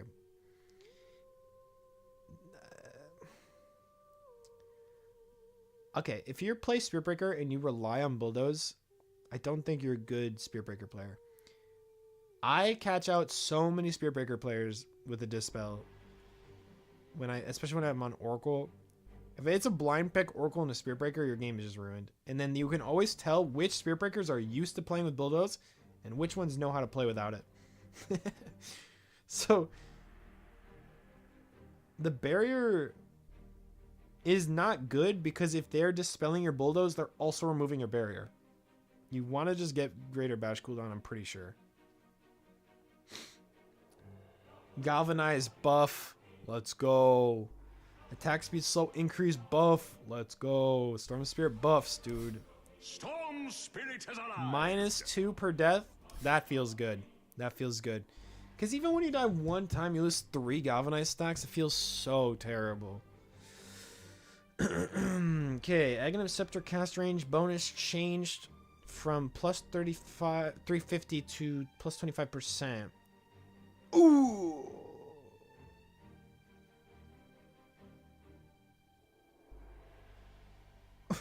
Oh, 200 cast range nerf? Really? Aghanim Scepter now. I mean, you have Blink Dagger anyways, but like still. Aghanim Scepter now increases projectile speed. Okay, that's pretty gnarly. Cleave damage rescaled. Oh, why is it so strong? Level 1, 2, and 3. Like, this should just all be a little bit nerfed more. Cooldown decreased from 40, 35, 30, 25 to 36, 32, 28, 24. Okay. I thought Sven was pretty good already, and I still think he's actually still good. Techies. Base agility increased by 14 to 16. Whoa. Increase 1 damage. Let's go. 125 sticky bomb latch explosion radius replaced with 160 sticky bomb damage. That's just a buff. Our boy's getting buffed little by little. Next patch, I'm hoping 7.4a. It just has Techies rework reverted back to old Techies, suicide squad attack, proximity mines, stasis trap, and remote mines and minefield sign Aghanims makes them invisible to sentry wards. That would be a dream come true. Okay. Anyways, enough fantasizing before I lose myself. TA. Armor reduction decreased. So it's just not as good level 1, 2, 3. You're not really going to feel. I don't know if this is really... This is only going to hurt. This is only going to feel good for Axe players. They're the only ones who noticed losing 4 armor, 5 armor. No one else wants to hit, because like meld, you hit them once and they will respect the meld every time. Axe players are like, I can tank this. What the hell? I died. Now they won't die as fast. Damage decreased by a little bit, by 5. Okay. Damage rescaled from, effective damage also with armor reduction. So damage rescaled. Ooh, okay, so it's, you get 400 damage. That kills range creeps, I'm pretty sure. Damage increased from 375 to 400. I've never used this. It seems good, but I'm not a good TA player. Talent meld debuff duration decreased from 2 to 1.5. Okay.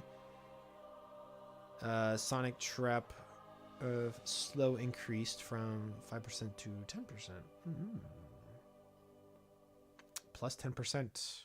They're just buffing the level 10 talents. Oh no. Nerfing one, buffing the other. Okay, Dark Unity. I've already gotten a little sneak peek of this, but this got fucking buffed. Illusions that are outside no longer have damage penalty. Poggers. Damage increase for illusions within increase from 25% to 60%. Whew. Now, the spell themselves have lost damage, but that means that your Manta illusions can be used to cut waves. You conjure an image, keep them near you. You send your Manta illusions out, and your Manta illusions also get the 60%. Don't forget this. They don't suffer from this nerf, but they do also get the 60%, and the tier 5 neutral item gives you, it has 50% damage, which will now be getting plus 60. So if you get this Rift Shadow Prism, you will now be creating an illusion at max health that does 110% damage, and it benefits from Metamorphosis. Wow. Anyways. Tide Hunter, damage rescaled on Gush.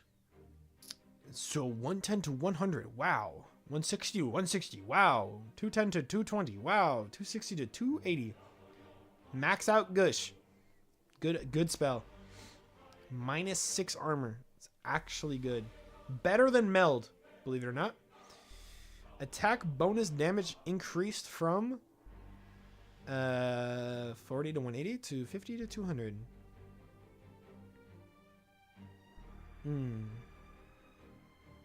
Tidehunter's just getting a little stronger, isn't he? New build where you don't even level Kraken Shell and you go Krill Eater because it's a better facet. Okay, Gush buffed. Gush talent buffed. 40 Anchor Smash. 40 Anchor Smash damage replaced with 20% Anchor Smash damage reduction. I'm going the Gush.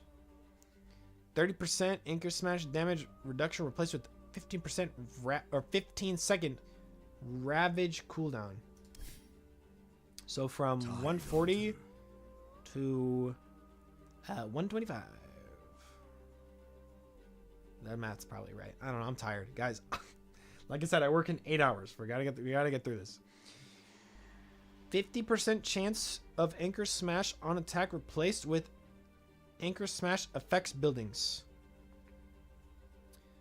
25 talent Ravage stun duration increased from 0.8 seconds to 1. Ooh, 1 whole second Ravage stun.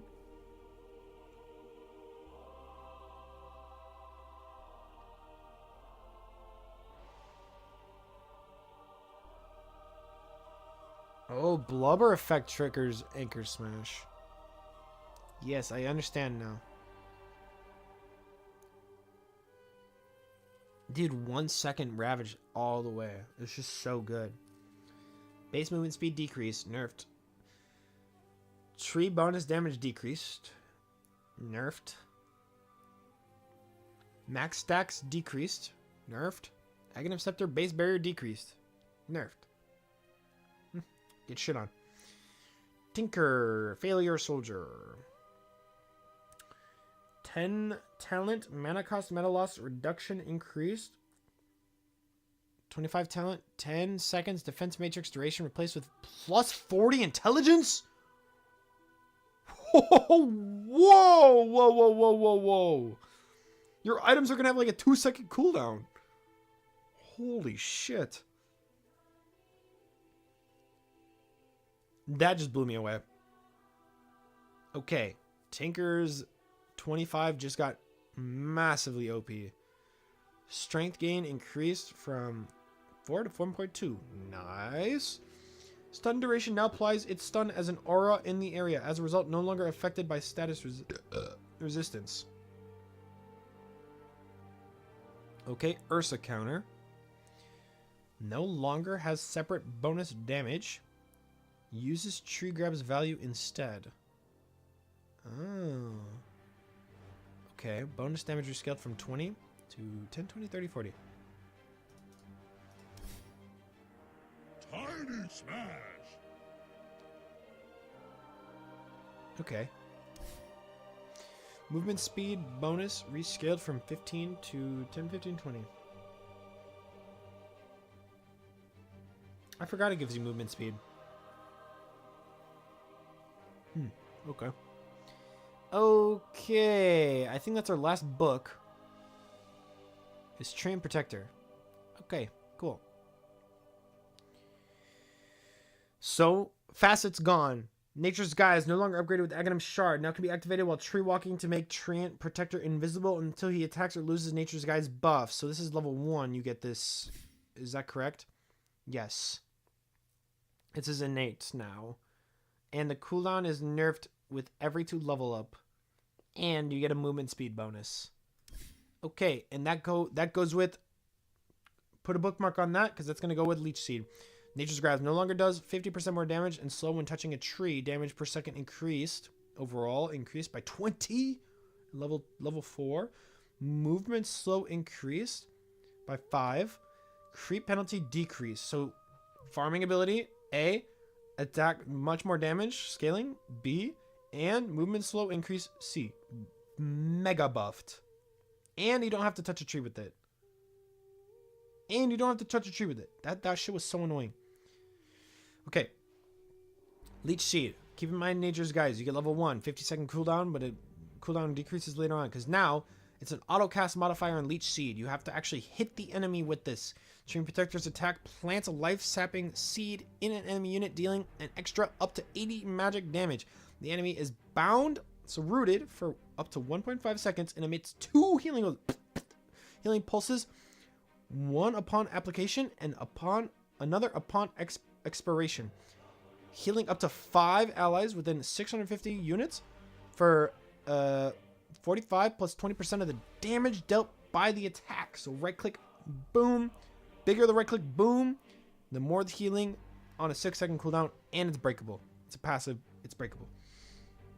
Now only sends out 5, prioritizing heroes, and no longer has a creep penalty for healing, so you can hit creeps with it.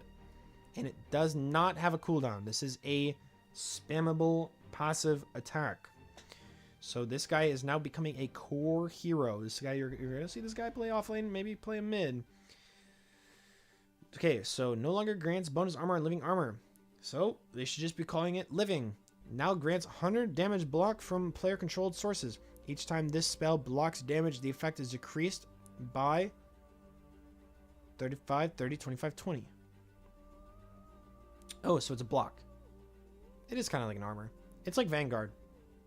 Or not Vanguard, Crimson Guard.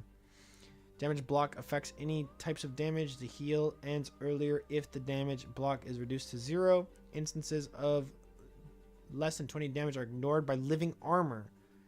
They are neither blocked nor counted towards block decrease. So like little ticks in Maledict. The little non-burst ticks. This is a Maledict counter. Urn of Shadows counter. I don't think Urn of Shadows does 20 damage, does it? Am I blind. 25 DPS. Ooh, I wonder if that accounts for magic damage. Like magic resist. Duration decreased from 30 seconds to 12. Heal per second increased from 6 to 13.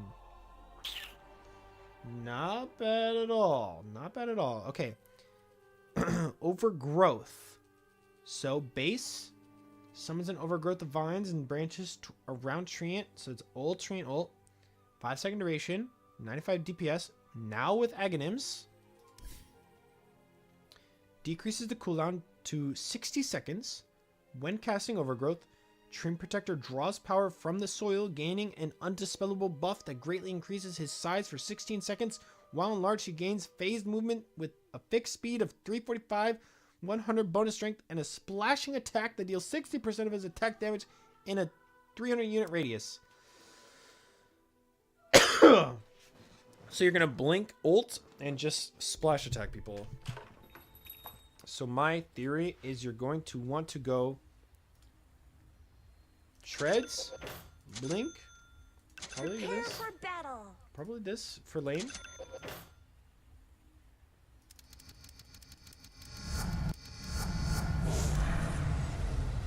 Post armlet. Oh, armlet. See, I was thinking Echo. And then Ags. So this is your 6 slotted by, like, we'll say 30 minutes in the game.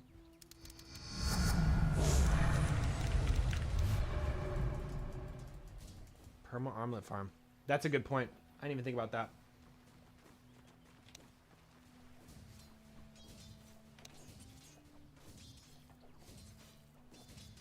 Okay. Okay. AA. What's an average comp with you guys? We'll have AA. We'll have fucking Quap. Birdie's on Lich. I'm on Jug. Or Connor's on Jug and Axe. Okay. Level 30. Level 30, no items on any of these guys. Onward. Let's see how this goes. First thing, I want to see this.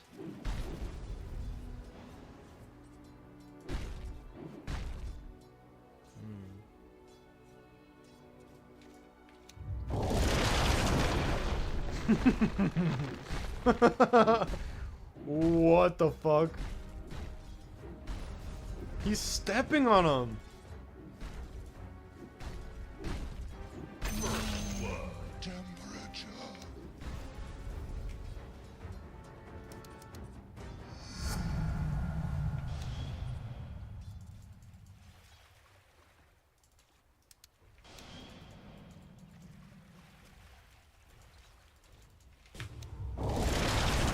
Oh my god. No way. It doesn't reveal you?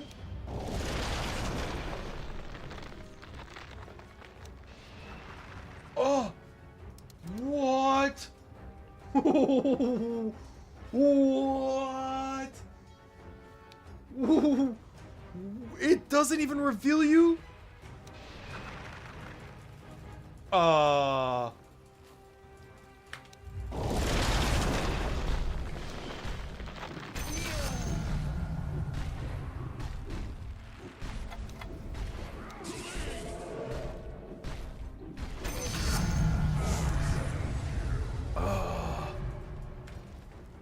What the fuck? Okay.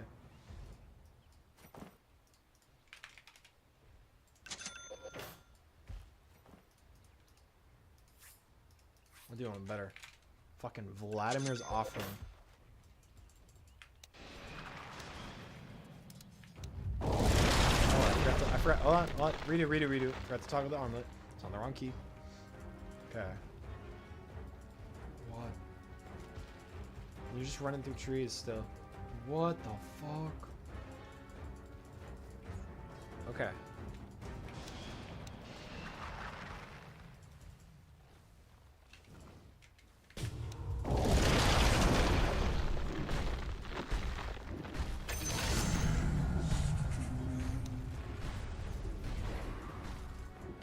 This is 8,000. I'm just curious about something.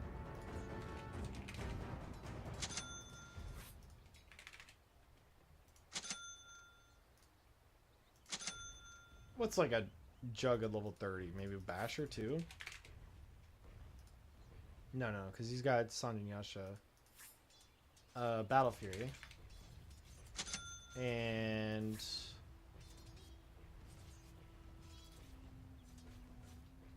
I don't know. I'm thinking, dude, I feel like you could just survive that, no?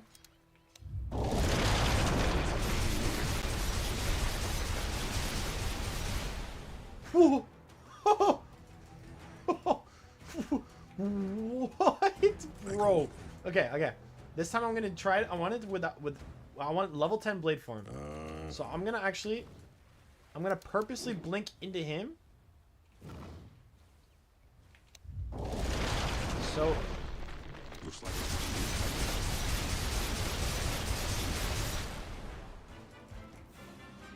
to battle. give this man some more damage. Give this man some more damage. What else might a jug have? Fucking disperser and a Scotty, right? I don't know. Give. And you know what? I'm taking the armlet off. May I cut in?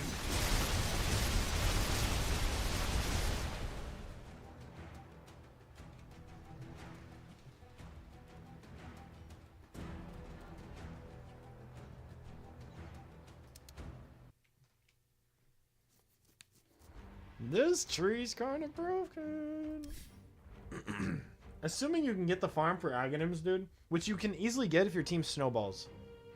Like, if you get Blink early and you get kill after kill with your ult without Ags, and then you get Ags, dude, I'm saying second item Ags. I'm saying it's Blink Ags, bro. That's crazy. That's crazy. That's crazy, bro. That's... I gotta... Anyways, okay. Eyes in the Forest is a shard now. It has a lower cooldown, lower cost. Offlane tree. Bro, put it in your hero pools. Yeah, it's offlane. I don't even think you play this guy as support anymore. I don't think he's a support. I don't... What support does he... What support... He doesn't bring anything to a support table anymore.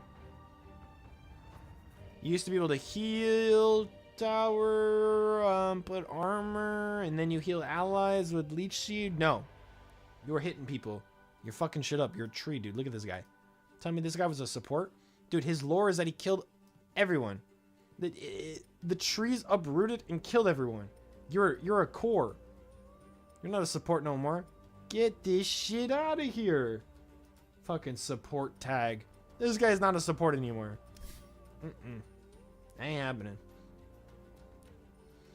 So, you still get Eyes in the Forest. You get it as a shard, though, which means you can get it at like 14 minutes. Enchanted trees now have the same health. Oh, okay. Overgrowth is no longer applied around enchanted trees. Trees can be attacked when revealed by true sight. Oh, you don't need a Quelling Blade anymore. That's kind of poggers, to be honest with you. I'm just gonna read his talents. So 50 base damage, or living armor heal per second. 50 base damage. Nature's Grasp damage, Leech Seed. You're going Nature's Grasp damage. Leech Seed bonus damage, or living armor damage block. You're going damage. So go left, left, left, left, left. Okay, what's the last one? Leech Seed cooldown. 3 seconds? Okay, every 3 seconds you're rooting? Okay. AoE living armor, actually, though... Is it still global? Oh my god, it's still global. And it applies to creeps. Allied units and buildings.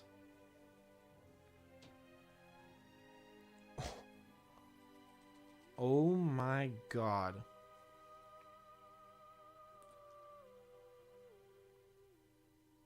Even though you don't get the living armor heal and the block, AoE living armor is crazy.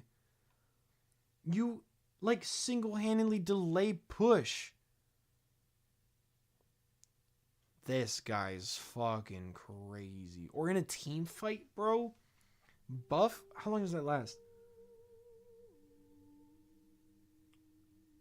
12 seconds? Oh my... I was literally saying it's Crimson Guard patch, and this guy has Crimson Guard. But better. And it's not even an ultimate ability. Oh my god. Okay. I'm stamping the seal of approval. This guy's a... You are now officially promoted to core hero. Mid or off lane. Wow. I don't know mid very well. I don't think you mid very well, but I could see an argument for getting early level 6 and ganking, but I don't know. You'd have to play around with builds. It's not a build that we've come up with yet, but there might be a mid build for this guy.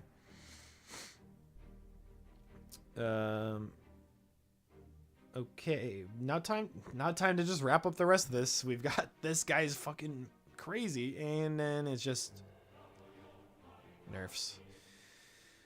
Berserker's Rage armor don't matter. Talent, 15 talent. Whirling access damage increased. Okay, 20 talent. Berserker's Rage armor increased. Plus 10. Okay, plus 10 is actually a lot. But battle trance duration, you're going battle trance. No? Okay, whatever. I think you're going battle trance. Berserker's Rage.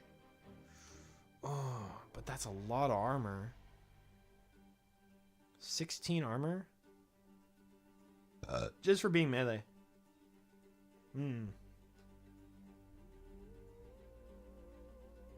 See, when it was 9, I didn't think it was enough. But now that it's 10... You know what I'm saying? 15 armor? 16 armor? I'm still going Berserkers, I'm still going Battle Trance. Gather radius. Okay, so the save is a little harder to pull off. Bonus damage increased. Okay. Boring. Underlord, strength gain increased. Base intelligence increased. Buff. Cast range increased. Buff. Pit of Malice slow decrease. Nerf. Minus 5%. It's just on a talent though, so you were already going Firestorm cooldown anyways. Fiend's Gate DPS increased from 10 to 125. Did anyone ever go that facet? I feel like that's why they're buffing it, because the Pit of Malice was just way too strong. Cooldown decreased. Oh my god. For the first 2 levels, it got majorly decreased, which, if you ask me, I've never seen a Undying ever cast a level 1 or level 2 Soul Rip. They always wait till level 4 because they forget the ability exists. So this doesn't do anything. Soul Rip damage heal increased. Okay, people have been sleeping on Soul Rip, and it keeps getting buffed. And he still... Look, I even have Ripped picked. It's just better. It's just better. Okay, applies 3 Fierce Swipes stacks to the affected enemies. So it's old. It's just his talent. And now he has Maul health as damage. Okay, I'm an Ursa Enjoyer. Let me dissect this. So you no longer have Enrage on Shard. That's honestly fine. I still think the hero is just fine. It's like a little harder, but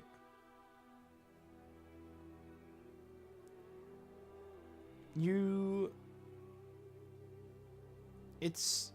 the thing. I was an Ursa player before they made that shard a thing, and he was fine.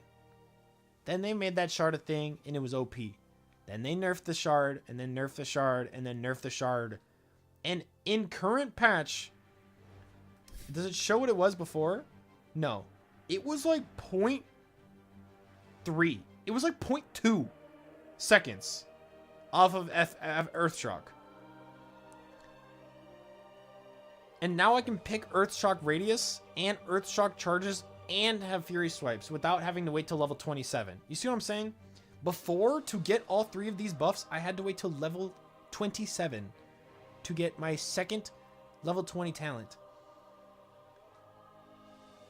Or was it 28? What level do you get your second level 20 talent? Is it level 27 or 28? You had to wait till then to get 3 Fury Swipes and Earthshock Radius. Or now I don't have to.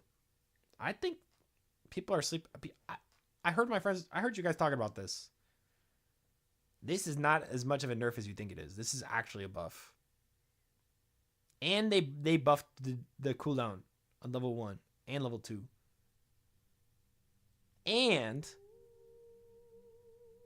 Maul health, like, that's not even that good. What percent is it base? 1.25 health is damage. It's not that good. Earthshock Radius is better. 100%. Now there's not even a choice. So they actually just made Ursa easier to build. Less confusing, because players who are bad will pick Maul health as damage. Because they see, ooh, damage, I have to pick damage.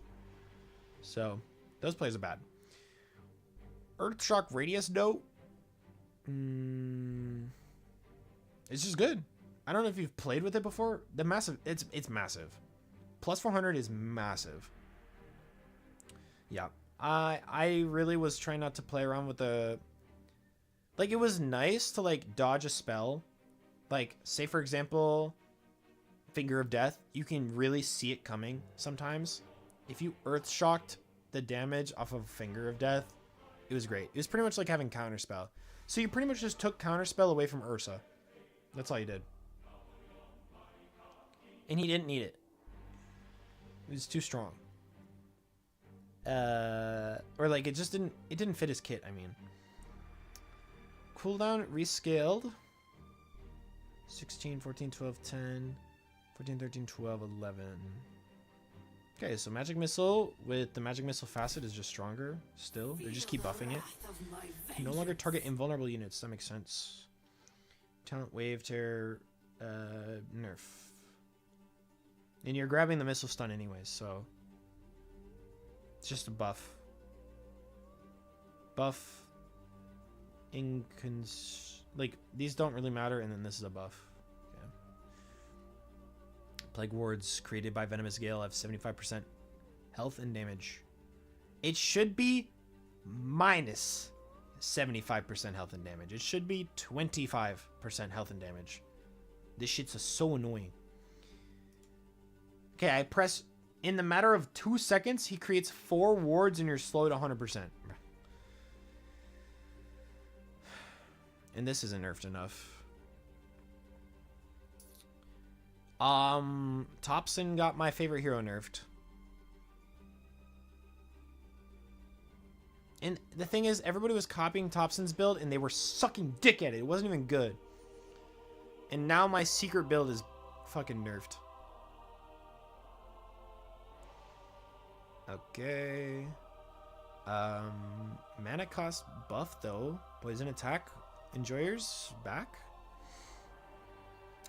Level 20 talent. Predator damage per missing health increased by 0.05.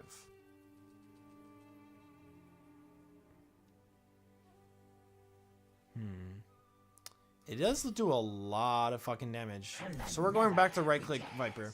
Is what this is telling me. Yeah, but I always go Viper Strike plus Viper Strike ult, like 20 and 25. The comboing those two plus level 10, it's so good. It's so good. I'll have to test it out. I have to play like a few games and tell you what. Like, I couldn't tell you right now. His talents are just too strong. All of his talents numbers need to be like reduced by like 20%. It's kind of crazy. Visage. Move speed drain increased. Okay. Grave Chill buff. Gravekeeper Cloak. Familiars now have their own copy of Gravekeeper's Cloak ability. Visual change only. Okay. Very nice. Thank you. Visual change only. Summon familiars. Familiars now have their own ability to independently recall it to Visage. The alt cast behavior on Visage is unchanged. Does anyone even play this hero? The third familiar gained at level 25 is now automatically added to an existing control group when created. Okay, that makes sense. 25 talent. Gravekeeper's Cloak armor replaced with minus 2 second Gravekeeper's Cloak recovery time. Alright.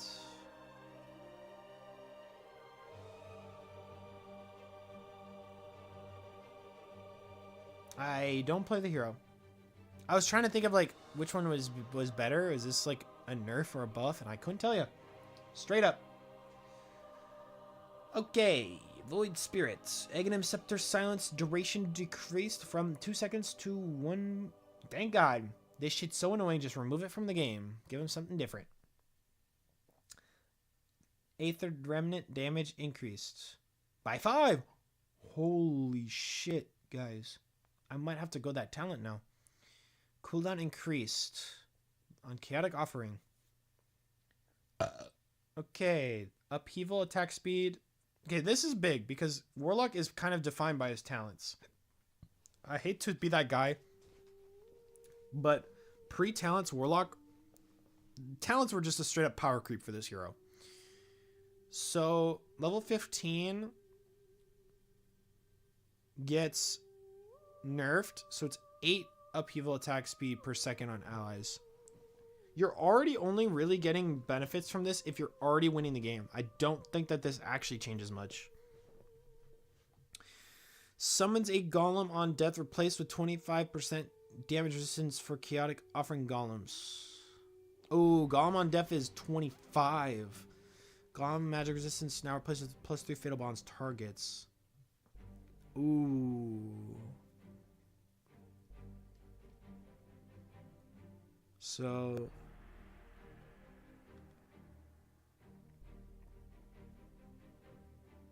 I think you go Fatal Bonds damage, Shadow Word AoE, in most games. You're probably going Upheaval damage and Fatal Bonds targets. Golems on death if you're losing. Or if you're blinking in and dying. Like they got like a Night Stalker or some shit.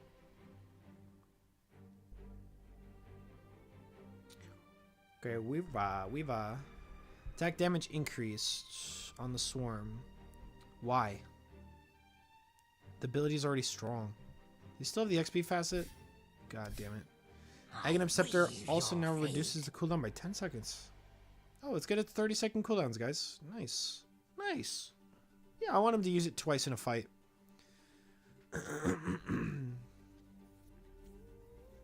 Agility gain increased from 1.9 to 2.1. Damage per level increased. Cool.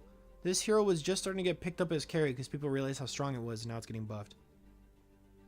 Hey, but they decreased Gale Force. Okay, nice. We're almost done, guys, and my voice is just starting to give out.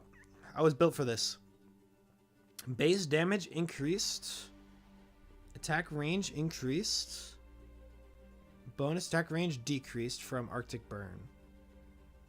It looks like it's the same, just overall damage is going to be a little... Or overall attacks are going to be increased.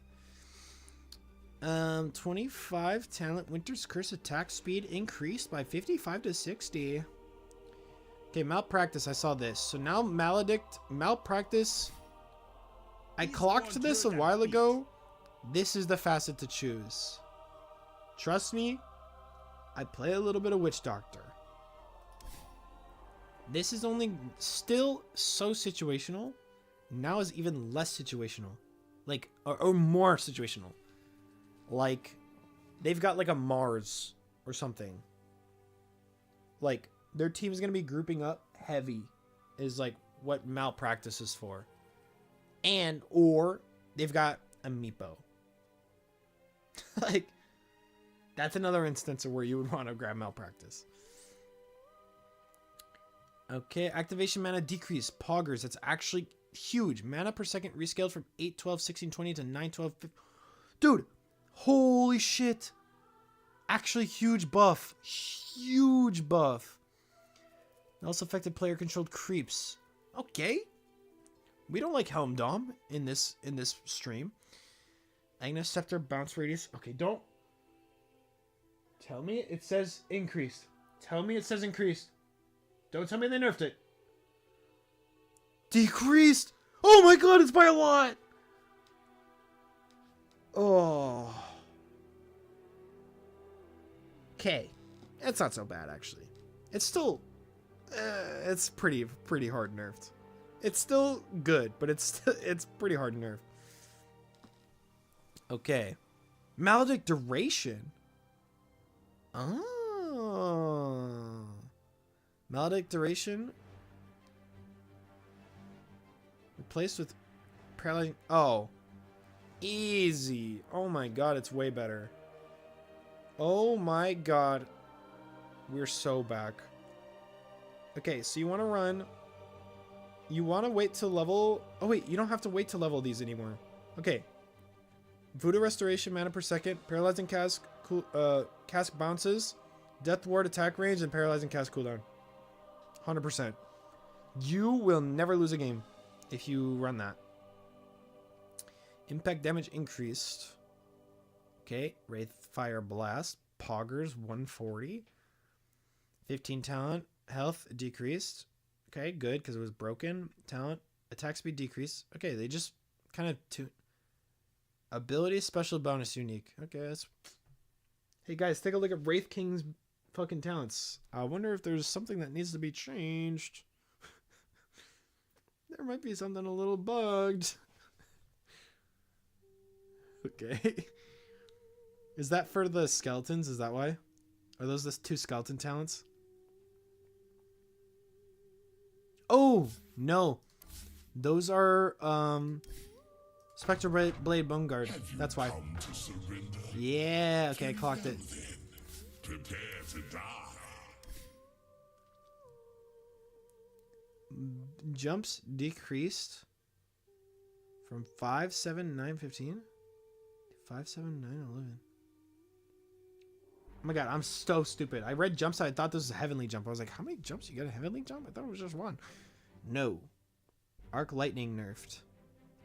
And I'm guessing that also applies to the shard. I descend to Arc Lightnings, yes, it does. Okay, static field damage. Damage increased to 2. Static field damage. Actually good. It's actually huge. That's a lot of damage. Okay. Thank you guys for watching me read the patch notes. And we demoed everything that I think should be demoed. We did ward spots. New ward spots that I found. The Zowie ward spot. You know what? As a special feature before I go to sleep, I'll show you guys the super secret Zowie ward spot. That will literally win you games on Dire. This is a Dire team ward spot. Or Radiant's defense spot. It's for the top Wisdom Shrine. Take a look at this. You need one item. Either Tango or Quelling Blade. Prepare for You battle. need Observer Ward. Blink Dagger optional. I have high hopes for you. So you're gonna cut Your prayer answered.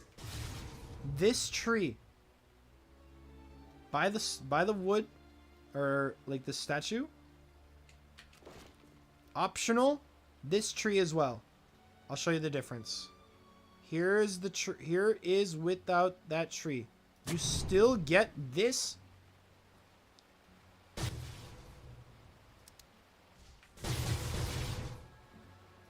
So, when you're not here, this is what it looks like.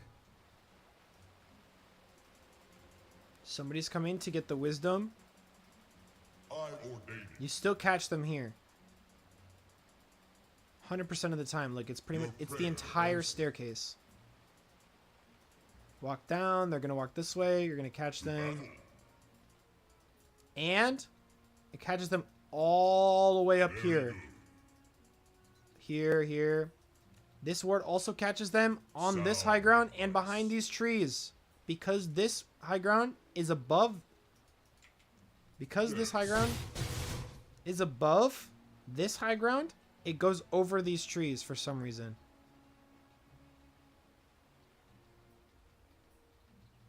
So, here's the optional difference. A position of power.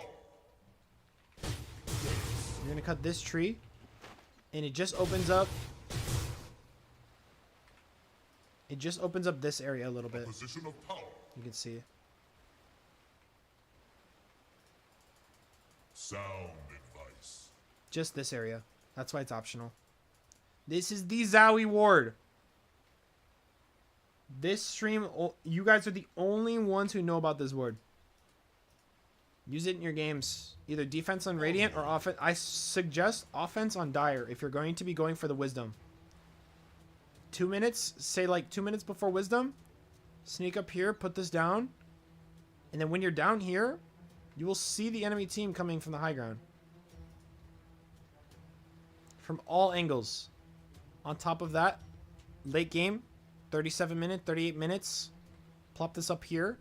You're going to see if the enemy team, because you're not going to have these towers anymore. You're going to see if the enemy team comes, and you can be ready for it. Anyways, that's the Zowie ward. There's a similar word on Dire, but it's not as good. You can probably find it yourself. It's the same kind of idea. You don't have to cut any trees for it, though. I appreciate anybody who's here. If you are in my chat right now, thank you. Seriously. If you see this in post or happen to know somebody else who's in the chat, dude, just shout out. Seriously. Thanks for being here, guys. I appreciate y'all. I have to go to sleep because I work in 7 hours. So the VOD's going to be edited. I'm going to edit this VOD down and I'm going to upload it to the channel with pretty much just everything about the patch, my ward spot and everything. Ward spots and everything. Probably tomorrow. After I get home from work. So I appreciate you guys. Have a good night. Good luck on your